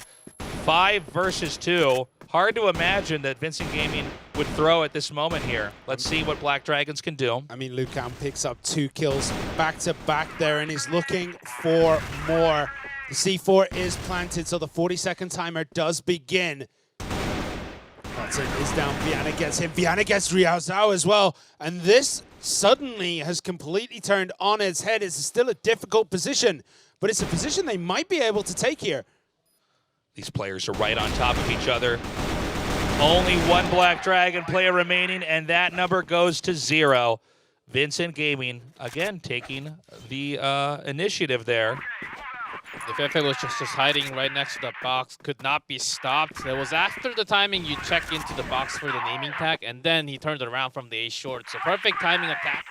This game is mirroring what we saw in Game 1. It was even until Vincent Gaming swapped sides, was on the offense and crushed through. I'm hoping to have a stronger performance here on defense from the Black Dragons. We'll see how it goes. There's a bit of shuffling around here in that center road, center passage again. Seems to be the optimal position just to try and get a little bit of information on your opponents and find out where they are or where they are not, which is also equally important, as we have a little bit of an adventure here by Lukaum, who decides to turn around and go home. We have some nades chucked out over here. We're still waiting to see where Vincent Gaming wants to try to commit to. And a peek down mid here. He may smoke that once more. We'll see. Rotation into A-Long. A-Long is fairly well covered. Smokes have dissipated. We always see that area smoked at the start, which means it's sometimes a nice location to try to attack into later on. Yeah, Mendez trying to get an angle on the snipers who are going to be up there, but the sniper gets the victory there. No, he goes down. Notzane is taken out. Mendez gets DGZ. Goken gets Lukaum. ADRF gets Mendez. And this is all going wrong for VG as PD take it one more time. And that's the kind of play the Black Dragons needed. Shutting down Vincent Gaming, who ended up walking into a pretty good position for the Black Dragons, just completely picked off. They may be trying to rush over here. I think we're possibly going to see a push here through A short. Yeah, after checking how many members are actually Mendez down in B site, they will continue to push. C4 going towards A. Goken's left in no man's land right there in the middle of A. And the Black Dragons need to scramble back here. The C4 is just now planted. This will trigger a push across here. 3 versus 4. It's not easy to get into the best position if you're all guarding B. If you want to try to get a good surround here on A, we may have one push through the alley over here. Yeah, can they get an angle on each other? We see 3 pushing through that passageway as Lukaum takes Viana. Lukaum over here to the left, and he's going to be taking out DGZ. He does not see that player. Great play by Vincent Gaming again, evening it out. Yeah, from BL22 is already a pretty good score for Vincent Gaming. They got a lot more cover angle. Expected DGZ to have that backup fire from that passage. Did not really come through. Riao instantly snipes Viana there. That was absolutely insane. The slightest of peaks, and it all ends in tears. Usually you go out towards the storage with the smoke. This time they didn't even have a smoke out there, so that was sort of an overextension by Viana. Vincent Gaming all the way back here at spawn. We may have an overextension from the Black Dragons. We see them combing middle here with just 1 player. And this is going to be a slow and steady push around towards A-Long. The smoke has just now evaporated. Yeah, but the information they're going to get from that position is crucial to the defense. They must know where the team are rotating to. It is the whole of Vincent Gaming against just Gokun, and Gokun doesn't have the power there to be able to hold it, but DGZ gets Mendez, Fefe gets DGZ though, and now it is a 4 versus 2. Mazin gets one, ADRF is in support as well. Mazin with some nice firing there, picking off some of the stray players. We have one player over by window. That's going to be hard to breach without Mazin giving some good cover. Mazin now going to push through mid here. Good job here by the Black Dragons, even in this out 2-2. But only 22 seconds left on the clock here. It's 2 versus 1. This is intense now. 2 versus 1. And it looks as though Mazin is going to get the drop here, and he does. Oh, Fefe gets a kill. Oh! 2 HP left by ADRF. Comes immediately from the passage. Sick diffuse there. Great job. The Black Dragons are so clutch here. Again, each of these games so important. The Black Dragons want to maintain evenness, get ahead if they can, because Vincent Gaming, on our previous map, when we swap sides, just close it out. So they need to build up, and Viana gets Knudsen down with a very aggressive position. But look where all these 3 players are. It's insane. They're so aggressive. They're down in Waterway right now, and they're going to start us holding that B side long. But they are rotating out back into that B side. So the aggression is done, and they decide to sit back. They get a slight advantage, but nothing really to write home about at this moment. 4v5 right now, but heavy coverage over here on B. We have a smoked middle. They may try to push through that here. Still a big win for Black Dragons by drawing out that many smoke and flash into the waterway. I believe at least 4 were thrown into that position. And just backing out without losing a member, I think that was the key. So they're moving on top. Viana is lying in wait, waiting to strike from the shadows. He's right down behind that box. Will he be able to get an angle when they finally breach through this door? And he does indeed. He gets one. ADRF takes out Rizzo. Mazin takes out Mendez. Fefe, though, gets one back for his side. ADRF is down, but it is now an untenable position. It's 1 versus 4. Great splitting there by the Black Dragons, each one hunting a different Vincent Gaming player down.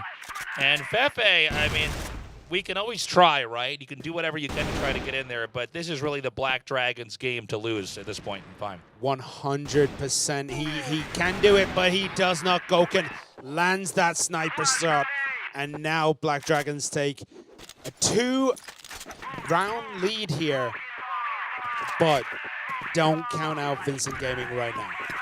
Yeah, Vincent Gaming can always come back. Right now, the Black Dragons are clutching this.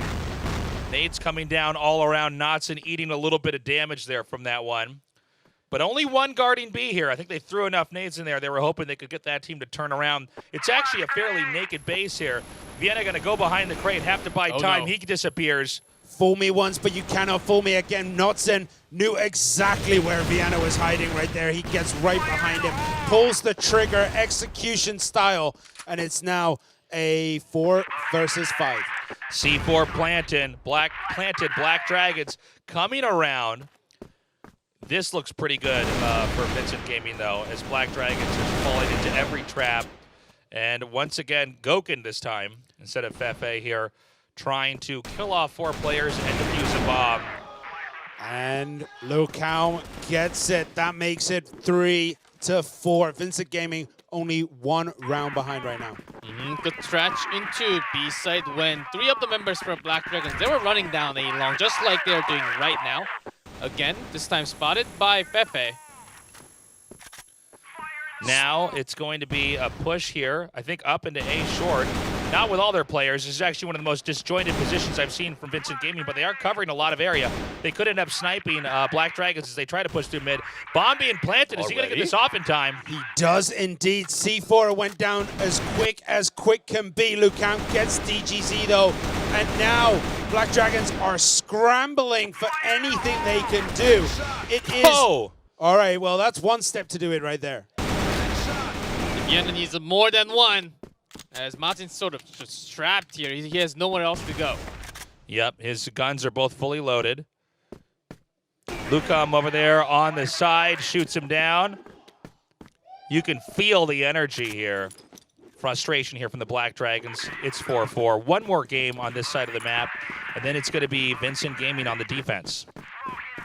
I mean, this seems to be exactly the same of what we saw on Port, where it's just back and forth, and then VG wake up in the second half and just completely slap Black Dragons away.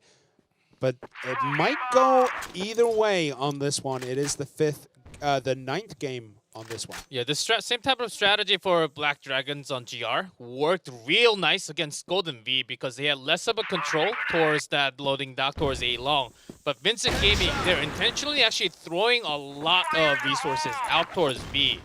So which is the counter strategy against what Black Dragons are trying to do on Black Widow. We're waiting at B. Vincent Gaming or Black Dragons is about to seize the lead here.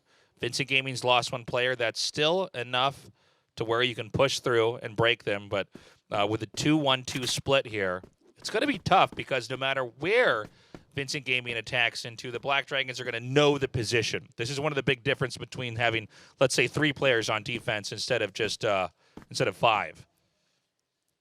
Yeah, everyone on the Black Dragons putting up great performances right now, but it's just, can they get past this final hurdle in the first half? We see a nice rotation over onto A by Vincent Gaming, but they are going to slowly. They're very apprehensive about the positions that they are in, as we see Fefe in Waterway getting kind of closed in on here by ADRF. Oh! This is actually better for VG. There was a bait position for this A push. But you see, Black Dragons do not rotate over to B. They know what is going on. They know this game. And we see Viana once again in the same spot. Is that going to play against him here? It does not. Viana gets Fefe. I think the Black Dragons knows the push is coming in over here. It's a 2v2 at A site. Nades thrown down here. Is that going to take him out? One down. Oh, DGZ take a bow. That was incredibly nice. Great finish to this first half. As once again, Black Dragons take a half away from VG. With Black Dragons in the lead, maybe they can keep that momentum going. Again, they basically had a series that looked like this already in Game 1. They need to keep that going here in Game 2. Vincent Gaming looking very on edge here. They are eager to just get out of this phase of the tournament and go to the finals. Yeah, and I mean, they're already one map ahead. I mean, they can play around a little bit, but I really do think they're going to just turn that screw. Vincent Gaming are just going to bring it in this half and possibly close it out in a very similar fashion to Port. Yeah, 4-5, Black Widow from Blacklist side. That's a great result in the first half, as it might be the same result all over again, just like Port. As Vincent Gaming, they had near flawless defense from GR side. The Black Dragons have gathered up. They're hanging out for now, just outside of A short. Cool rotations here from Vincent Gaming. They are definitely peeking in mid, trying to see if they can find anything here. Not a lot of attention to B. The C4 has just been dropped, so it doesn't get stuck somewhere on the map where the Vincent Gaming can cover it with their sniper rifles. Yeah, DGZ was playing super deep on the snipe, seeing if he could get anything through storage, but nothing appeared, so he has rotated just a little bit over to the central passage. Is he going to be able to get a sight all the way down, though? Probably not, as we see an engagement here. Knudsen takes out Mazin, and immediately they retreat back through the alley, but Knudsen does pay with his life. Black Dragons is coming up now. It's 3v3. The C4 is going to get picked up. Vincent Gaming's confident that the A site might get hit, and it looks like we're having Black Dragons inch into the A site. Here we can see coming up through alley here. Are they going to get spotted? Viana, ADRF, Fefe and Mendez are both down. There is only Ryuzao left for VG, and this is looking like Black Dragon's game because lying in wait is Goken. Yeah, at least Ryuzao, he knows that he has to take out a sniper from A long, but does not spot where Goken was hiding. Media shot taken. That's a great start for the Black Dragons. The Black Dragons are beginning to pull ahead here. I think we're probably going to have a game 3. I hope we're going to have a game 3. They do only have a 5-4 lead, though. Excuse me, a 6-4 lead. So let's see how far they can carry that. Suddenly, Vincent Gaming players being annihilated, mowed down. Lucam was the last one to get shut down in his prime, and it is a 5 versus 2, and there is no damage on the side of Black Dragons. This is a wash for Vincent Gaming. And they're going to keep closing in here. That is it. The Black Dragons, we're having fists hit the table. The tension is high. It looks like we could easily go to game 3. Here's the momentum for the Black Dragons. They are bringing it here tonight. Yeah, Vincent Gaming diving into that A-long. They were just going into that end hell. They were going for that trap. Immediate response from Black Dragons. Dove into that A side. Had no way of collapsing on them. Yeah, this is a completely different story from Port, as Black Dragons already doubled the amount of rounds they got in that second half on Port, and they seem completely pumped for it. It's pretty sure we were going to see Viana put a hole in the desk when he slapped it then. Maybe that'll come later. Now we wait to see who's going to get the first pick here. I would definitely hope that our player at B does not overextend for the Black Dragon's sake. They're eyeing A short, and I think we may have our bomb get collected and a push either through mid or possibly even they come around through long. Firefight over here in mid now. And DGZ the only defender at a bomb site has been picked off by a sniper. Yeah, DGZ gets that on Mendez, and that's huge. ADRF gets Fefe too, and that's even bigger. The big guns have already fallen on the side of Vincent Gaming, and it looks as though Black Dragons are going to cruise to a 3-round lead here. There it is. Viana gets used out. Viana's on absolute fire right now as he takes down Knudsen as well. Communication is just not there for Vincent Gaming right now. They have no idea where Black Dragons are coming from. Through the smoke. Vincent Gaming is disorganized. They are panicked, and they are very close to losing map number 2. You say they're panicked, and then you look at them, and they're just like, well, this will happen, I suppose. Like, well, it's all right. We don't mind. We're just going to let them feel like they're going to win. They're going to go a little bit higher up, and then we're just going to come back and sweep it from here. Smoke's coming down. Pushing through. Oh, but Goken and Mazin getting big kills on the board. Lucam gets Mazin. Knudsen. Oh my god, this is completely turned around on his head. As VG close it out. Ryu Zhao on Goken. And that might just be the start of the end. Beautiful play there. I think a little bit too ambitious from the Black Dragons. They had that momentum. Again, they need 3 more wins to be the victor. We could actually go to our first 9-9 score situation, which I would love to have as well. Smokes everywhere. Flash is going down.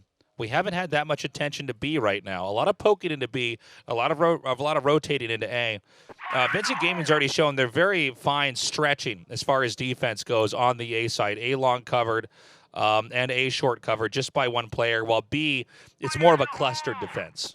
Yeah, and basically the position of Black Dragons has allowed Fefe all the freedom in the world to wrap around, but we can see that Goken is looking that way. I think he knows something is up. I think he knows what Fefe wants to do. Fefe wants to wrap in behind them when he gets the chance. But he is in line of sight of Goken. Yeah, in that safe position, because Black Dragons did not even peek into that A-long. Doesn't really know if there was a smoke or not, into just blocking their sights from reaching anywhere close to that sniper. That's Mendez and A-long. But of course, having it on the other side, rotation into that B side over Nate.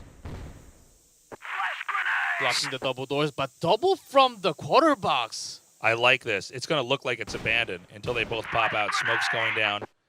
Now a nade came from there, and that's going to expose the position.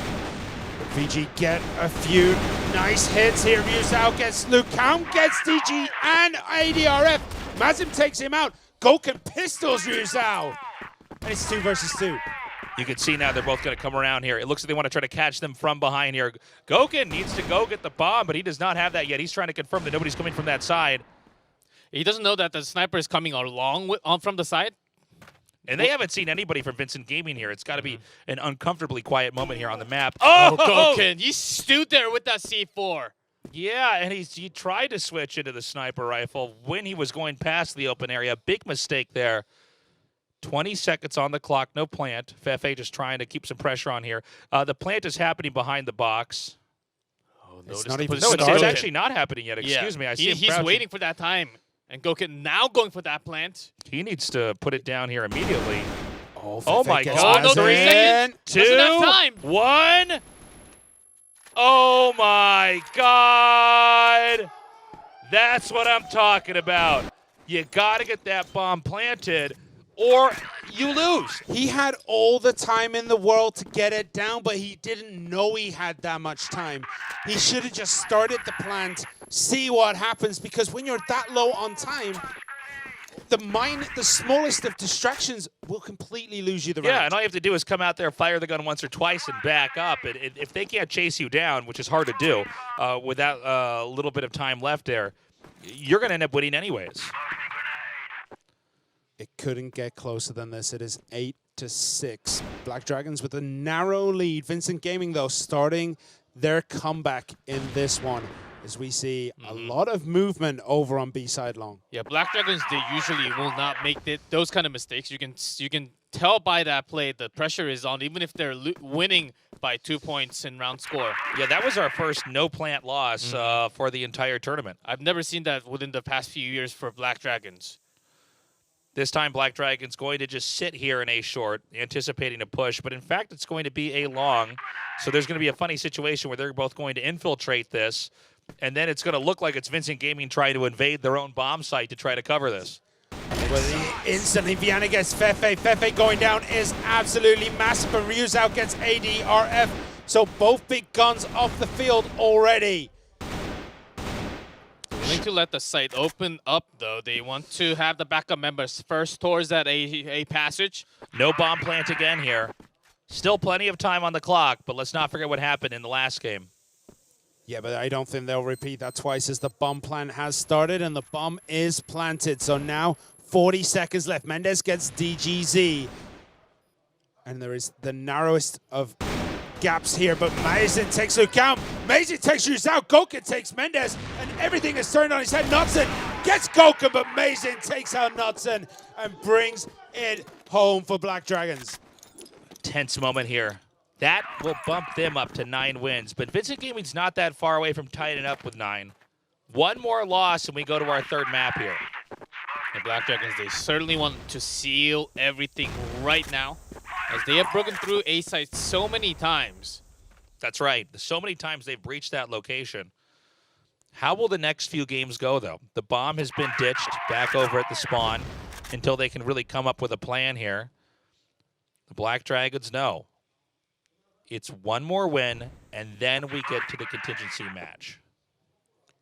Yeah, and I mean, Vincent Gaming, I don't think they really want to go there because no, probably not. They really want to close it out 2-0. The Black Dragons look intent on taking us all the way. They're in a very nice position right now. They're nicely spread out. I don't think Fefe is going to manage to find much luck wrapping around the back this time round because he's in the middle of no man's land and no one is in sight of him. Yeah, I like the cover and the peek into that double doors, now going into that B site. Does some damage, but look how straight immediately back UTZ with that shot. B site is in control, but not totally. Knudsen is still there. He's out in control. Behind the box. Shots fired here. So much chaos here. Just one Fefe player. One PG player, Fefe, is left here. Can he pull off a miracle? Are we going to go to game 3? It's 2-5 so far this half. That is not where he wants to be. The bomb is planted, and now he has all the work to do unless somehow he can get in here and disarm that bomb without taking any damage. Fefe and Goken peeking each other out now. The longer he stays at window, the more complicated it's going to get. The other players can simply reposition. He has to come out through the smoke if he wants to come through the double doors, and it's close to no way of winning that 1v3. Takes one down. Oh, that's 10 2. seconds. Can he do? He's just going to go for the disarm. He's going to go for the defuse. Oh, No way. Viana knew exactly what was going on, and that brings us to Ankara. Clutch play there. I like the idea. I totally get it. Almost had it. Yeah, almost had it. It was actually halfway to defusing. The bomb defuses very quickly in Crossfire. Now we're going to go to map 3, and thank God. This has been an amazing series. I have no idea who's going to take it. Both these sides so evenly matched.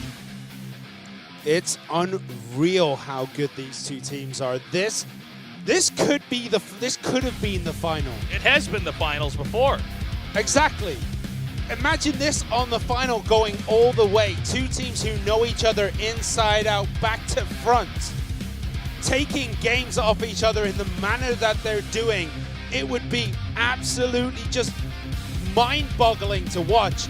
But we're going to go to Ankara. G-Clef, who do you think has the advantage as we head into this map? Honestly, I have no idea. 10-6 on port for Vincent Gaming, 10-6 for Black Dragons from Black Widow. We go to the final map. We just have to see the matches and who wins. This can just go either way. Tasteless, Simon. I'm just amazed by the level of crossfire these two teams are already bringing in the semifinals. I know. I can only imagine what the Chinese teams are thinking as they're watching this. I mean, these guys are absolutely terrifying. Ankara is where the score is going to be settled. Again, it is the first to 10 wins. Ankara is a very different map. It has a lot of long angles here. Sniper rifles are very, very powerful. And of course, you get 1 or 2 sniper rifle shots off, you've suddenly killed off 2 to 3 players, and it's very easy to close the game out from there. So when you're the offender, it's very important you move in the right way.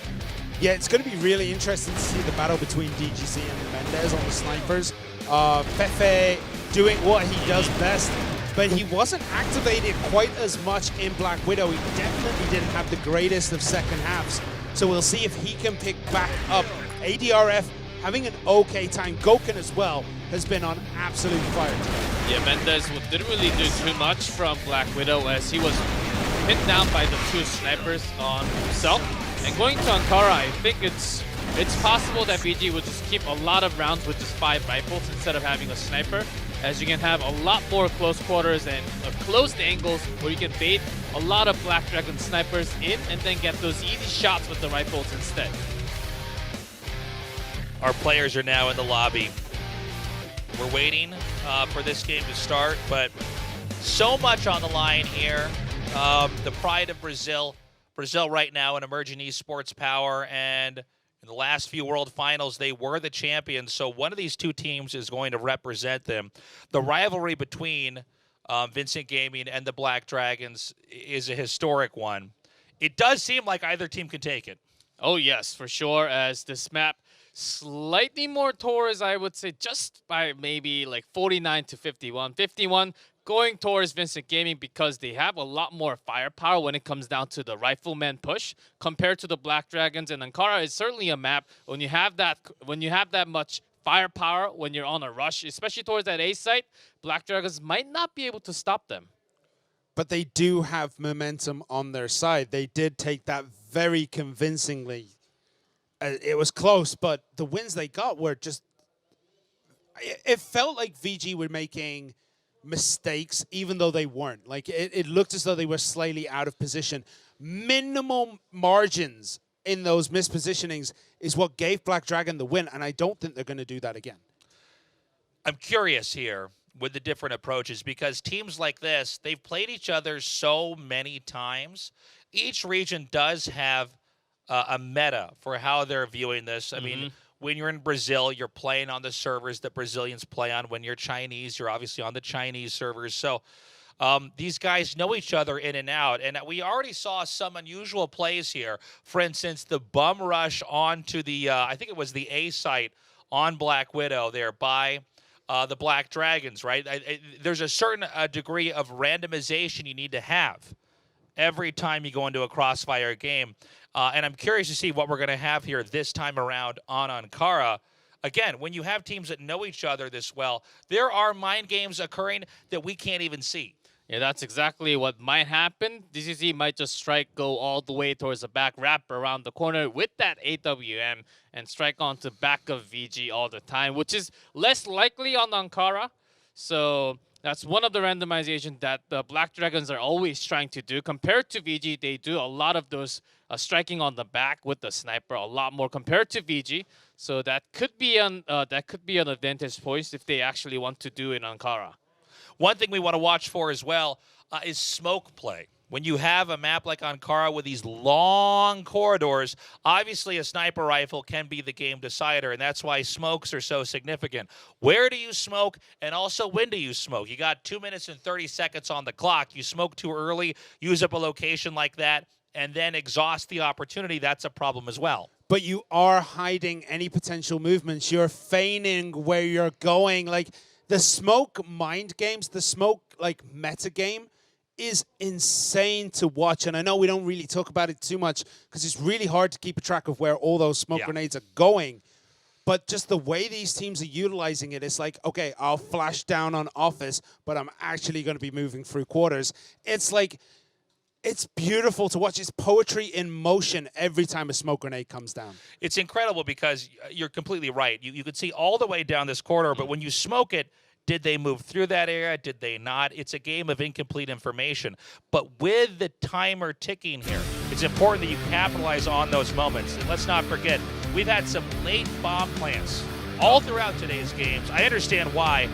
In a game like Crossfire where things happen so quickly, you could be planting and then shot, but we did see the Black Dragons drop a match without ever getting a kill, without getting that final kill, and also not planting. Yeah, that felt like a huge mistake. And something that can slowly start to eat away at the player's mind. I'm not quite sure who it was, but it might eat at him. Like, and if I just planted it 3 seconds earlier, or if I'd have planted it 20 seconds when I was sitting on that spot for the longest time, if that gets into his head, he might start performing poorly on Ankara. Yeah, it was Goken, but not as bad because they were still able to win that map for Black Dragon, so I don't think it affects them as much going into the third map here. You can feel the energy, the team's doing their chants, and now our map is loaded up. Black Dragons over here defending A side and B side. Vincent Gaming with the bomb. This is the final game between these two players. The winner of this best of three goes on to represent Brazil in the Crossfire Grand Finals. Usually when we have these two teams, especially on the final map, when it comes down to match decision set, then both teams actually go very passive, incredibly passive before extending into the other side of the map. But look at the way Vincent Gaming are playing this. They're already 5-man in quarters, but oh, 1-for-1. DGZ goes down. Oh, and it's now Vincent Gaming with a slight lead. Bold move for them to hide there. You could have easily been naded and killed off, but they did breach the location. We have Black Dragons scrambling to try to get a position. The bomb just now planted. Can the Black Dragons reclaim? It looks like Goken will have to wait for the smoke to dissipate. They can't really get the angles on each other, but Mazin gets Fefe. So Fefe slightly too far forward. Mason is also in a bad spot, and he just walked in front of the fire there. Ryuzao and Lukam go down. Nodson gets Mason. It is 2 versus 1. Is he going to do it? He almost did. Running out of bullets there, and we hear a slam on that table. So much tension here. They do get the defuse. And the bomb is down. Yeah, great choice by Goken to actually wait near that fence, giving a lot of time for his teammate to come across the A hall. It's a great way to take on a player when there's one left. You know, they don't have that many bullets. Their screen can only be pointed in one direction, and that's exactly the kind of punish we saw back there. Interesting to see, again, Vincent Gaming crowding up just right next to A site because 1 or 2 nades thrown in there, and they're all going to get nuked. But that was a risk they were willing to take. Yeah, and it looks like it's a risk they're willing to take twice because once again we see 3 on B, but they're trying to get angles all the way across over that central passage. We can see, I can't quite see who it is, nooked away there. Yeah, 2 best rifles from Black Dragons. Again, a big rush into the A site. 2 down. Yena. We hear laughter over here in the studio as it's been a confusing moment. Vincent Gaming does get in there and get the kills. It's 3 Black Dragon players on the outside, but they've already pulled this off once in the same spot. Bomb being planted. We may have full lower rotation, which would be interesting. Yeah, somehow cancels the plant and goes for it again immediately after. And immediately they kind of just bounce out of that spot for a little bit, trying to just keep eyes on passage. Keep eyes on quarters as well. Instead of just waiting on that site, checks onto the back street so they know exactly where they're coming from. Yeah, Notting gets Mazin. DGZ gets Lucam. Who's going to get the next kill? That is going to be the important one, as it is 2 versus 2. Oh, DGZ goes down. Goken goes down. Fefe gets 2 kills to close that up for Vincent Yeah, Gaming. real hard for the 2 snipers to come upstairs and get those 2 riflers hiding behind the smoke. That was real hard job to do by the 2 snipers from Black Dragons to get that retake. You're completely right, G-Clef. Almost impossible with just one bullet from a sniper rifle to ever come out on top. So positional advantage. How many more times is Vincent Gaming going to try to clutch the A site? It looks like, again, we have at least movement over here. We don't know if it's going to be a committal for sure, but again, you can't rotate that many times on Ankara without being sniped. Yeah, you also can't rotate 5 men over to A and then immediately try to rotate them over to B. It's just a logistical nightmare. So it looks like it is going to be yet another rush on A as Yuzhao gets ADRF. Yuzhao gets Vienna as well. 2 huge kills. Oh no, Vienna waited a little bit too long, got immediately flashed when he wanted to get that kill. Goken trying to look through the smoke. You're kidding me. In the scope, but of course we can see it. He can't. Of course. Goes right in the middle of that smoke. You can't really see anything even if it's zoomed up. Yeah, more movement around the map as DGZ gets Yuzhao. That's 1 on their way. Black Dragons Goken gets Mendez, and now it's 3 versus 3. Suddenly everything is equaled up as Goken gets Nuts and Lucam gets Goken. Fefe gets DGZ, and Lucam gets Mazin, finishes it up, and that's another win on the side of Vincent Gaming. Oh no, changes, big changes needed. They need to have a big rotation, especially with the sniper into that A side. They have been putting a lot more men towards the B. Now Black Dragons looking to change it up and focus a lot more on the yard side instead. Wow, just shot right through the smoke. Vienna already out of the picture. Mazin throwing a nade, and it does actually end up making the situation 4-4 here. We have a rush over here towards the B site. Are the Black Dragons going to be ready? You can already see Black Dragons kind of doubting themselves, moving over to A. It's like, okay, everyone's rushing B, but normally they go A. Let's move over there. But things have started to normalize. We see ADRF rotating, making that long rotation over to B site as Goken takes Nuts and DGZ gets Fefe with a pistol. Goken snipes down Mendez, and now it is a 1 versus 3, but it doesn't matter. DGZ gets Yuzhao and closes that map out. We are at 2-2 now. It's anybody's game. We're halfway through the first half of these players sharing the map. DGZ kept that B side under control with the pistol. Got 2 members down. He should have been a rifler instead. Why is he using the pistol instead of the sniper gun? He's got the backup shots from Goken. They have the trust down in the same line of form on that B side. That was exactly the reason. Another push over here to A. Is it too predictable? Black Dragons stacked over at the A entrance, eager to have the Vincent Gaming players try to push through. Even the Black Dragons at B seem ready to launch themselves into the A site. Yeah, they'll just catapult themselves over as soon as a sniff of Vincent Gaming on the A side happens. Here we go. Here right we go. Nice movement. The jump and the sprint, and they are just annihilating the Black Dragons. Mendez, Yuzhao both get big kills, and it's now 5 against 2. DGZ and Goken, 2 snipers against basically rifle. They have no chance in hell, but they might try to make it work here. DGZ gets Mendez, Lucam gets DGZ, Goken gets Lucam. Fefe closes it out though. Not enough bullets in the chamber of that pistol to make a difference here. Beautiful game. Vincent Gaming now taking the lead again. This is the last game in this best of 3. We're tied up 1-1. Vincent Gaming versus Black Dragons. The winner goes off to compete against China for the Crossfire World Championship title.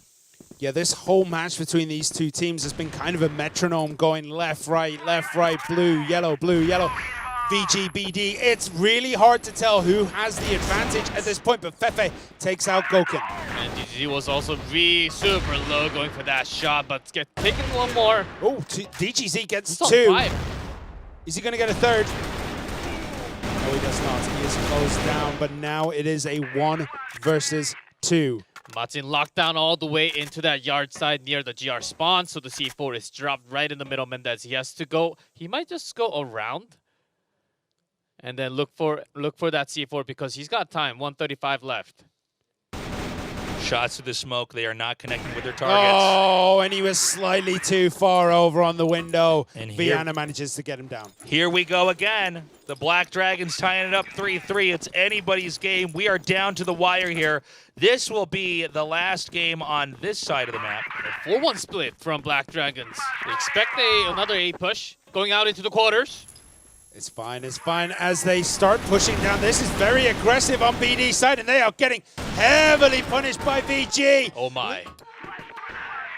They know this victory should be an easy one here. DGZ isolated, trying to fire some shots. Got to be careful though. He is quite the fierce player. That's going to once again bounce Vincent Gaming back up here. VG knew that was over before anyone else did. You guys can't hear it, but in the studio, they were absolutely noisy after the first 2 kills, and the kills kept pouring in. VG take a narrow lead, 4-3. And again, it looks like they might be posturing over to go to A. But we have seen these rotations over to B in the past, as Mendez looks like he is going on a little journey through the mystical lands of Center. AK pointed here by ADRF. And this is a location, looks like we're about to have this Vincent Gaming army barrel through.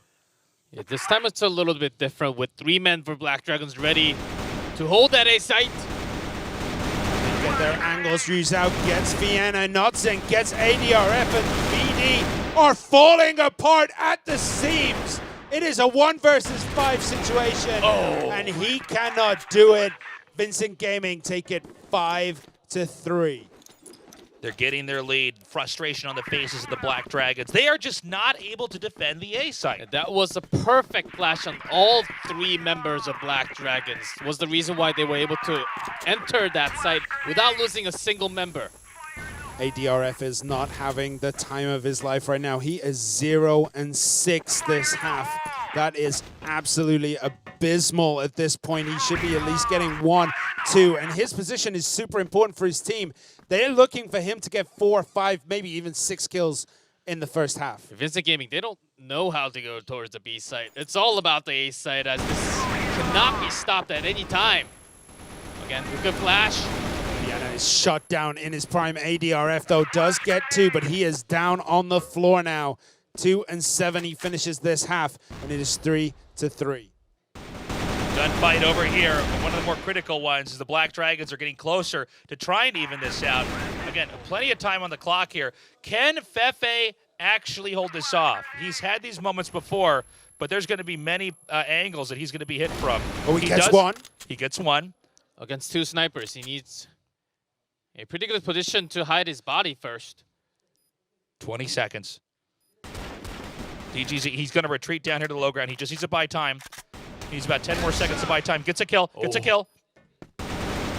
Oh my God. Is he going to finish it off? Is DGZ He just needs to buy time. He just needs to run the 6 clock seconds. Oh, Fefe won this one already. Yeah, they know it. They win it. They get the kill. A big morale boost there. Great play by Fefe. The energy in the studio is electric. Everything was silent as that little 1v1 was going off. You could hear a pin drop. But as soon as the time started ticking over, they started cheering. And then Fefe, it doesn't matter if it's 1 versus 2, 1 versus 3. He will finish it for VG. Vincent Gaming says dragons aren't real. We're going to go to the side switch here and see what happens when we have to have a role reversal. The Black Dragons need to win 7 games here if they're going to win this series. And Vincent Gaming is looking clean. They're looking perfect. How will the Black Dragons infiltrate? Let's see so far with 3 snipers, even on Vienna. Fefe making moves. He's trying to find the angle on top of ADRF and just continue to ruin his day. These grenades start pouring through front yard. I think Vincent Gaming is feeling confident with the 5 rifles, providing that firepower against the snipers. And snipers has been pretty quiet, except for those pistol action from Black Dragons. C4 waits down here. The Black Dragons, they're going to have to be ahead of themselves in every game. I mean, the Vincent Gaming has room for creativity, and they also have room for mistakes with a lead like this. Again, first to 10 wins, moves on to the finals, fighting off against China here. Yeah, rotating through office onto B. Black Dragons trying to get things done. It looks like Vincent Gaming were expecting Black Dragons to take a leaf out of there, but can pile in A. As we can see, that's where a majority of their defense is positioned. But this sneak into B might just be far too clutch and give Black Dragons an early lead in this half. Yeah, Vincent Gaming, they totally expected to push towards that A site. Only had some covering angle from the yard, which is by being 100% smoked by Black Dragon. This is a free plant. Yeah, free plant here, freebie, but can Vincent Gaming reclaim it? They're trying to get the positions. Half minute left before the bomb detonates. All Vincent Gaming players alive, everybody almost in full health. Yeah, we see Goken in no man's land. Nodzen takes him down, but they are going to rotate through Armory. But right there, DGZ has a nice line of fire on him, but he goes down as well. Mazin takes Rizal, Nodzen, ADRF takes Mendez, ADRF takes Fefe, and Black Dragons take the first blood in this second half. A frustrating moment here for Vincent Gaming. They gave away the B site, trying to preempt a possible A site rush, and the Black Dragons exploited it and closed it out. Yeah, that's the risk that they actually took, having 3 men on top of A site and 2 men just guarding it near their own spawn, expecting a big push towards the A site, just like how they did it on the other side. Yeah, but we can see the adaptation from Vincent Gaming. They now have 3 covering B side. They have 3 in the yard passage, looking for angles down office, looking to see if they can wrap around eventually through front yard and collapse in on Black Dragons as they try to enter A.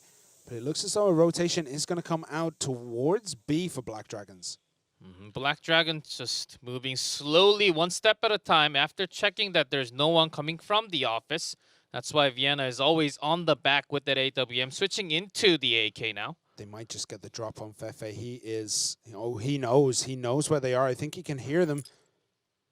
And he's looking. So you got to smoke this? Ooh, bad time to have that in hand. Nade comes down here. Great shot there. Can he get 2? He does. Black Dragons dropping like flies. Whoa. Unreal. Mendez, absolute monster there. He was kind of caught with his pants down with grenades in his hands, but still manages to finish it off. Big win there. Yeah, can't remember which player, but a big overnade flash came down from the yard side, blinding most of Black Dragon members coming into that B side. Again, another push in here. The C4 laid back over here, not far from the spawn. They're going to peek in. Again, it's a 3-man, 2-man cover. 3 on A, 2 on B. We can see Goken taking the quarters passage all the way looking through A.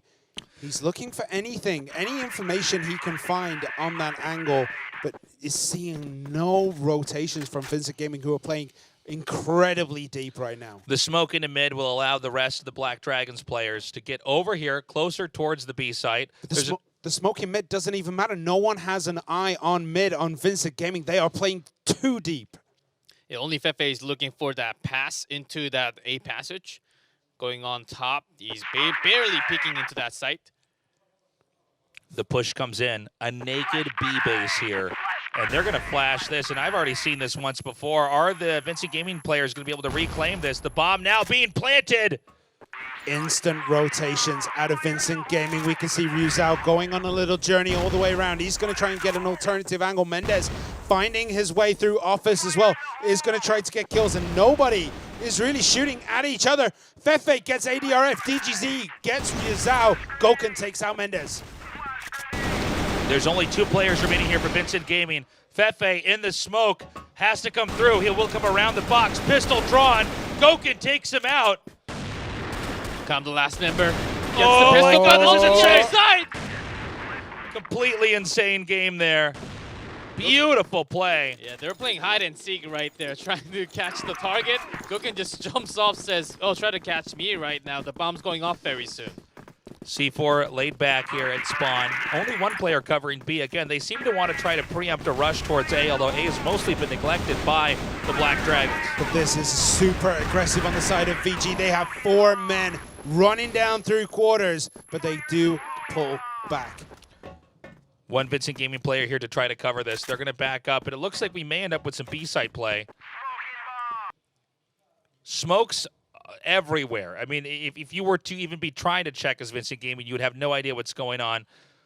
Nobody actually going to be. More attention over here towards mid. Yeah, it's really hard for Lucam to really get any kind of information. He is in a very forward spot. Seeing if there's any movement towards B is seeing absolutely nothing. But that has not triggered the rest of VG yet to move over towards A. And no one has real sights on where Black Dragons currently are. More inching up here. It definitely looks like it's going to be an attack on the A site as Vincent Gaming's combing B, which is probably going to give them a sense that something's going to happen at A, unless there's going to be like a push in the last 30 seconds over to B. Oh, Mason. What happened? We saw a quick kill there. It happened very abruptly. Mason was just suddenly shot down while trying to poke through mid. Yeah, got really down. I think they were trying to set up for the flash into that A side. They immediately responded. Vincent Gaming already ready with 3 men.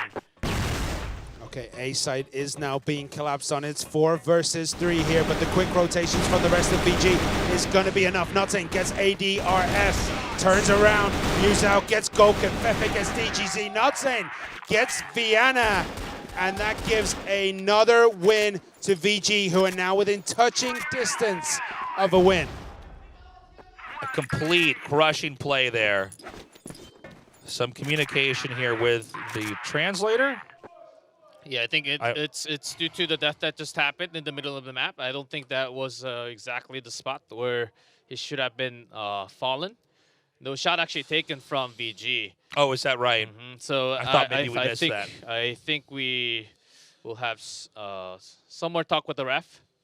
Yeah, they're going to throw it back over here to the desk. And as soon as we're notified what, first of all, what happened and then what the decision is here by the referees in production, we'll let you guys know. But for now, this is a neck-and-neck fight. We have, I mean, frankly, it could go either way here for the Black Dragons or for Vincent Gaming. Yeah, VG do have the edge. It is currently 8-5, and they are looking better than their opponents. They're getting, it's like one each, but that would still give victory for VG. BD have to do something drastic in the last few rounds to kind of bring themselves, to give themselves that advantage. Yeah, it's going to be really hard for either team.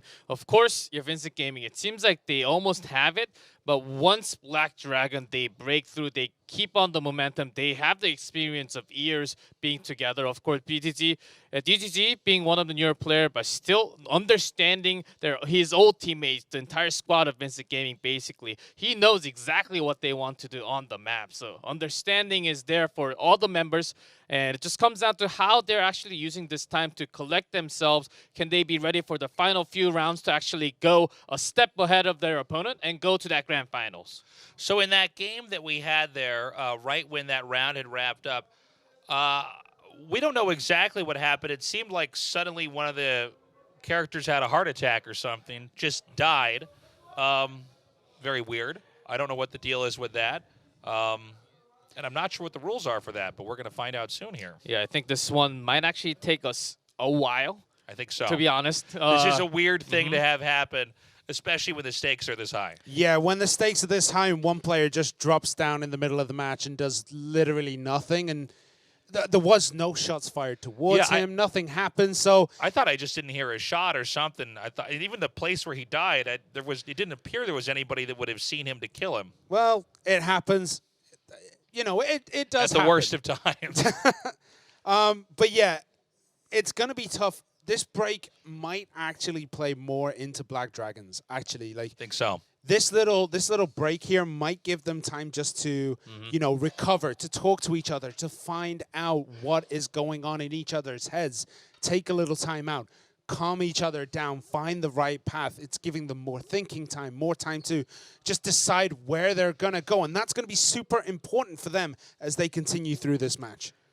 Yeah, if we had any type of disconnect or type of issue in game after the shots fired, after the damage in round, usually it would count on the online matches. But because we do have LAN and all the ref and officials right behind him, I think they're just talking right now about what they will do with that round, if it will count exactly or towards Vincent Gaming, or they will start from that right before that round, because shots has been fired, and I believe even before that death. There has been some death from Vincent Gaming and also Black Dragons. No, that was the first death in the map. Was it?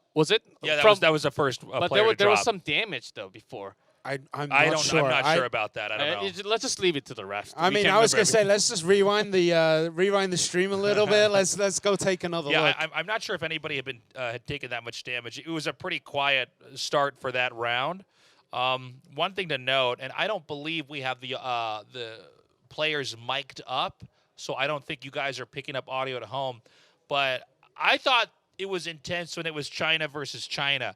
This is some of the most intense esports I've ever seen here with these two guys. I'm hearing fists slamming on the table. I'm hearing screams. I'm hearing players yelling at each other, high fives going around. Both these guys want this. Again, these not just these two teams, actually, all the teams we've had here have been in quarantine for 2 weeks, obviously because of the global pandemic with COVID. They've been isolated, thinking, obviously practicing, meditating on this moment.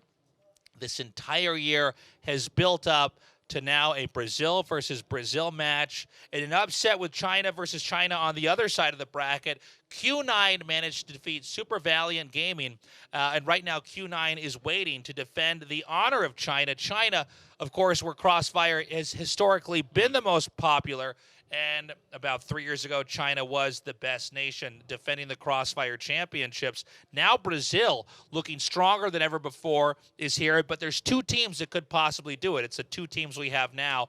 We're halfway through the third game, tied up 1-1. Something happened. I'm not sure what. A player just, boop, dies, and we're going to be notified by production, too, exactly what's going to happen.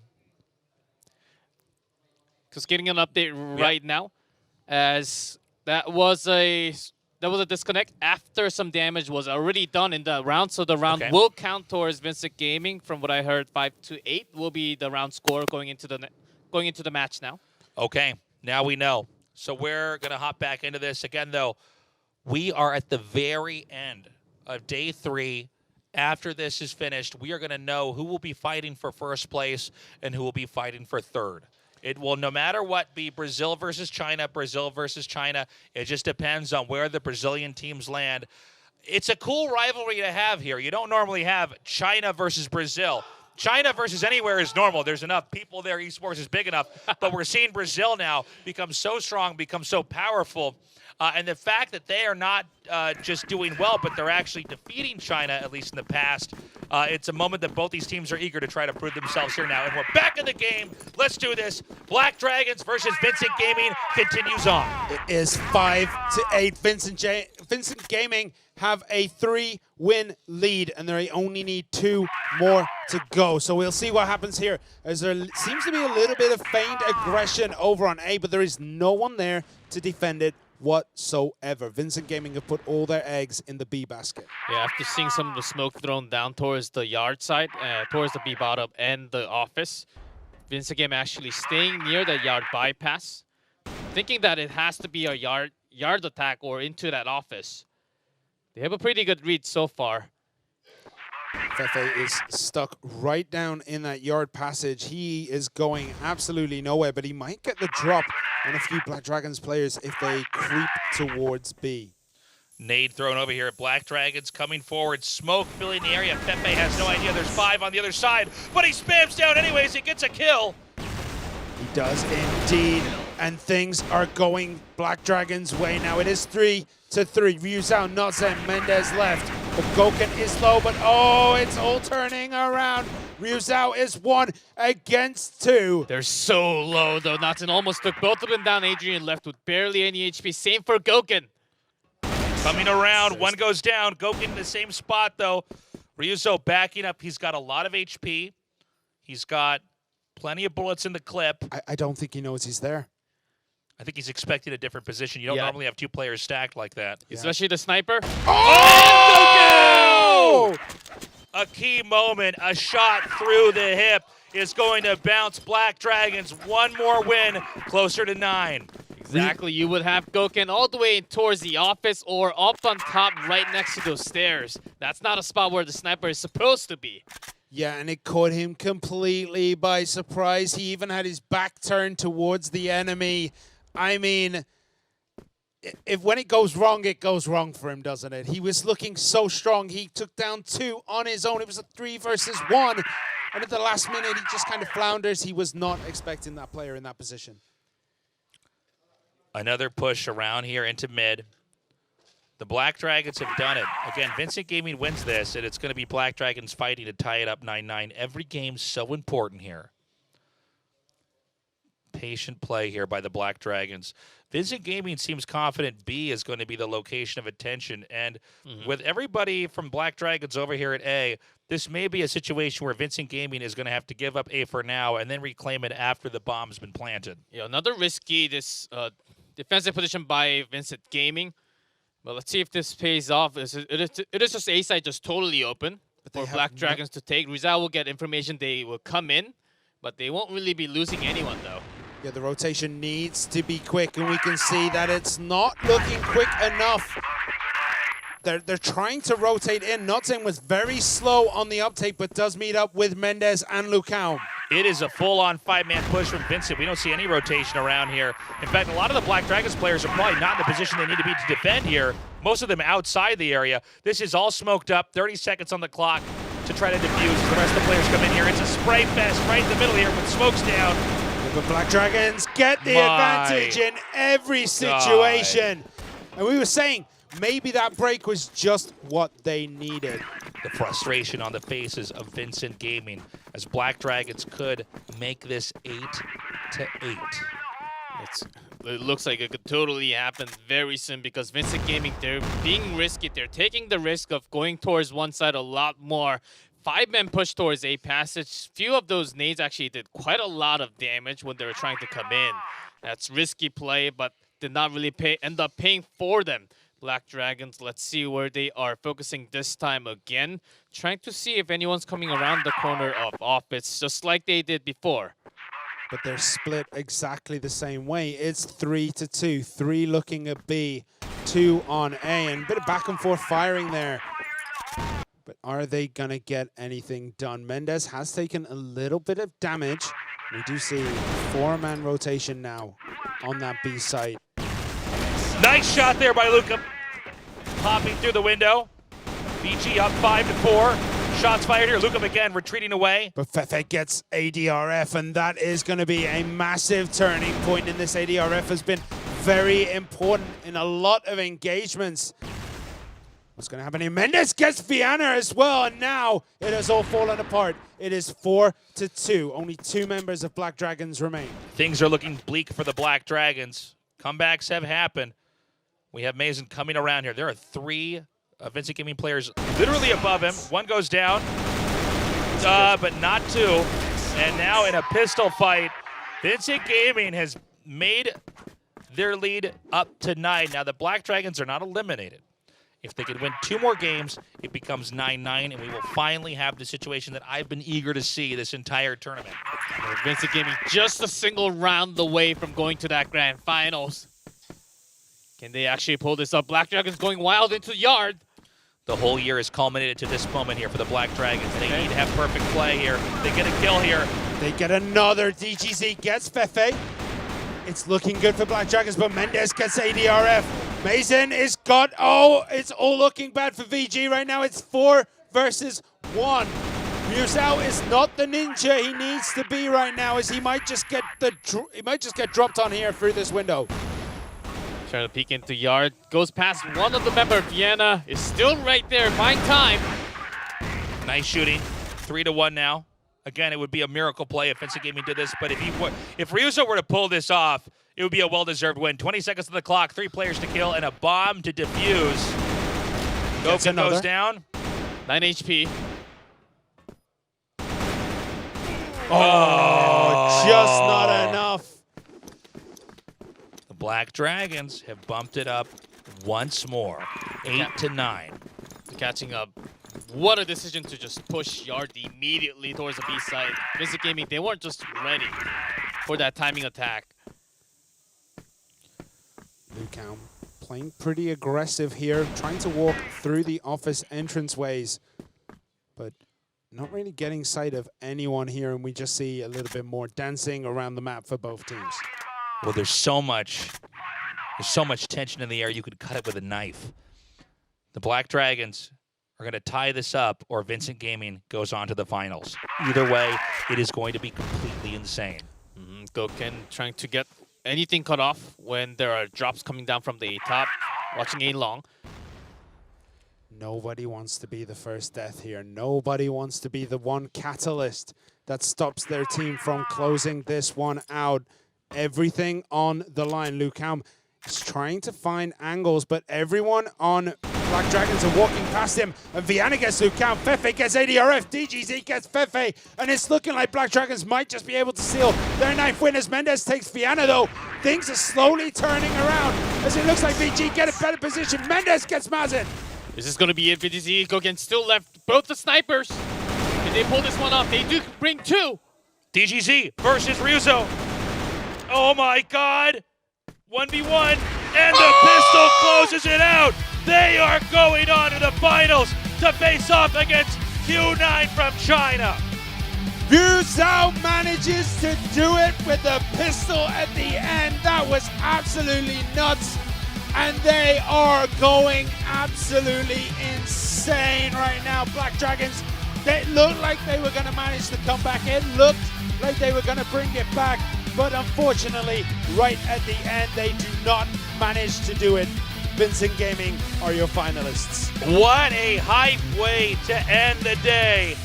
Vincent Gaming is going to battle in a match of the East versus the West. Brazil versus China, only one will be crowned the champion. And of course, the Black Dragons will be battling for 3rd place against China as well. Certainly the defending champion advances into the grand finals, but that was not an easy match. You went all the way from Port to Black Widow into Ankara, all the way down to 10-8. Of course, no extra rounds, but Black Dragons certainly put up a fight against them. Yeah, don't forget, it's also going to be the Northern Hemisphere versus the Southern Hemisphere tomorrow with China versus Brazil. But you can see what it means to these guys. Back-to-back World Finals. They're going to make it. Can they be back-to-back champions? That's the question we're going to find the answers out to tomorrow. I cannot wait for tomorrow. I want to just rush there right now. We'll be starting, what is it, 12 p.m.? Or is it 2 p.m.? Later, 2 p.m. Bit later, excuse me, 2 p.m. Just making up times here. With the 3rd place, 4th place, and then we're going to go to a fight for 1st place. And again, guys, a little bit under $1 million on the line here. You can see the emotions are high as Vincent Gaming has done it again.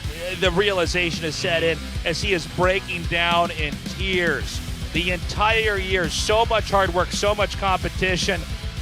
They've made it to the final step, and they will battle on the global arena while the world watches to see if Brazil can defend the championship title once more, or if China is going to reclaim the throne. Yeah, the forever rivals against Vincent Gaming was Black Dragons, taking them down in the semifinal. I think that could have been the match that they needed to actually break into the grand final and win the entire thing. Q9, certainly a very strong opponent from China, but I think Vincent Gaming, because Black Dragon knows so much about them, from facing them forever and ever from the last few years, Vincent Gaming, I think they feel so happy about this win. Yeah, Fefe is emotional as heck right now. He has had an absolute journey to get here. And not only that, he has been the absolute cornerstone of this team today. He has been the one to pull out these big plays. He's been the one to nail it home for his team time and time again. And the emotions run wild because he has been on that adrenaline high all match. And finally the relief is there, and it brings him to tears. Easily the best series we've had, and that's not the first time I've said that, but each series gets better than the one before. It's true. What an incredible match that was. It could have gone to the tiebreaker, but the last second in a 1v1 fight, it's Vincent Gaming pulling through, and again, the glory and the prize money that's on the line. What an incredible moment in history, and this is going to be Vincent Gaming again fighting to get first place. Yeah. Oh man, just look at all the players. They know exactly through that much of crazy amount of practice, the days of quarantine in Korea, to come and go for that grand finals in day number 4. They're feeling it on stage right now. It could not have been any closer on every map. 10-6, 6-10, and then to round it off 10-8 with absolute drama. And Fefe is the MVP. Look at that, 50 kills, Jesus, 35 deaths. Oh my God, 50 kills! Are you kidding me? He was bringing down all the members. Every time he's getting a sight, getting those headshots in a row. 50 kills? That's... Our MVPs usually have like 22, 23. This is double that, more than double in fact. I can't believe how well they played. That was absolutely beautiful. Yeah, Fefe, I mean, 50 kills, but again, you could make an argument for so many other players. All right, guys, we're going to go to an interview now and see how Vincent Gaming is feeling. They have done it. They are going to the finals against Q9. State, how are they feeling?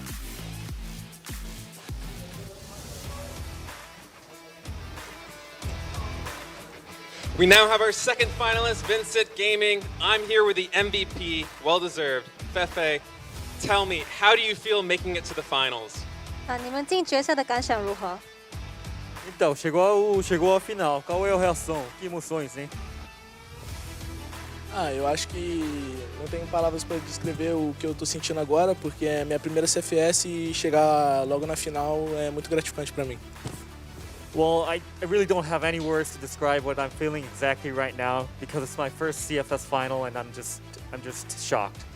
我觉得什么字也形容不到现在我感觉的这个感觉。然后因为这个是我的第一次进入决赛的。 Obviously, you were very emotional. That was the best match we've had all tournament.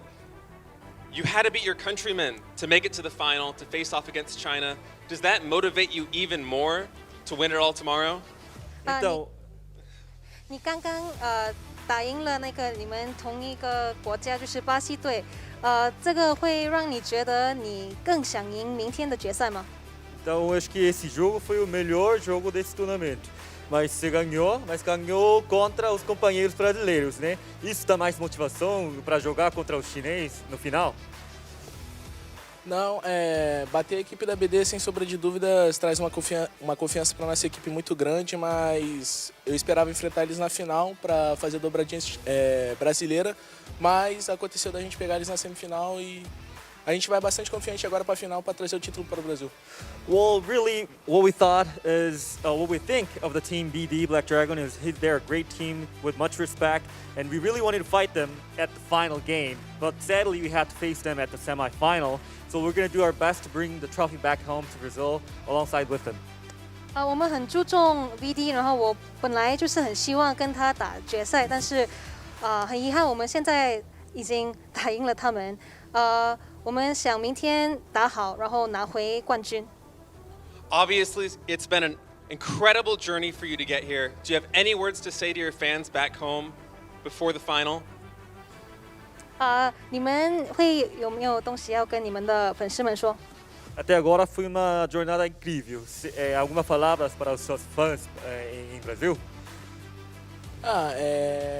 Só tenho que agradecer a toda a rapaziada que torce pela gente, o pai do Mendes, o TDM, e que eles dão muita força. Queria a família do Norte, com certeza estão assistindo, a família de todo mundo. Continuem mandando energia positiva pra gente, mandar um abraço e um beijo pro meu pai que está em casa assistindo. E continua confiando na gente que agora resta apenas uma equipe Brasil e vamos manter a taça no Brasil. Well, really, I am thankful for all the support that's been given to our team from all around the world, and especially from the family members of our teammates. And I really want to thank my father, who's watching the game right now at home back in Brazil. So now the Brazil team will definitely win back the trophy and bring it back home.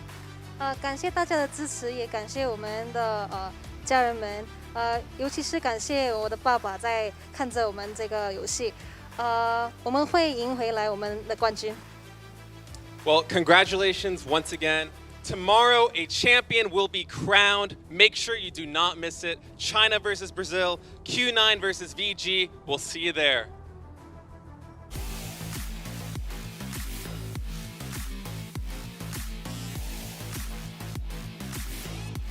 Boys, it's been a hell of a day. It has indeed. Oh, yes. It feels like forever ago when we saw Q9 absolutely slap the living daylights out of Lazarus Gaming. But that happened this morning.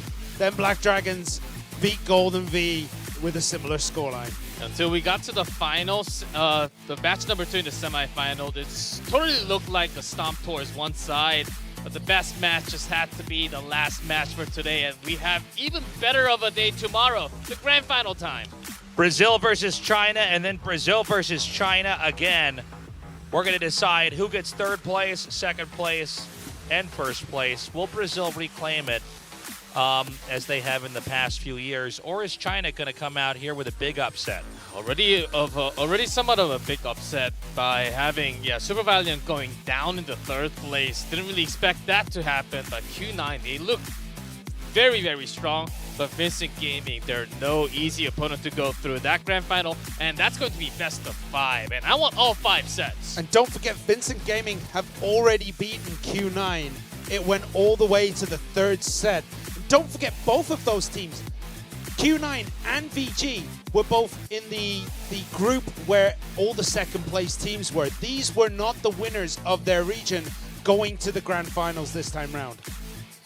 So do join us tomorrow as we are going to be crowning a champion, and then the story starts all over again. It's going to be a fight for 2021 to see who's the best Crossfire team, which region will dominate. So we're going to have that best of 3 Super Valiant Gaming against Black Dragons, and then after that, the grand finals, Q9 versus Vincent Gaming. Oh, Q9 versus Vincent Gaming. Second place, 150,000, but first place, double that. 300,000 USD for the first place winners. I mean, both teams are going to be hungry for that prize and the pride for the country. Yeah, I mean, there's just so much story between the two regions, between China and Brazil, that losing there might just feel like you have let everyone down. For China, that's like, what, 1 billion people you're letting down. For Brazil, that's like, I don't know, a couple 100 million people. I don't know the population of Brazil off the top of my head. I think it's like 5th biggest country out there. I think it's at least a good 200 million, something like that. A lot of people. Yeah. So a lot of pressure on both sides here. I just wish we could hop into tomorrow. You know, it's going to be such a great series. And even the third place, fourth place is going to be huge. Again, you know, you want to get as many of your country's team into the highest point as possible. It's a better narrative, whether you're Chinese or you're Brazilian or whoever you're rooting for back at home. Yeah, day 1 was good. Day 2, slightly better. Day 3 has been the best so far. Guess what's going to happen tomorrow? It's going to be the worst day possible. No, it's going to be absolutely insane. I cannot wait for the grand finals tomorrow. And we're going to be starting that a little bit later on in the day, so do keep the YouTube channel open so you can join us then. I'm sorry, is it going to be 1? What was 2 p.m.? I think it's 2 p.m. our time, 1 p.m. GMT plus 8. Okay, 2 p.m. KST. We'll probably have the schedule up or something. But anyways, it's been a fantastic tournament so far. And I don't know, are you guys rooting for somebody? I'm kind of feeling Brazil here. Yeah, me too, actually. I'm kind of a big fan of VG, and like the emotion they're actually showing on stage is refreshing. Yeah. You two guys are going for Brazil, but I gotta give it to Q9. The underdog story, and then China taking the trophy back away from Brazil, that's even better of a storyline. It's a good point. China wants to reassert their dominance, and we're going to find out if they can do that tomorrow. Guys, thank you so much for joining us. We'll be back with the Crossfire Grand Finals 2020, crowning a champion, either China or Brazil, tomorrow, guys. Take care.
3 continents and really only 3 countries here for representation, but 3 historically very different esports teams.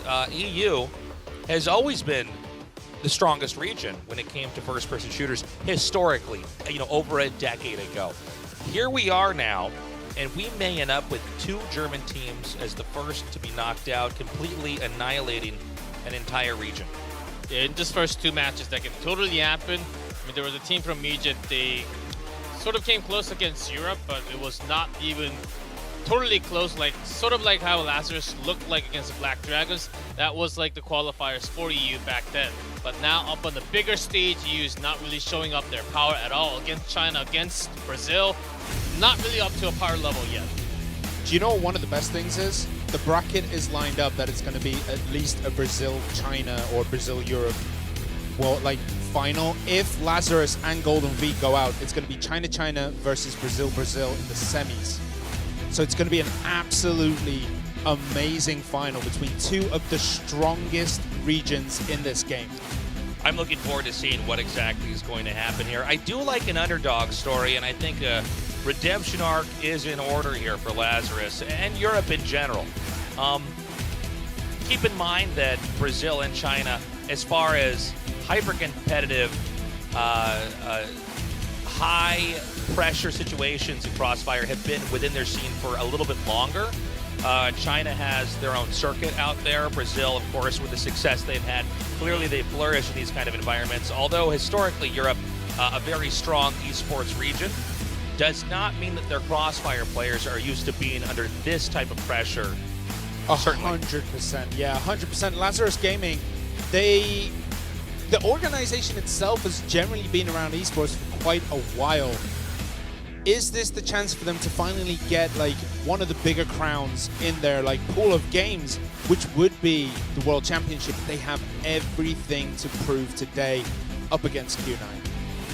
Going into this here, what exactly do you think Lazarus needs to do to adjust? We saw, again, a strong showing at the start of yesterday, but they completely flopped in the end. Double Sniper, especially against the Chinese teams like Super Valiant yesterday and Q9, which they have extremely aggressive rifle attacking. Sometimes both snipers, unless they're together, making perfect shots, sometimes just not enough to actually defend perfectly because they need time to reload, and when you don't have the riflers back up on the side of you, then you have to be broken through against the 5. So maybe switching into just a sniper and then having the 4 riflemen for Lazarus can be a good shift against Q9 today. We're about to have the map bans here, and then we'll have an idea of what this best of 3 is going to look like.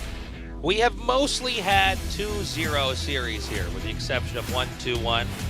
These teams should be, at least based off the results and the way they were forced into this position in the tournament, this should be a closer match. I'm actually expecting this to be a 2-1. Yeah, a lot more on the line as today's starting the knockout stage into the semis and then into the 3rd or the grand finals directly from today's results. I'm expecting everything to be out from all the teams that are playing today. One of the interesting things is Group A was very tactical. It was all about the tactics. It was all about your movements on the map. Group B was all skill. Everyone was just getting clicked on immediately. It was headshot after headshot, death after death. So it's going to be interesting how these 2 groups merge when we get to this part of the tournament. The bans here is Black Widow for our Chinese team and Subbase for our German team. So interesting to see Q9 here banning Black Widow, a classic Crossfire map. We're going to start out on Port, then Compound, and if we get to a game number 3, Ankara. I did see a lot of Compound from Q9 especially, except for the other Chinese teams. Q9 actually does like to play on Compound, so that's not a worry, as we have mentioned multiple times that China does not like to play on Compound as much as the other maps.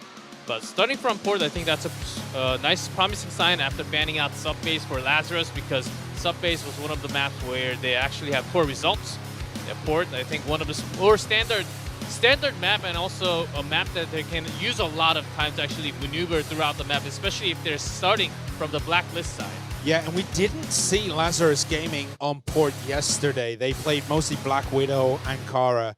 So we get to see a whole new side of Lazarus potentially in a map that they haven't played on so far this tournament. this is going to be the moment where Lazarus really needs to reinvent themselves, reinvigorate, come back here with their opponents. Certainly a worthy one here. Q9 is hungry to get to the next phase here, and Lazarus does stand in their way. Our game is now going up as the Chinese team gives out a loud chant here, and our German team being a little bit more quiet, speaking amongst each other here. Again here, we're going to have Lazarus now spawning over here at the bottom. They will have the C4. They will have the burden of planting the bomb. It will be up for Q9 to defend. Yeah, Q9 was the team that managed to take Vincent Gaming all the way to set 3. It was a super close match. So I'm hoping that they come out of here all guns blazing today. And we can already see that they've taken a kind of aggressive defensive position as Bean gets loons almost immediately. Bean does get tagged with a lot of damage, but as long as he stays alive with not using much of a flash, I think he'll be good to go in that A top. As Lazarus, they took some time to not go for the bait inside of the B entrance right here, as there was a big setup, a big trap setup by Q9 with 3 members. Now they have backed up all the way back in B site. So they're about to invade, coming out of warehouse here. The door is smoked for now, but it looks like here's the moment they're going to pop out. Coming through here, all players are flashed, at least to some extent here, as gunshots are going down here. We see JY over here on the low ground. He is picked off. It's now Bean in 1999. Some shots sprayed down, but 1999 does retreat and then reload. There is an opportunity here to plant the C4, but we do not have that happening just yet. Yeah, Lazarus got the better of that engagement, just much better positioning, much better movement in those engagements, and they are a man up, but everyone on that team is low. But being in 1998, they have nothing to write home about it. Covering Moon right now with the smoke, that was the sign to go for that C4, and yeah, 98 actually strikes at a pretty good time, but 40 covers well enough for that strike. Clutch play. We saw that Moon was isolated down there with the bomb behind the stairs, could not actually get up there and plant, but an overextension there from Q9. Maybe pushing their luck a little bit too much. This now gives Lazarus that 1-0 lead. Yeah, I mean, Bean couldn't really do anything there. He had next to no HP, and a 1 versus 3 is always going to take its toll. 1 hit and you are out. So he tried to do what he could, but just not enough this time around. Yeah, again, Lazarus setting up for that A-long. They love to have an A setup, especially towards that A-long. Try to check for the first bullet of Sniper and then get him down with a headshot, either from the sideway or from the loading dock. Sometimes they will even pull it out with 3 men together. So I think they're trying to put a lot of stress and pressure to Bean. We have NLS inching down here. Their sights are on A, but they haven't really given their position away just yet. Solo and Bean here to defend. It's going to be up to some snipes here from Bean. The nades coming down now as they are pushing hard and quickly here. It's a 4v4 now as these, one more player picked up now. Now a 3v3 as ZR is in a tough spot. It's going to be to JY now. 40 very low. 1 spray, and that does it. J-Way again coming up clutch in the end, but Bean managed to get quite a bit of damage from his position before falling down. That was a critical engagement for Q9, and that should be the start of the rest of the day for them. Yeah, Lazarus had a really nice push, but both sides actually giving a great flash to 3-4 members at the time. Q9 could not really react, but as long as you have Bean up there with low HP, was able to get some really good snipes before going down even a pistol kill, making it up to 3 kills and 2 deaths only right now. More peaks here from 1998. Lazarus seems to want to seesaw the strategy this time, going back over to the B site, but doing so without rushing. They're really taking their time. There's a chance Q9 might push a little bit too far here through mid. But for now, they're going to sit tight. Nobody overextending. Of course, the door here is smoked as well. They need to wait for that smoke to dissipate before they move through. Yeah, 40 and Nils are having a great time right now. They're just getting the kills down, but it's up to the rest of the team to help support them a little bit more when we get into these engagements and we see pushing through B entrance right now. Yeah, there hasn't been much of an overnade from the sideway, and Q9 is trying just that right now. And a flash timing pretty good for Q9. Oh my God, okay, complete massacre here. Yeah, that overnade flash is really good in their entry. Could not really see anything when they were making it to the B side. The climax a little bit better than the actual moment where the fight took place. They were just completely sprayed down. They're great defense there by Q9. It's hard. It's hard to come out of that warehouse. You're all in the same position. Your heads are often at the same height. It's why we see one or two of the players jump there. But with good spray control, you're really able to clean that up. And that's what we saw back there. Yeah, Solo got a ton of kills. He got the triple kill there, but Bean goes down super early in this one. Kind of caught in the middle of no man's land. We see Lazarus once again in this sideways passage here. Are they going to be pushing over on to A, or are they going to make a nice rotation down through Central Street back over to B? Yep. Because there was a sniper from the B warehouse peeking out, the sniper is down. Knowing that there's no more sniper, I think they would love to just come down the sideway, check for the baits and flash them first, and then just immediately move in with, and then just outnumber them. That's exactly Lazarus is thinking. Great shot there. As the game goes on here, we still have most of our players isolated just towards sideway. We're waiting for somebody to pull the trigger here as far as an advance. It's slightly late on rotation right now. Other Lazarus had to go in already, but I think they're having a lot of thoughts going into the A side, not knowing exactly where the bait spots are. Long's position may surprise them. A lot of times we've had Q9 up on the high ground over here. But this time around, let's see if we can actually get a catch. Again, we don't know if Lazarus is going to push. We have 1 minute and 1 second remaining. They do seem to be sneaking into mid here. Yeah, Central Street pushing up all the way through, and no one's really got eyes on this. 98 is there. He does finally see the advance, but we don't see any kind of rotation from Q9. And they're going to push over through back street, and they might just have control here. Bad spray there as Solo goes down. Lazarus does have dominion over the B site. We have our other two players scrambling to get over here. Again, no bomb plant just yet, but oftentimes Lazarus seems to want to hang on to the bomb until the last second. And there it is, 3-1 now here for Lazarus. They are, 2-2 here for Lazarus. They are beginning to redeem themselves in what's looking to be an even match. Yeah, there Lazarus pushing through mid with that smoke. The timing was crucial after the flash blinded one man defending from that mid site, and then immediately went through the stairs into B. Yeah, already smoking up that central passageway. We can see that Bean is trying to get an eye on anyone coming through, and we can see that occasionally he has that crosshair right over the top of other players, but he doesn't know that they're in that smoke, and we see a big push here through B entrance. But Jayway is an absolute animal! That was sick. That was insane. The spray control, I love that. Of course, you need your gun pointed further down. The longer your weapon is firing, because the bullets pull up more. But he managed to just massacre everybody. I love what I saw there. Yeah, through the smoke, you can get the ID tag, but Jayway was waiting for all of them to actually come out to strike on as many as possible, because he's feeling confident about his shots today.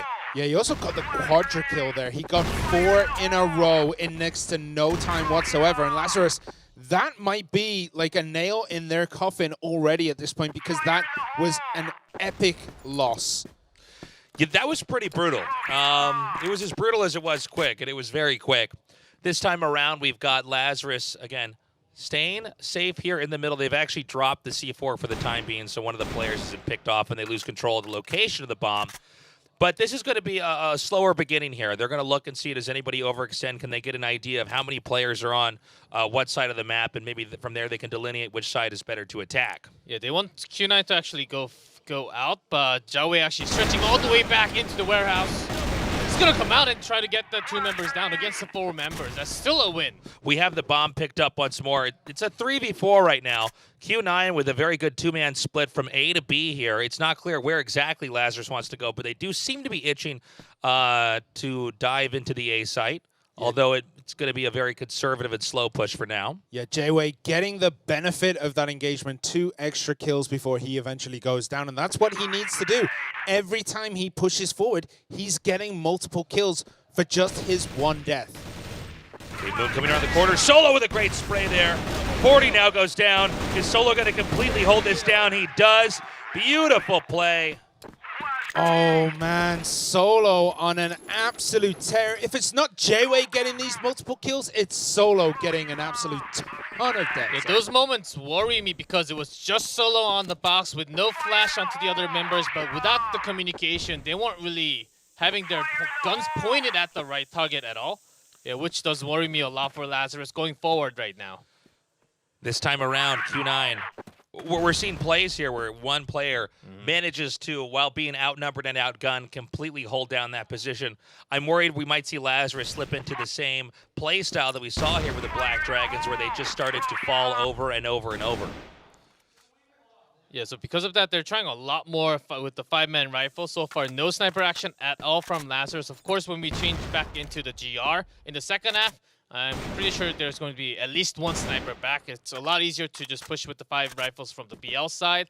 But knowing their style, I don't think this is fitting them too well right now because they need to put one down and then get an early start.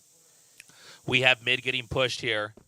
Heavily smoked. It's going to be interesting to see as this wears off where each player is going to be as far as crosshairs go, because we could have a gunfight right now. This is moments away from the smoke disappearing. 1998 is ready. He is in position. Another name comes down there to zone him away.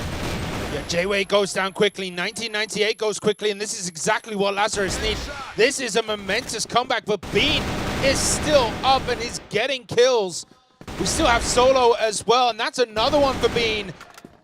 Bean is on an absolute tear right now. He is 5-3. And LS here to hold it down, but already sprayed with the sights in the wrong spot. Bean now coming in here, infiltrate. A hop over the box as Looms goes behind. Long still firing, and he does manage to get the kill. It's now Bean and Long remaining with another victory here for Q9. Bean immediately coming up with the pistol. He knew that it was way too late with an AWM. Switches back over to AK. Immediately chases the enemy opponents, going for that C4 plant because B-side was totally open. But that timing after hearing those footsteps was insane by Bean. His movement around the box was also incredible to look at. He was up and down, left and right. And I mean, when you're the Lazarus player, what do? You don't know where he's coming. He is unpredictable in that moment, and he just could not land a shot on him. More nades being thrown down. Lazarus needs to find an answer. Again, it started out even, but you know, with each round we have on this map, the teams have the opportunity to adjust and adapt, and that's what we're seeing here from Q9. We don't have it yet here for Lazarus. Lazarus is getting close several times over, but oftentimes they are 1 or 2 men too short. I mean, Lazarus were looking really good in that round. They were up in players. They had the position.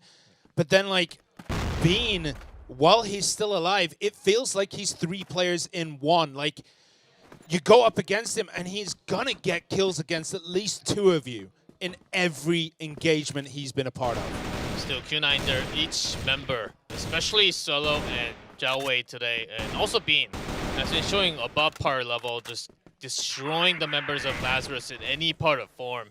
And that's exactly the reason why they can't really even go into that Beware. Every time Q9, if they have a pretty good spawn towards that Beware and entrance, they will just smoke it up and extend their way in so that Lazarus can't even peek and use a lot of their time defending on their blacklist side and then slowly crawl in.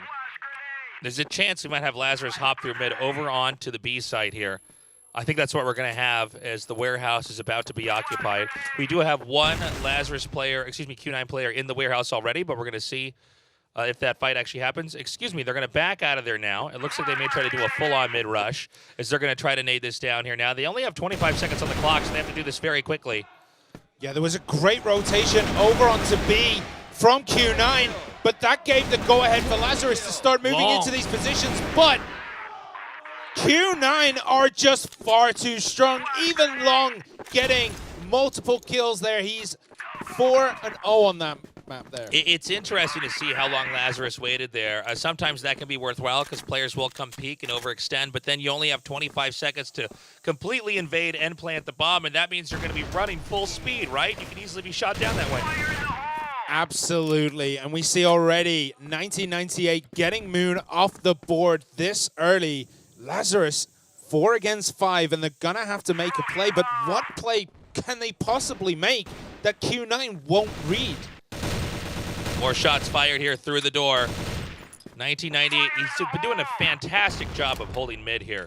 Really keeping Lazarus honest here as far as their movement from left to right on the map. Yeah, Lazarus, not like yesterday, they're having the speed, they're having the momentum into the site, but some bait plays before going in can actually be better. And Zhao Wei again from Q9 strikes onto both members. Midway is just not being broken through. Of course, they're getting some kills onto the 1998 few times, but when they're making an entry into that A side, into that B side, they're getting cut off all the time. I don't know that Lazarus is going to make any ground here. They've barely made a scratch in the defenses here, and right now this is a firing range. The clock is eventually going to propel these players a little out. too long there. Yeah, 40 is the one player with VZ on Lazarus that are doing okay in terms of kills, but when they go down almost too easily, what can Lazarus do? They're getting bopped here. Absolutely. Completely bopped. This is not a back and forth. This was, I think, each team getting comfortable with their setup, some nerves cooling, and then Q9 turns it on, and I don't know if it's going to turn off until we're out of this series, maybe with a 2-0. 7-2 is definitely not the worst score on board, especially from the Blacklist side, but it's not just from the normal game. It is not like the public games that you see on board. You only take 2 on this map, and not just the score, what happened in the middle of the game, during the game of the first half was the important part. Lazarus could not really deliver what they wanted to do today at all because of the pressure that Q9 was able to provide all throughout the map. Yeah, those first few games where Lazarus won kind of felt like Q9, you know, still feeling out, finding out what Lazarus are all about. And after that, they just flipped that switch and started slaughtering people. Well, Moon here gets an early kill on solo, but Long takes down 40. A side is basically open now. Immediate headshot from Long. Q9 with a very good start here, but that's not enough to close this out. They're going to try to move around here past this water tower. Nade chucked out here. Mobility very good right now for Lazarus, but the bomb is now planted. They're going to have to try to reclaim this. Long is able to stay alive in that fight. More shots fired here. The pressure really on with 20. Doesn't even matter. Q9 closes it out. By the way, we are 3 Q9 victories away from being finished here. Yeah, the covering angle from Q9 is just excellent while hiding from the other opponent at the same time. This is insane, Lazarus. They are not really having the push power at all. It was the right call to have 40 up on the A top alone. It seemed like Q9 was just going to push towards the mid or B side, very likely to begin with, but they actually chose the other way. So strategic miscommunication there by Lazarus. Lazarus, if they lose the next game, Q9 will have 9 wins, and Lazarus has to crawl back from the depths of hell here to try to tie it up 9-9. I don't know that they can do it. Good luck to them. But right now, we're seeing a pattern from yesterday. Yeah, it looks as though Lazarus may already have their bags packed and ready to go home right now because they are not looking strong. They have so much work to do. And the way it's been going, every engagement, every 50-50 has been going Q9's way. So I just don't think they're going to have it in them to pull it around. There's a small engagement here through those doors on Central Street. But again, we see Q9 actually playing super passive right now, trying to just, I don't know, bait out Lazarus into an awkward position. Yeah, Q9 just had 2 flash towards the bridge and the back street, pretending like it's going to be an attack towards the bridge into the B side. And then they did not really go in. Got 1 smoke out from the main B.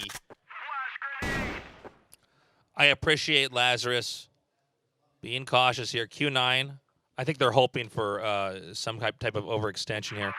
We see Vise coming around the corner here.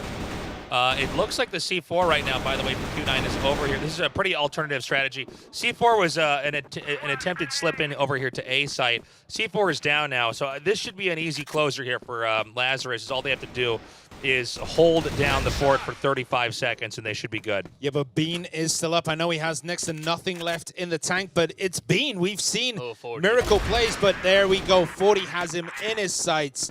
And Lazarus get another win on the board, and that might be the start of the turnaround here.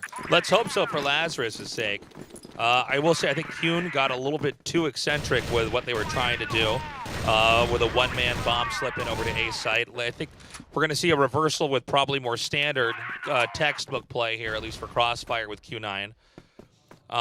For now, they're just holding back here, staying not far from B Road.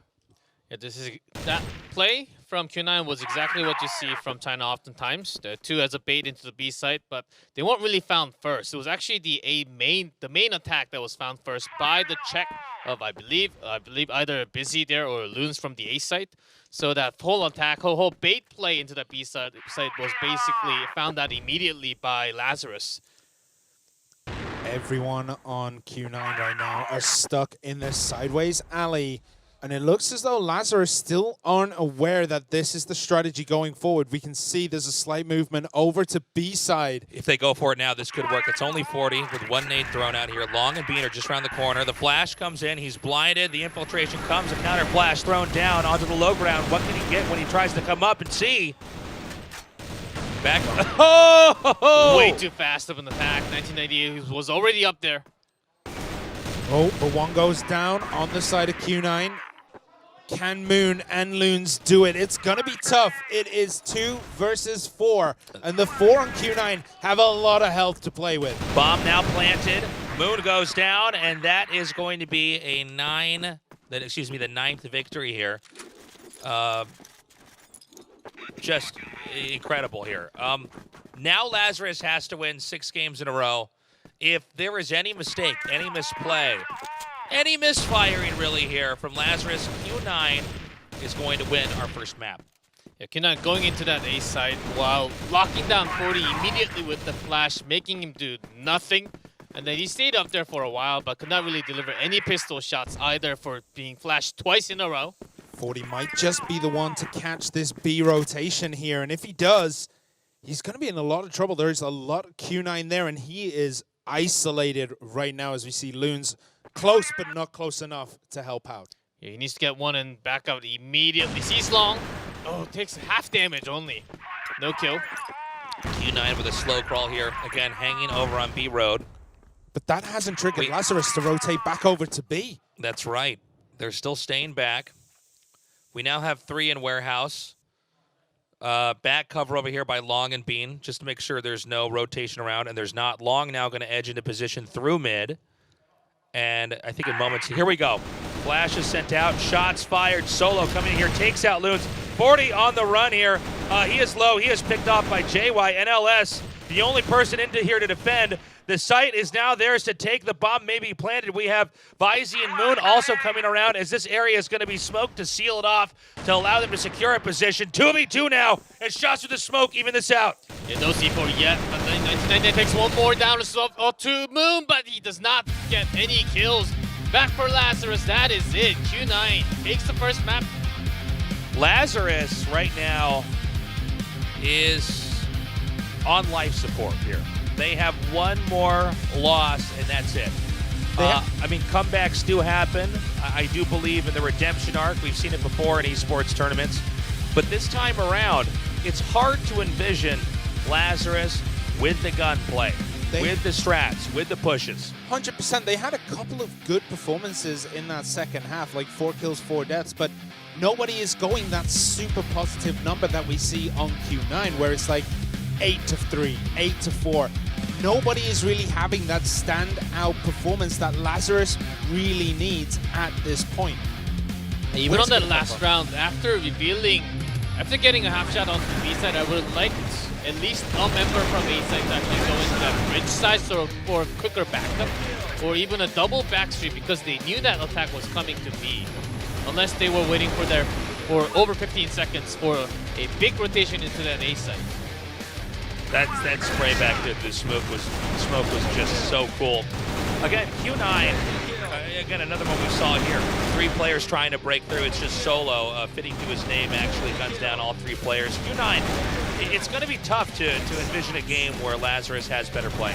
Well, it just seems like all the information is going to Q9. Like, Lazarus aren't really getting the right callouts. They're not really reading the game at all. It feels like there's rotations coming from Q9 that Lazarus do not see coming in a million years. And we saw in that last one where, you know, they saw a little bit of the rotation. They saw nothing in that central street.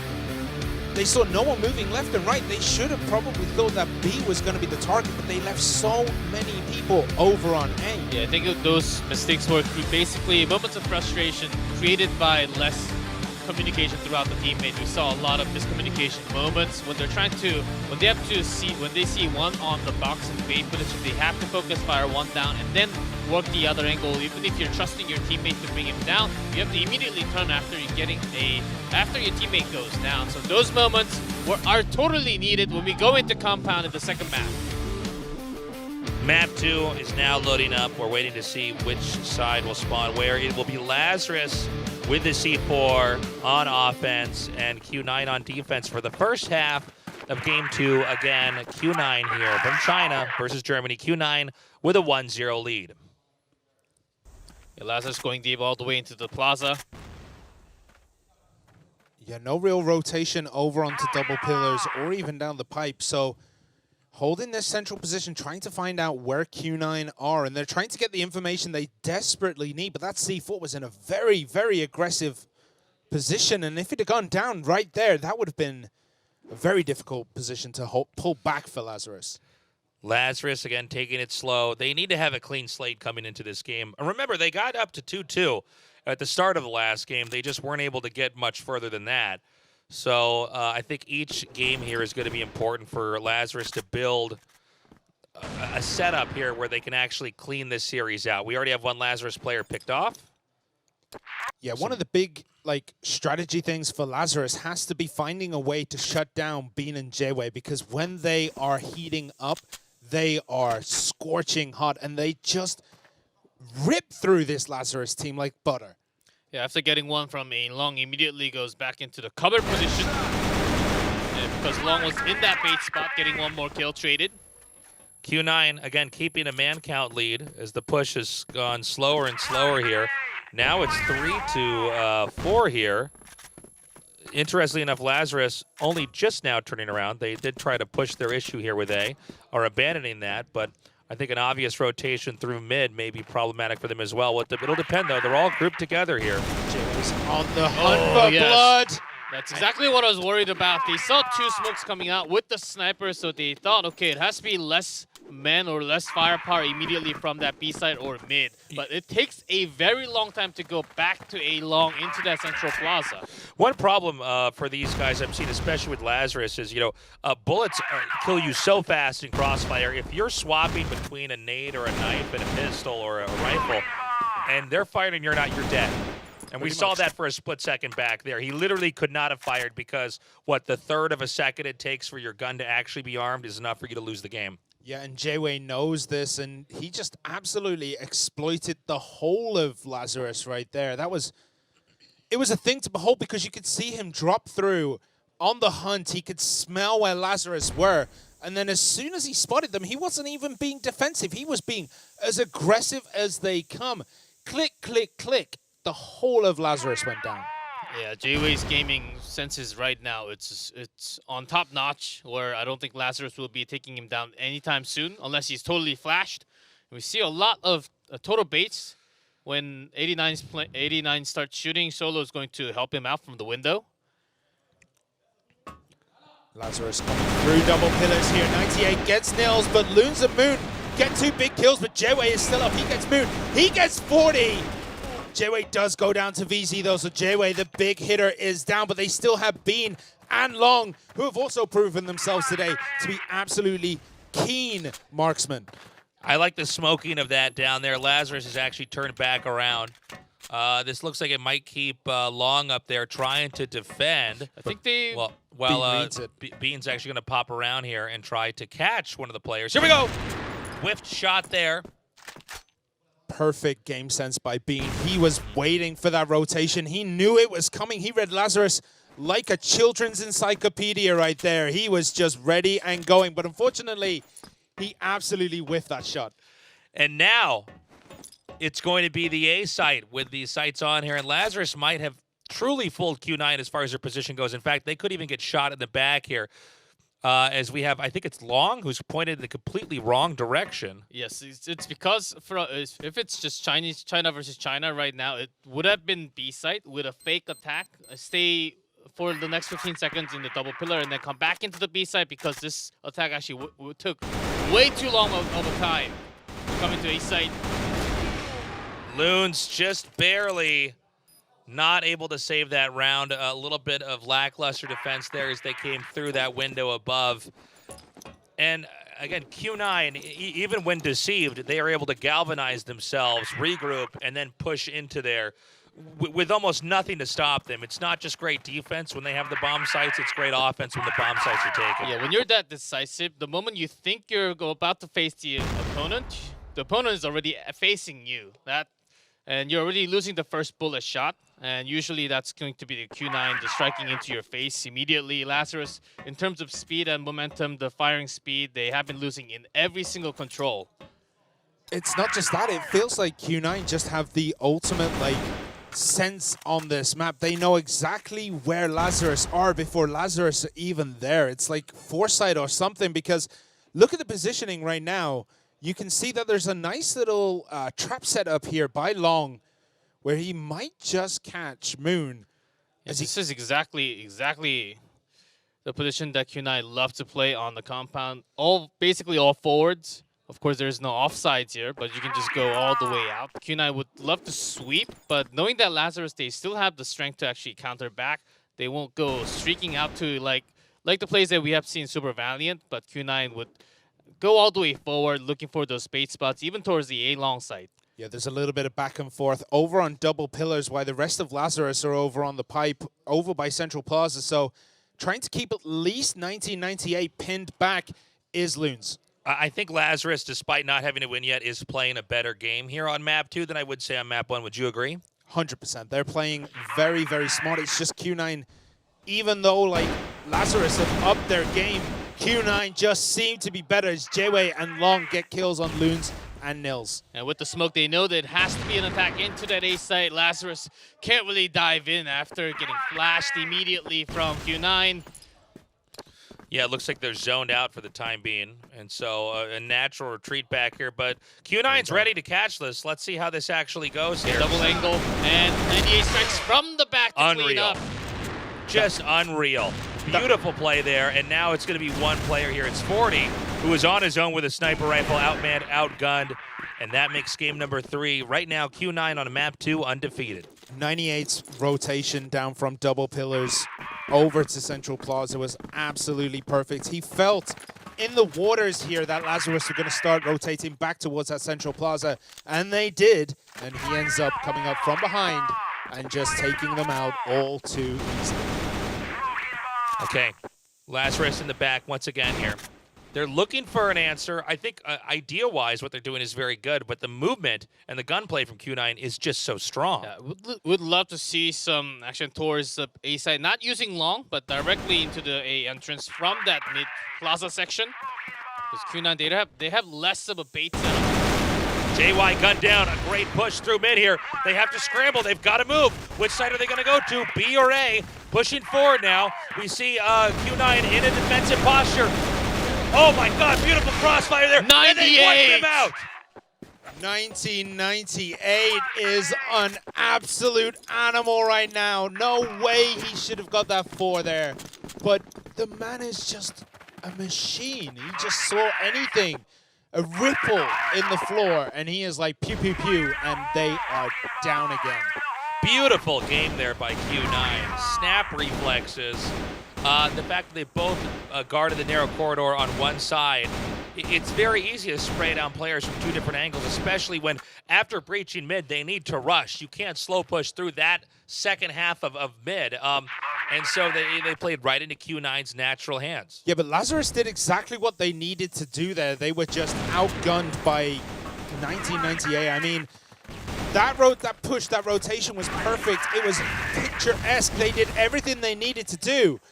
Yet they ran into the brick wall that is 1998. Yeah, going into the A side immediately through the vent seems like an okay idea, but Long's there. Bean is also waiting. J-Way strikes all the way from the top, and only Niels. He goes down immediately again. 1998 coming as a backup. This team, the backup is so fast from Q9 right now that it cannot be stopped. The Lazarus, they shouldn't be waiting. They shouldn't be stopping. They just have to go forward even if they're dropping down. So now Lazarus is going to have a 1-3-1 split here. C4 over towards the A site. That doesn't at all indicate they're going to actually be planting there, but instead they're just going to slowly move up here. Now again, 4 players splitting up here over in Central Plaza. We can see there's a slight engagement over in double pillars here. So that's going to provide at least a little bit of distraction as Lazarus start to rotate that way. I guess they think Q9 think that it was a bait push over onto A, and everyone now is pushing B. But we see immediately the information for Q9 is there as we have the rotation coming through from J-Way. I saw one of the flash going into that back street side, so... Oh my God, 1998 again. That was amazing. We just heard a big, loud, nice yelled out from Q9, who is undefeated now with a 6-0 lead here. I love the usage of the window coming at that angle. The players started to fall, chaos ensued, and from there, Q9 cleaned it up, no problem. They thrive on the chaotic situations, and we see Lazarus now trying to bum rush B. But that's another chaotic situation that these two players here, 1998 and Solo, will thoroughly enjoy. We are on board with 98.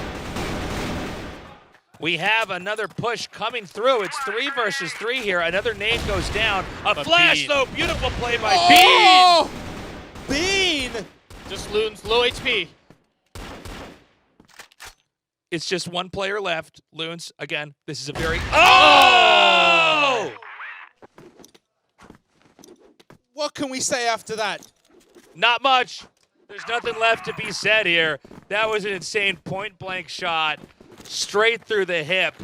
And now it's a 7-0 lead. Right now, Q9, 2 more games on this side of the map and 3 more wins away from moving on to the round of 4. Someone needs to clip that and put that in the Louvre. That was just art. That was the best thing I think I have seen so far this weekend. Yeah, Bean, you could have heard a few footsteps going over towards the B entrance on the side, but that was just nasty. 9-0 from Bean.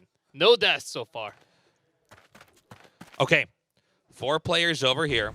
Once again, a similar setup here. There's a lot of different ways you can go once you're just left of Central Plaza. You can go up into the A site. You can go push to mid in A or B, or you can go the long way around double pillars into the B site. But for now, Lazarus is going to wait. Again, they need to have one of the greatest comebacks in Crossfire history to actually not only win this game, but win this series and move on. And I do think the writing's on the wall, so I'm curious to see how the rest of this game is going to be played out. Another Lazarus player drops off, but nice. It evens out now 4-4. With a nice kill. Ooh, does go down long again. Yeah, Solo baits with the flash, but and Long comes out from the actual A side and gets the kill from the off angle. So these are the small setup type plays that Q9 is providing oftentimes towards the A side, and that's exactly why Lazarus actually did not